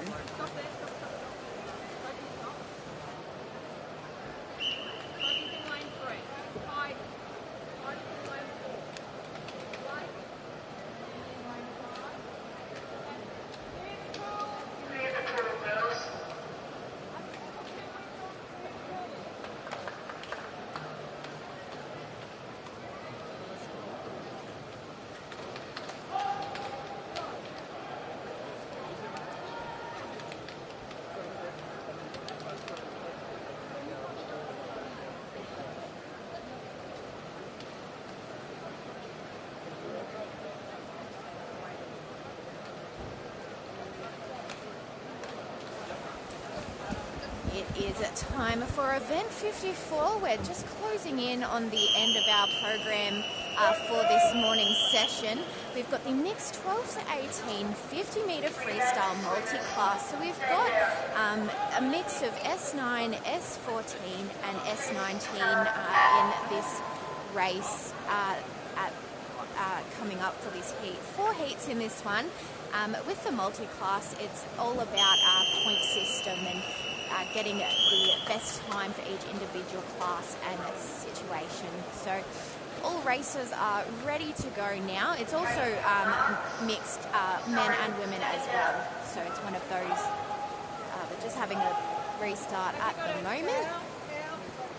And in doing so, just thanks to Victoria's major sponsor and aquatic facility maintenance partner, Mattioli. With over 50 years of experience, Mattioli are experts in building and upgrading pools. The partnership will connect organisations seeking advice directly to Mattioli, playing a pivotal role in shaping the future of swimming in Victoria.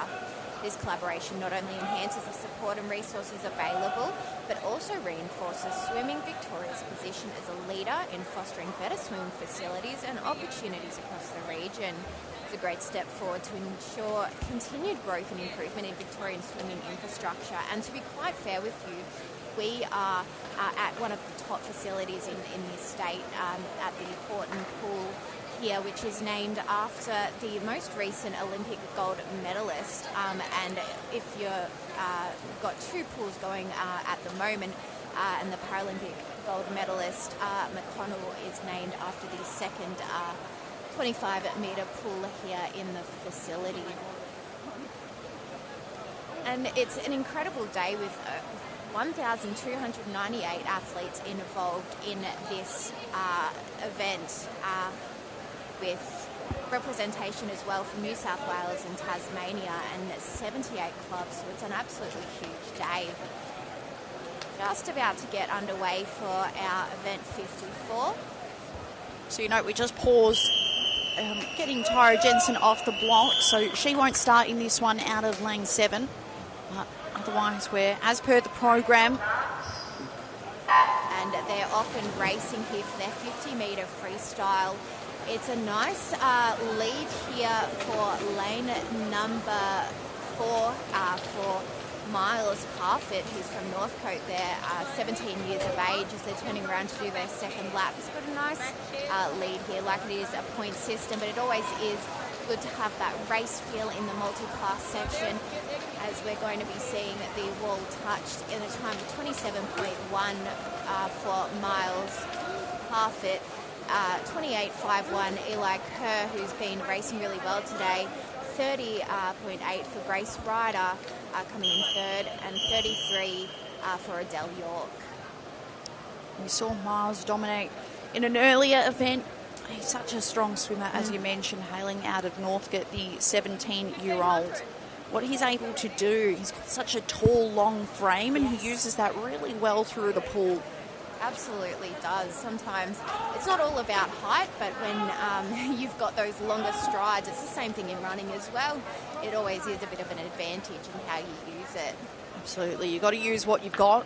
And I think multi-class swimming really shows you that. It doesn't matter what your body looks like, as long as you work to its strengths, that's what gets you your best times. Exactly right. You've got to work to your advantage as a swimmer. So we're heading into the second of our heats in this 12 to 18-year-old 50-metre freestyle multi-class event. Another 10 lanes of action. Great reaction times from these athletes, the fastest of which 0.65 for Lisa Bale out in lane 8, but right now it's lane 4 in Ming Pang leading the way from Camberwell. Another one of those swimmers who did well earlier this morning right now has 1.5 body lengths on the rest of the field, the S14 swimmer. Going to come into the wall. Impressive time of 27.35. Levi Jarrett hits it second, 29.65. Jessica McDermott, 30.86.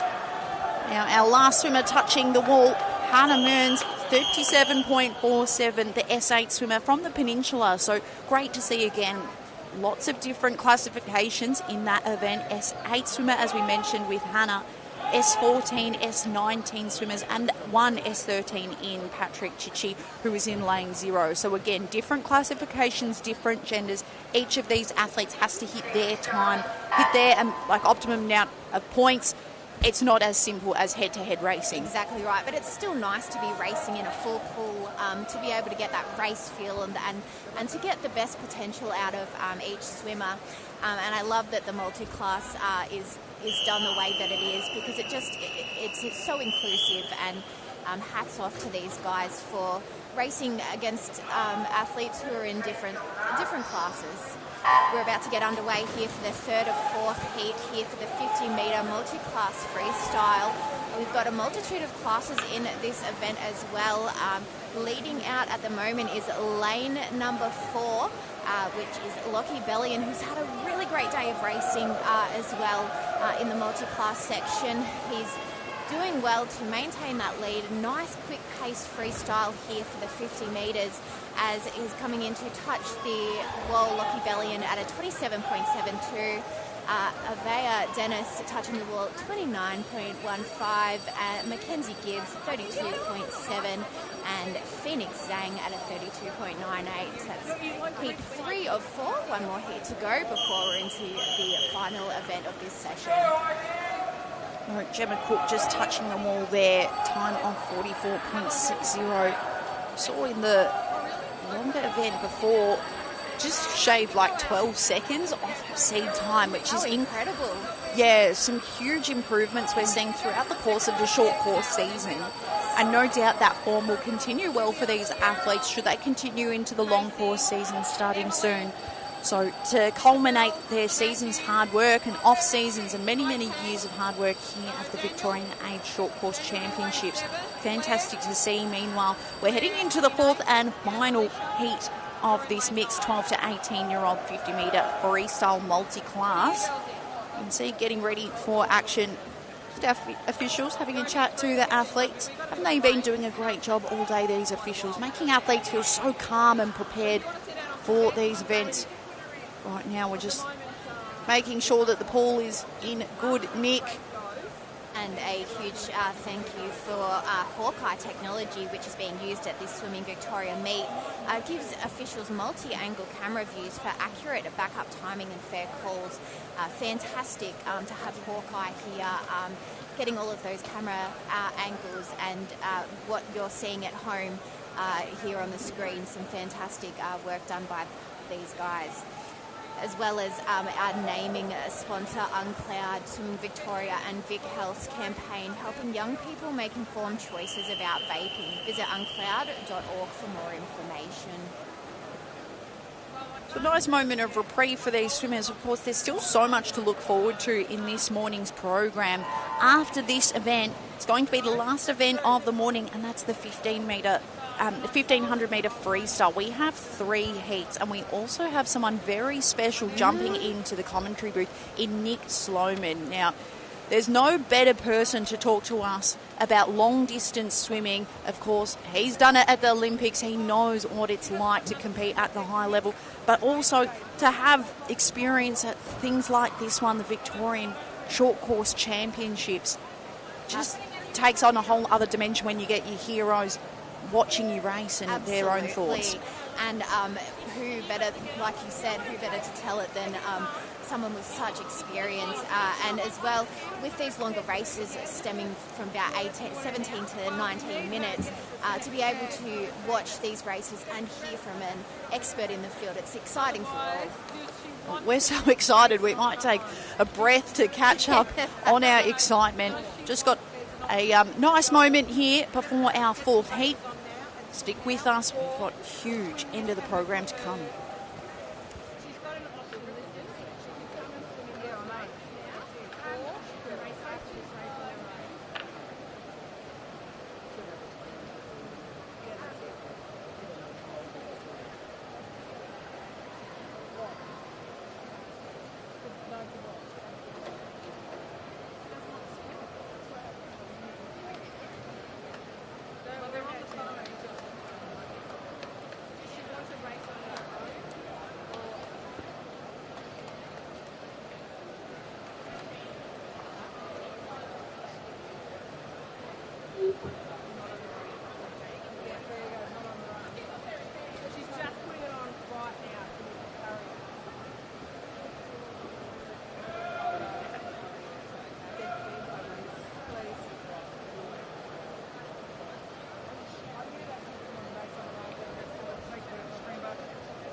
Little wave to the camera.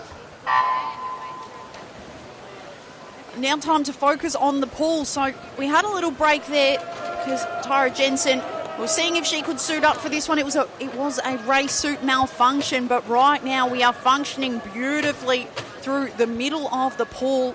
What a start. So we've got Sophie Deeth in lane 3, Heidi Larson lane 4, Blank Warren lane 5, and Sebastian Wilkins. But right now it's the yellow cap of Heidi Larson, who's got the half body length over her peers. The S10 athlete has to have enough juice in the tank as she progresses under the flag, still holding that half body length over Sophie Deeth, the S8 athlete. But it will be Heidi who hits the wall, a time of 42.27, 43.39 for Sophie Deeth, and in third, Blake Warren, 46.03, 47.54 for Sebastian Wilkins.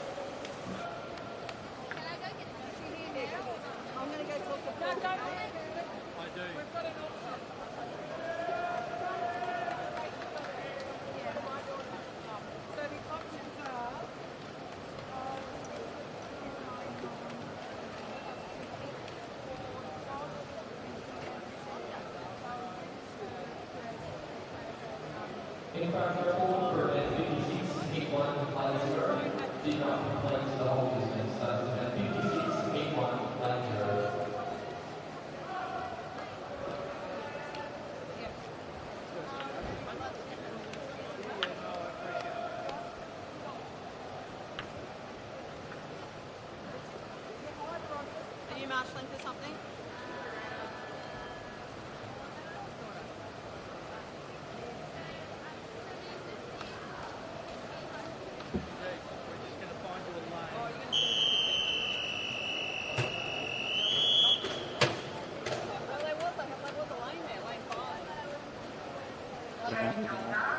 Event 55, mixed 12 to 14, 1500 metre freestyle.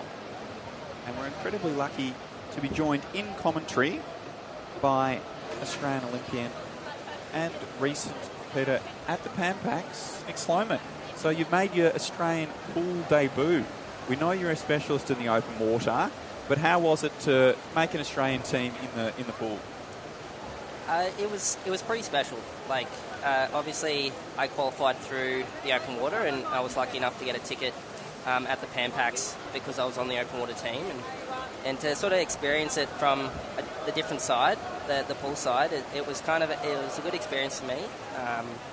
Yeah, I mean, I loved it. I love swimming distance. I love doing the hard yards, and for me to be a part of that, to experience something new was pretty incredible.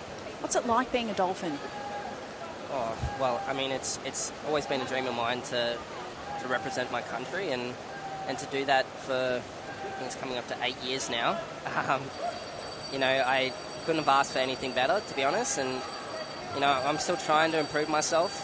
This year's been a pretty tricky year for me, and we'll obviously go back to the drawing board and figure out how we can improve for coming years, but I've obviously got LA in the back of my mind, and we'll obviously try and make that team, and then we'll see how we go for Brisbane 2032.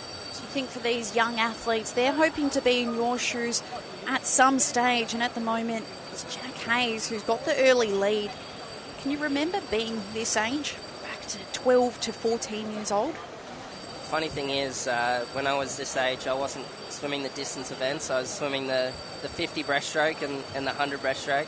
So it's kind of wild to see these guys at such a young age, and even swimming this quick. Like, he's gone through the 150 mark at 132. Like, that's pretty impressive, not going to lie. So yeah, I mean, I take my hats off to these guys. Like, doing the hard long yards it's not easy, and doing it at this age, it's bloody impressive. So take my hats off.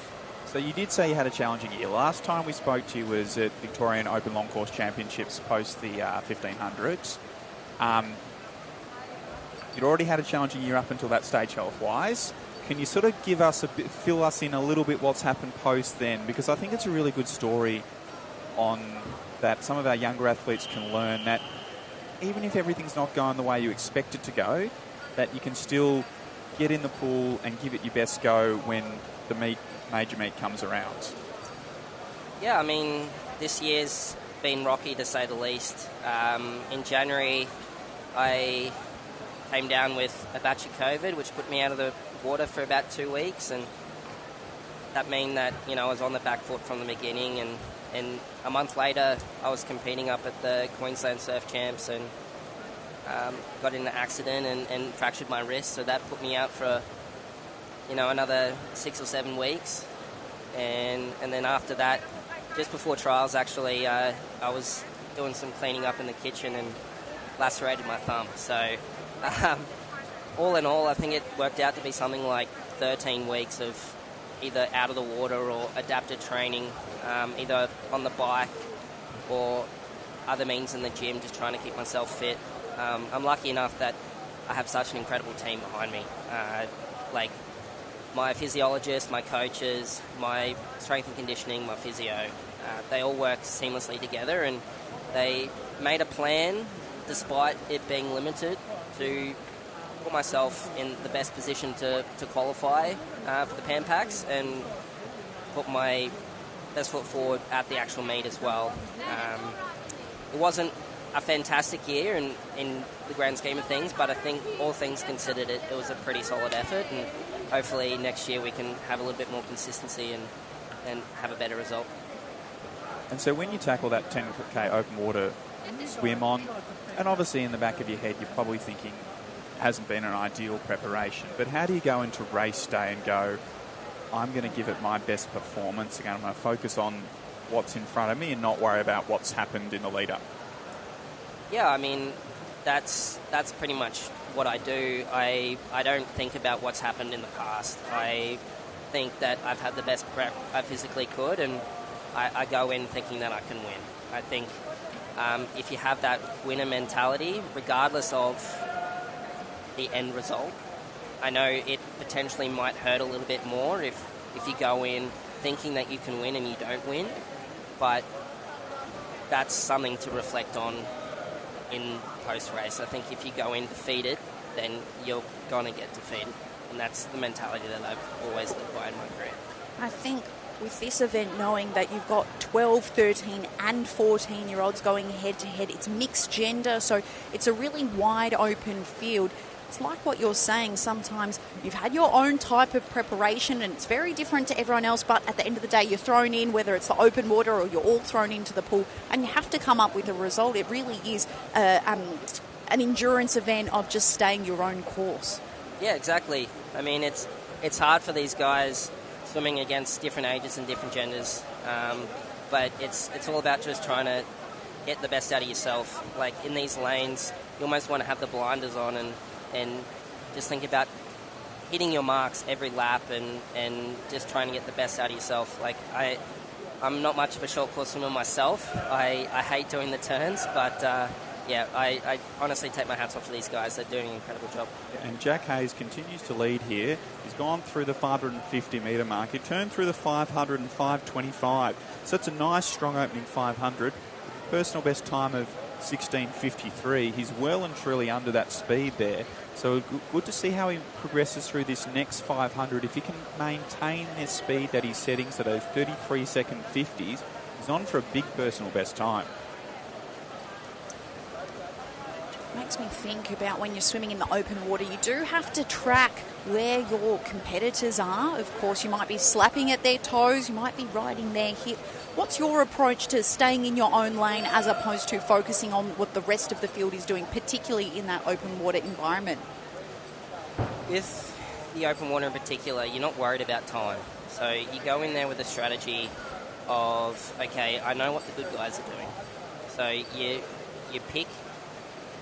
When I'm racing internationally, I might see Florian Walbrock or Christoph Rosowski or David Bethlehem. I'm going to eye them off in the race. I'm going to be like, they're going to take me around the course because I know they're going to be up the front and I know they're going to be pushing me through the race.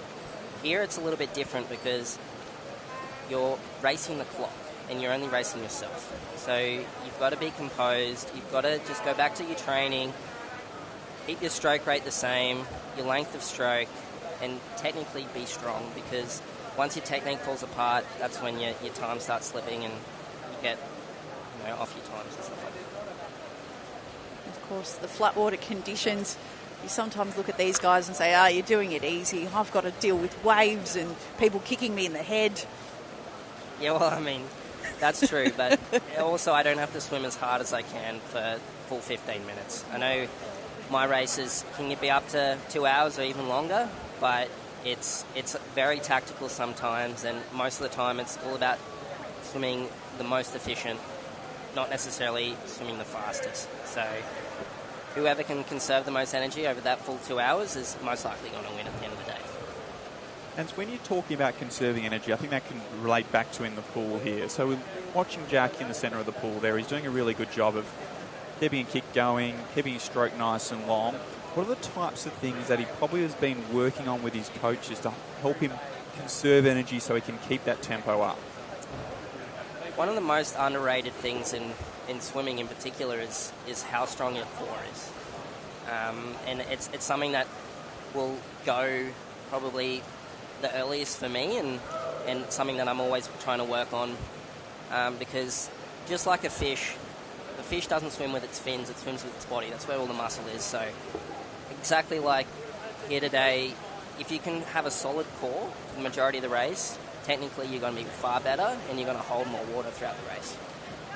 So when everyone at home is watching and they're looking out for that core, what do you see in these swimmers that differentiates those with a strong core as opposed to those who are still gaining strength through their core muscles? The rate is obviously a big one. Like, I obviously know that these swimmers are all different sizes, they're all different builds. But when I see someone with a slow stroke rate, but they're moving throughout the water, I know that they've got solid connection. And that, again, comes from the core. So they may have long arms, but they certainly know how to pull through the water through their core. Certainly see that in play here in the field. Beautiful work, as we've already highlighted, from Jack Hayes. But some strong swimming around about the mark as the swimmers somewhere between 23 to 27 laps to come. And it has been a really strong swim from Jack. He's now started to bounce between those 33s that he was swimming before. Some of them have dropped out to 34s, but he's holding a nice tempo. Again, still on track for a nice PB. Mariella, who's swimming above him, has also been doing a good job. And as Jack went past, she just got a little bit of surge of energy to try and match him again as the fastest swimmer was going past, because they're competing in their different events. So Jack's in the 14-year-old boy, Mariella's a 13-year-old girl. So they're in different categories that they're racing for their own medals in. At what age, Nick, did you start to think that perhaps short course or long course swimming wasn't for you and you were more of the open water variety? I'd probably say about 12 or 13 years old. It's where I sort of hung up the pool togs and put on surf life saving cap, and I did that for 5 or 6 years, solely surf life saving, and I sort of outgrew that and found myself wanting a little bit more, and open water was that connection for me. I just found that I wanted a little bit more of a challenge. I enjoyed the flexibility of open water, not sort of knowing exactly what I was up for in the next race, and sort of the unknown in preparing for each race for all different types of conditions. And open water was like that middle ground where I could still have the competitiveness of swimming in the pool, but also had that unknown and flexibility of racing. I think that's one of the best things about swimming is you can figure out which pathway you want to go down, and we've already highlighted this morning that fun swim exists, and that's a clear and consistent pathway from your typical learn to swim club environment and then taking you through to competitive swimming. Of course, we're seeing the best of the state at the moment, but great to know that if you want to jump into surf lifesaving and then pursue open water swimming, that Nick Sloman, you're the beacon of light for people who want to take that direction too. So we know that the open water team is sort of a team within the team in the Dolphins. It's obviously very competitive to make that open water team. There's never that many spots, especially when we turn around to the Olympic Games. There's only a maximum of 2 per country that can qualify if we manage to get those top two in the top 10. How do you be a leader amongst that open water crew when you know that the person next to you is chasing that same spot in the team as you are?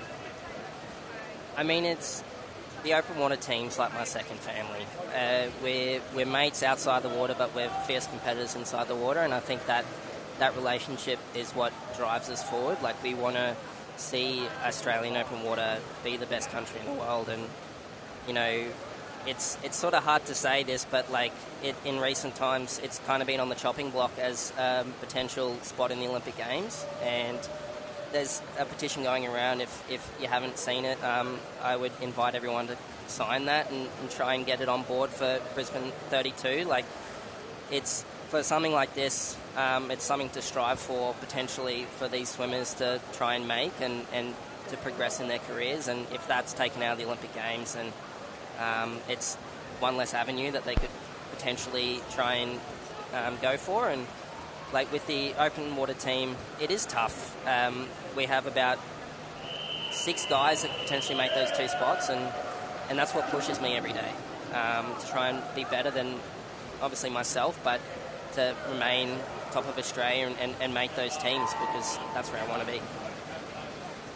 So as we're heading towards that next Olympic cycle, as we move towards LA, where is your sort of schedule? Because that qualification path is almost starting now for the open waters. Where are the sort of check marks that you need to tick off along the way? It all starts in January for us at Bunbury for the national championships. That's our first leg of qualification for Budapest Worlds.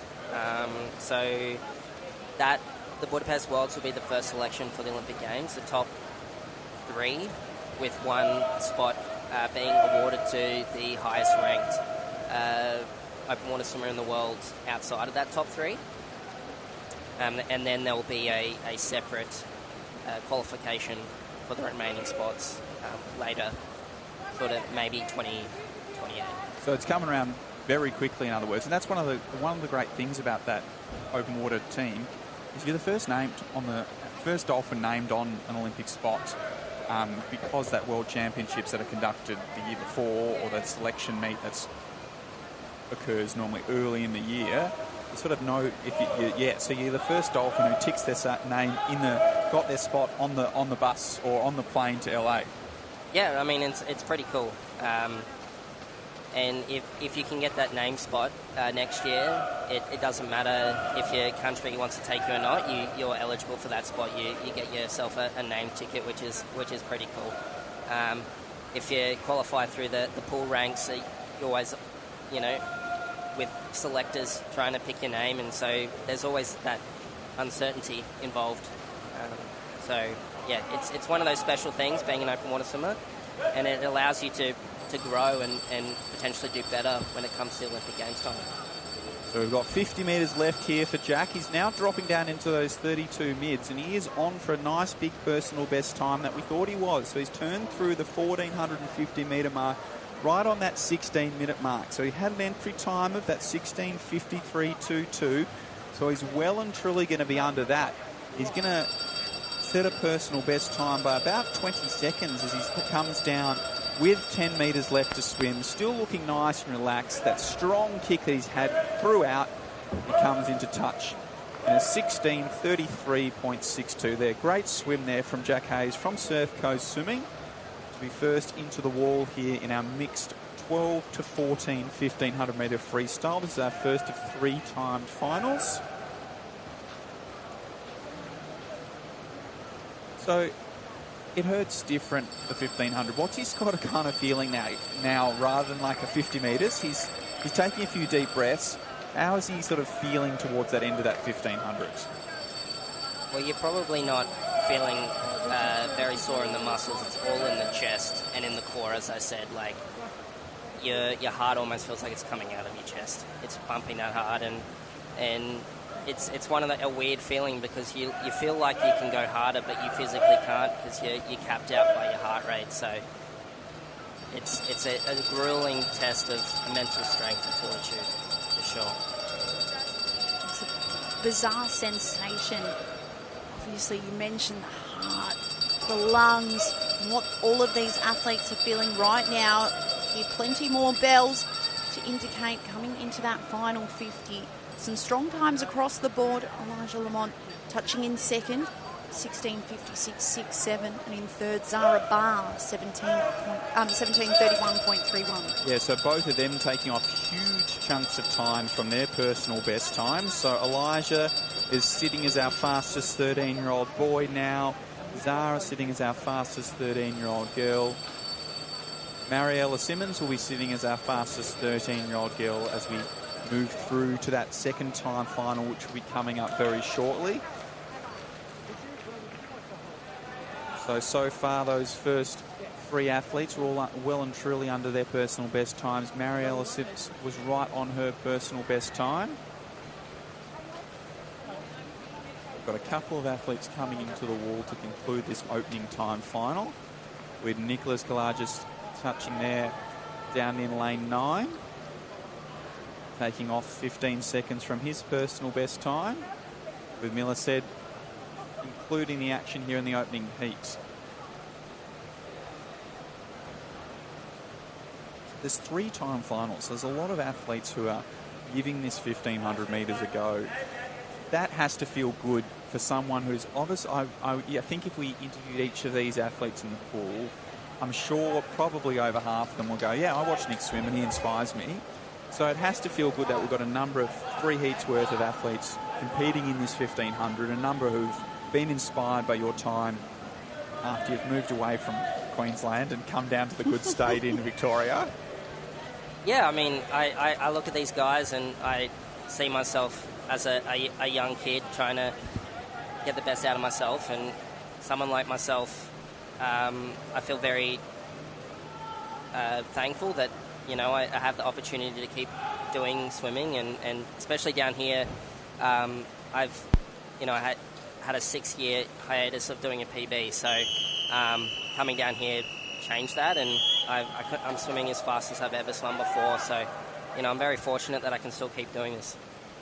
I think that's another thing that from the younger athletes could definitely learn from you.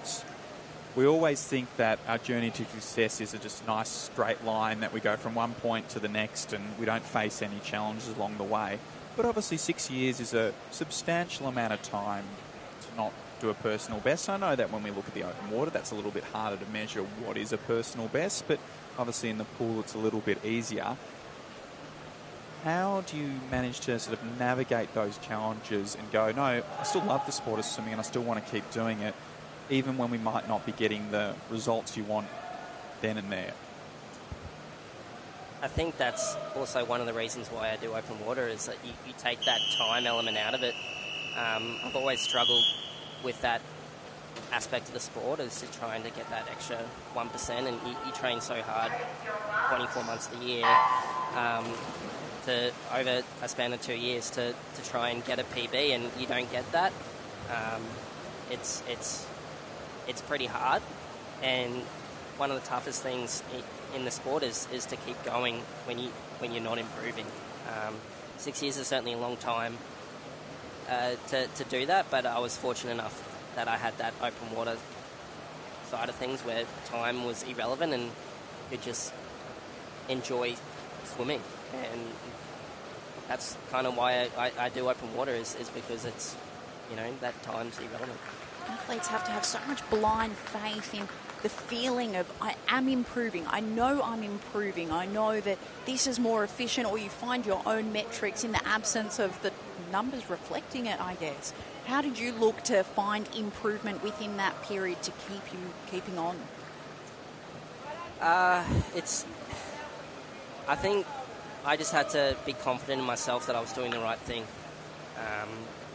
And, like, I know myself and my coaches work extremely hard to try and get the best out of myself, and every year it doesn't always work out, but there's reasons to it, and you've just got to learn from your mistakes, I think. If you keep doing the same thing and you're not getting the result, I think that's insanity, to be honest. So you just got to try and find ways of improving yourself, and if that means doing something different, then do something different. I do love at the start of this race, don't know if you could hear the family members saying Emerson, who is in lane 3 at the moment, was lining up behind the blocks of lane 1 and said, Emerson, you're in lane 3. So that was the delay to the start of this one. So goes to show that there's always a process of refinement, and even the experience of racing, just knowing what it's like to marshal, to remember which lane you're in, to get yourself sorted. It's very nerve-wracking, especially for these young athletes, 12 to 14 years old. For them, for many of these, it might be their first opportunity to swim, especially the 12-year-olds at this state championship level. So although we're incredibly lucky that we've got this great facility here at MSAC, coming to race at a state championship level for the first time, sometimes a little bit overwhelming, and you need to just get yourself settled and ready for your race, which it looks like the athletes in the centre of the pool have been doing a really good job here in our time final number 3. If you're someone who's looking for time final number 2, that's being currently swum in the McConnell pool next door. So if your athlete was in the second time final, switch over to the McConnell feed, so you'll be able to watch your athlete swimming in that pool over there. We've got time final number 3 going in the Horton pool. Sloman, I've got to ask, did you ever have or did you witness any funny experiences, people getting up to the blocks throughout your swimming career? It's funny you say the getting in the wrong lane. I mean, at Pampax, I walked up to marshalling not knowing what lane I was in. So it happens at the best of us, so I wouldn't feel too bad. Who told you? I was lucky that they still have marshalling where, I was walking out and you could tell what lane you're in just by, it'll be Sloman lane 5. Which is obviously one of the things that we've done in swimming in Australia is we've reduced the amount of times we've spent in the marshalling room, so a lot of it's gone to self-marshalling, which is great in terms of you don't necessarily need to all be sitting in the one room at the same time, but it does put a bit more emphasis on the athlete knowing which heat and which lane they're in, which I would argue often it's the more experienced athletes that tend to not know what heat and lane they're in. So I'm not surprised that it was some members of our Australian team didn't quite know what heat and lane they're in, but that's why they've got marshalling at these international meets, because they can make us sit down in chairs and tell us where we're going and we'll be all right then. Got to laugh at athletes. They've got so much on their plates, and then sometimes it's the simplest of things can just trip you up a little bit. But it's good that Nick Sloman's figured out which lane he's in. Emerson Smith continues to power away in lane 3, the Yarra Plenty athlete. And plenty of other race leaders as they've passed the 300 mark. Currently, Ava Dennis in lane 0, leading the pack 350 metres down, split time of 4:23.66. Yeah, nice strong start through that first 350 metres from all our athletes, trying to hold that speed under that 40-second per 50. So 120 per 100, trying to keep those repeats going, making sure they're really working out of every wall. So you're seeing these girls in the centre of the pool, they pop up out of their turn and they accelerate with their legs for a little bit just to make sure they're setting their rhythm for that next 25. So as you're talking about core, Nick, probably one of the underrated things about turns is how much core you need to use for them.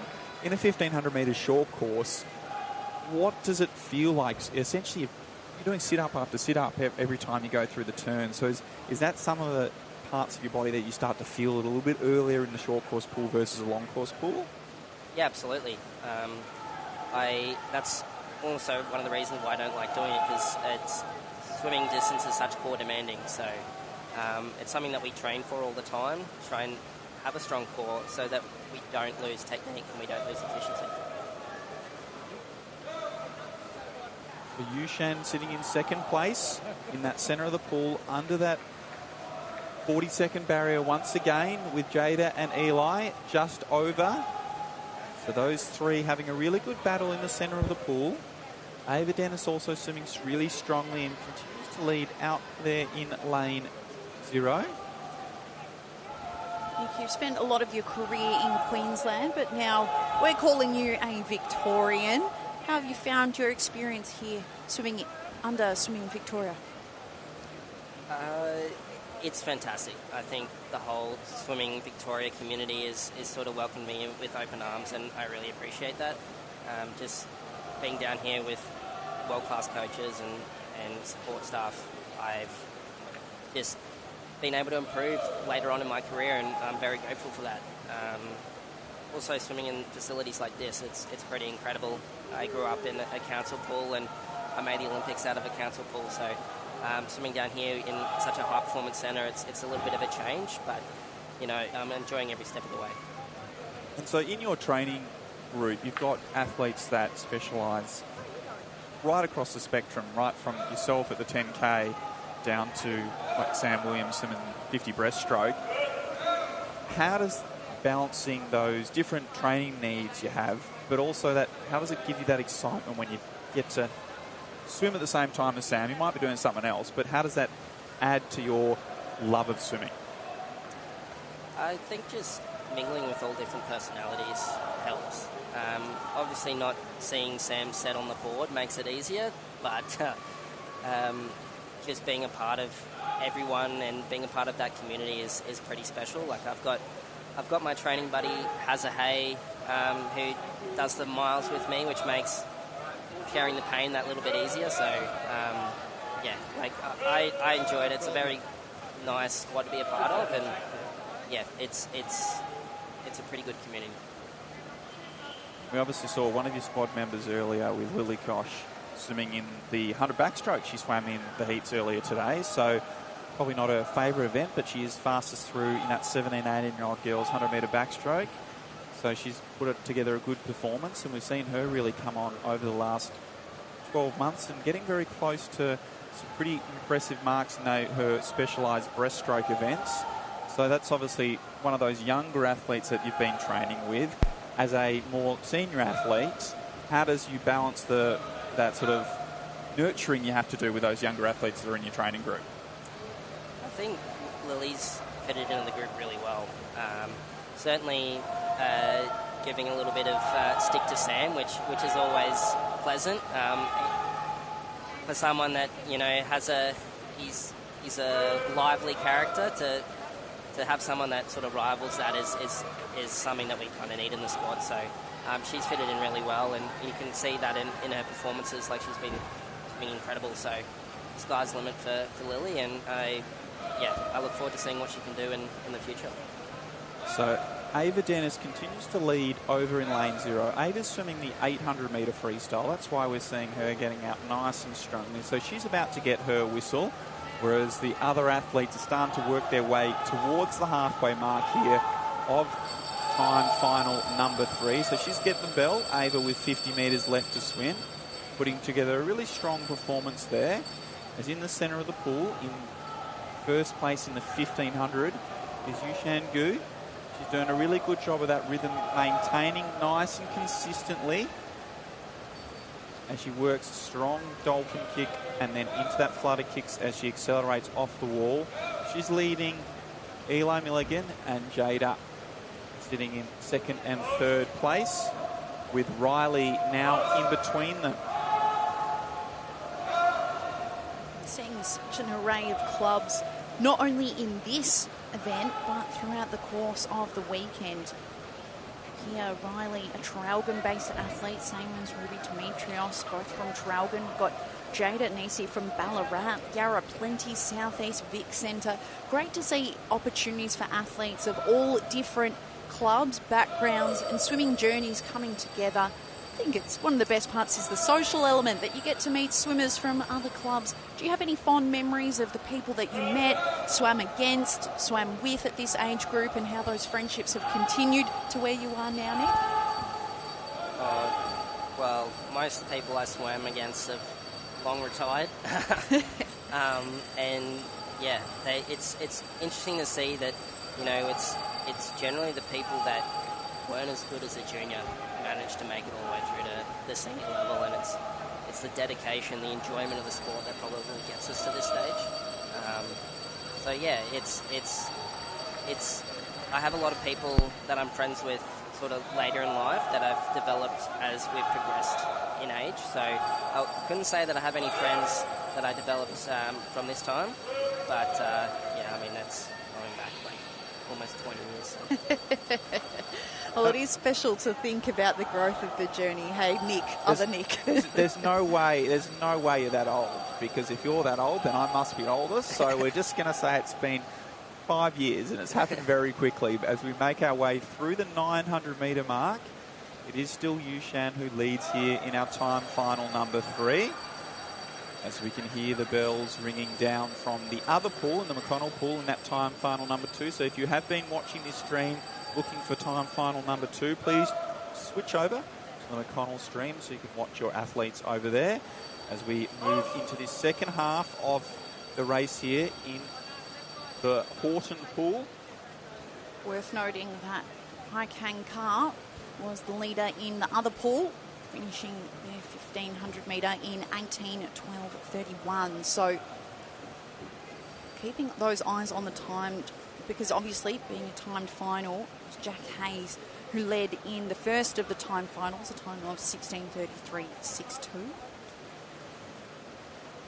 I love watching distance swimming and the different strategy that is involved in it. Like you see Jada with her pattern of breathing 3 and 2, and then you have Yushan in lane 4 just breathing 2s the whole time. So it's very interesting to see different people's strategies and how they go about it. I certainly was a 2 breather myself, so I do have a lot of respect for that strategy. And so when you're talking about that breathing pattern, how would they work on developing and choosing what works best for them? Well, I think it comes down to balance at the end of the day. If someone who swims with a higher tempo will probably prefer breathing 2s, just as a more balancing cadence, whereas someone like Jada, who's got a much longer stroke, probably prefers balancing breathing both sides. So, and you find that she breathes every second after every revolution. That's probably just to get a little bit more oxygen in. And you've seen in the past, I think Kieran Perkins did that same breathing strategy. So, it's been quite effective in the past. Definitely you can't argue with what Kieran did in the pool in this 1500s. I was looking at some of those, as we've just recently had the world record broken in the men's long course 1500 metres. I was seeing some of those progressions, and Kieran was definitely the first to take it under a couple of those marks on the way down on sub 1450, sub 1440, as he progressed that world record mark along the journey. So what he did certainly worked, and it looks like it's working for Jada. As we're making our way with 400 metres left to swim for Yushan in the centre of the pool, that kick has remained nice and consistent. So a number of our athletes in the distance events, this is where we see some athletes have 2-beat kicks, some almost trail their legs and don't kick at all, Lani. And then others are working on a strong 6-beat kick throughout the distance races. How is that something you settle on, the rhythm? How do you develop your legs as an athlete, and what works best for different people? Personally, it's a body position thing. Lani's very effective. She's got a very good body position and doesn't actually need her legs, so why use them, so to speak?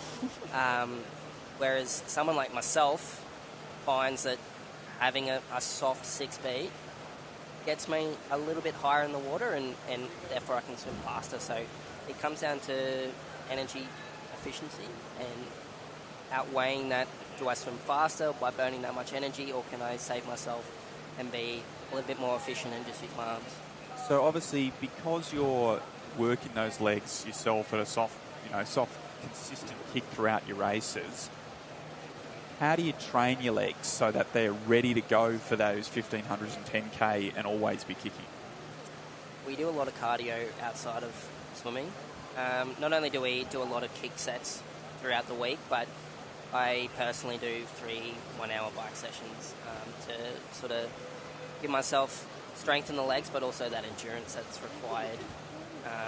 It's not everyone's sort of take on kicking. I know it's kind of like 50-50 split. A lot of the Australian team doesn't. Maybe like 1 or 2-beat kick. And then you have someone like Florian from Germany who has a massive kick. So it just comes down to your preference at the end of the day and technique and what makes you swim faster. So obviously Florian was at Pan Pacs, although for those of you who are good at doing geography, you'll realise that Germany is not on the Pacific Ocean. So, but it obviously gave you another opportunity to race the best in the world. So I'm sure you just embraced it. Yeah, exactly. Like he was a part of the Pan Pacs, even though he's not a part of the Pan Pacific. He got invited because it was meant to be the Olympic test event.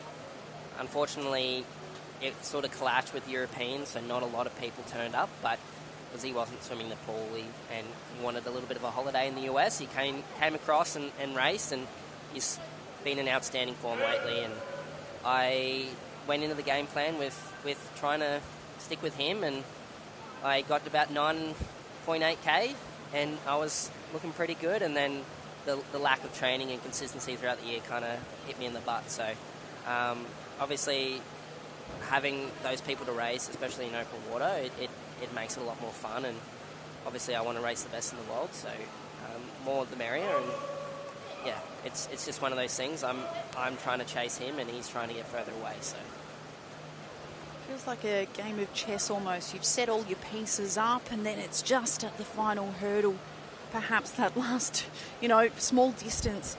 I know you are a good chess player. How good are you at chess at the moment? I'm not that good. I like to play chess because of the whole mind and strategy. It's almost like open water, but I can't say that my chess skills are as good as my opponents. All right, so kids watching at home, chess may not be the direct correlation, but dare to dream. So as we're approaching the last 100 metres here for our leader, Nushan, she's going to turn through there in 18:28.57.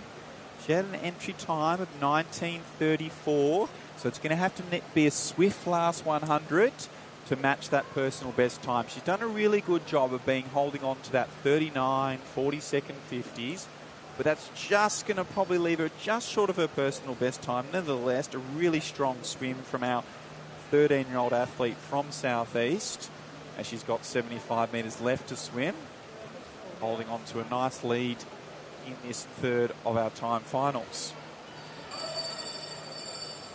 And that glorious bell, what does it feel like, Nick, when you hear that bell with 50 metres left to swim? It's an outstanding feeling. I'm not going to lie, it's one of the best sounds you can hear in distance swimming. It sort of gives you a little bit more burst of energy, even though you're hurting like hell. So it's amazing what that bell can do to your performance.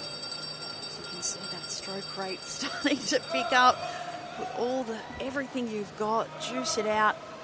These final lengths, of course, the final event on the program for this morning, and then we'll be back for the finals later on. But this one being a time final, Yushin grew a time of 19:45.35. A nice strong swim there, as we're having the other athletes conclude and turn with 50 metres left to swim. So it has been great having you here, Nick, to talk us through some of your adventures over the last year, giving us a bit of knowledge over the open water journey. And we'll look forward to following how you're going over the next 12 months as we lead towards our national championships over in WA in January, and then heading through to World Championships in Budapest next year. It's been a pleasure.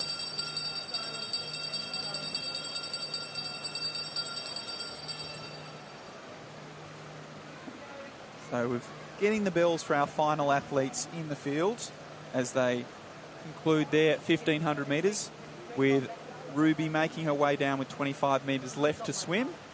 She'll be our last athlete, our 12-year-old from Taragan, to conclude this morning's action at our 2026-2027 UNCLOUD Victorian Age Short Course Championships. We've had a great morning of action here, and we look forward to you all joining us again this evening at 5 p.m. for the final session. So Ruby does touch the wall to round it out right on her personal best time. So great swim there from Ruby. Great swim from all our athletes here this morning. And we look forward to seeing you again at 5 p.m. tonight. But for now, goodbye.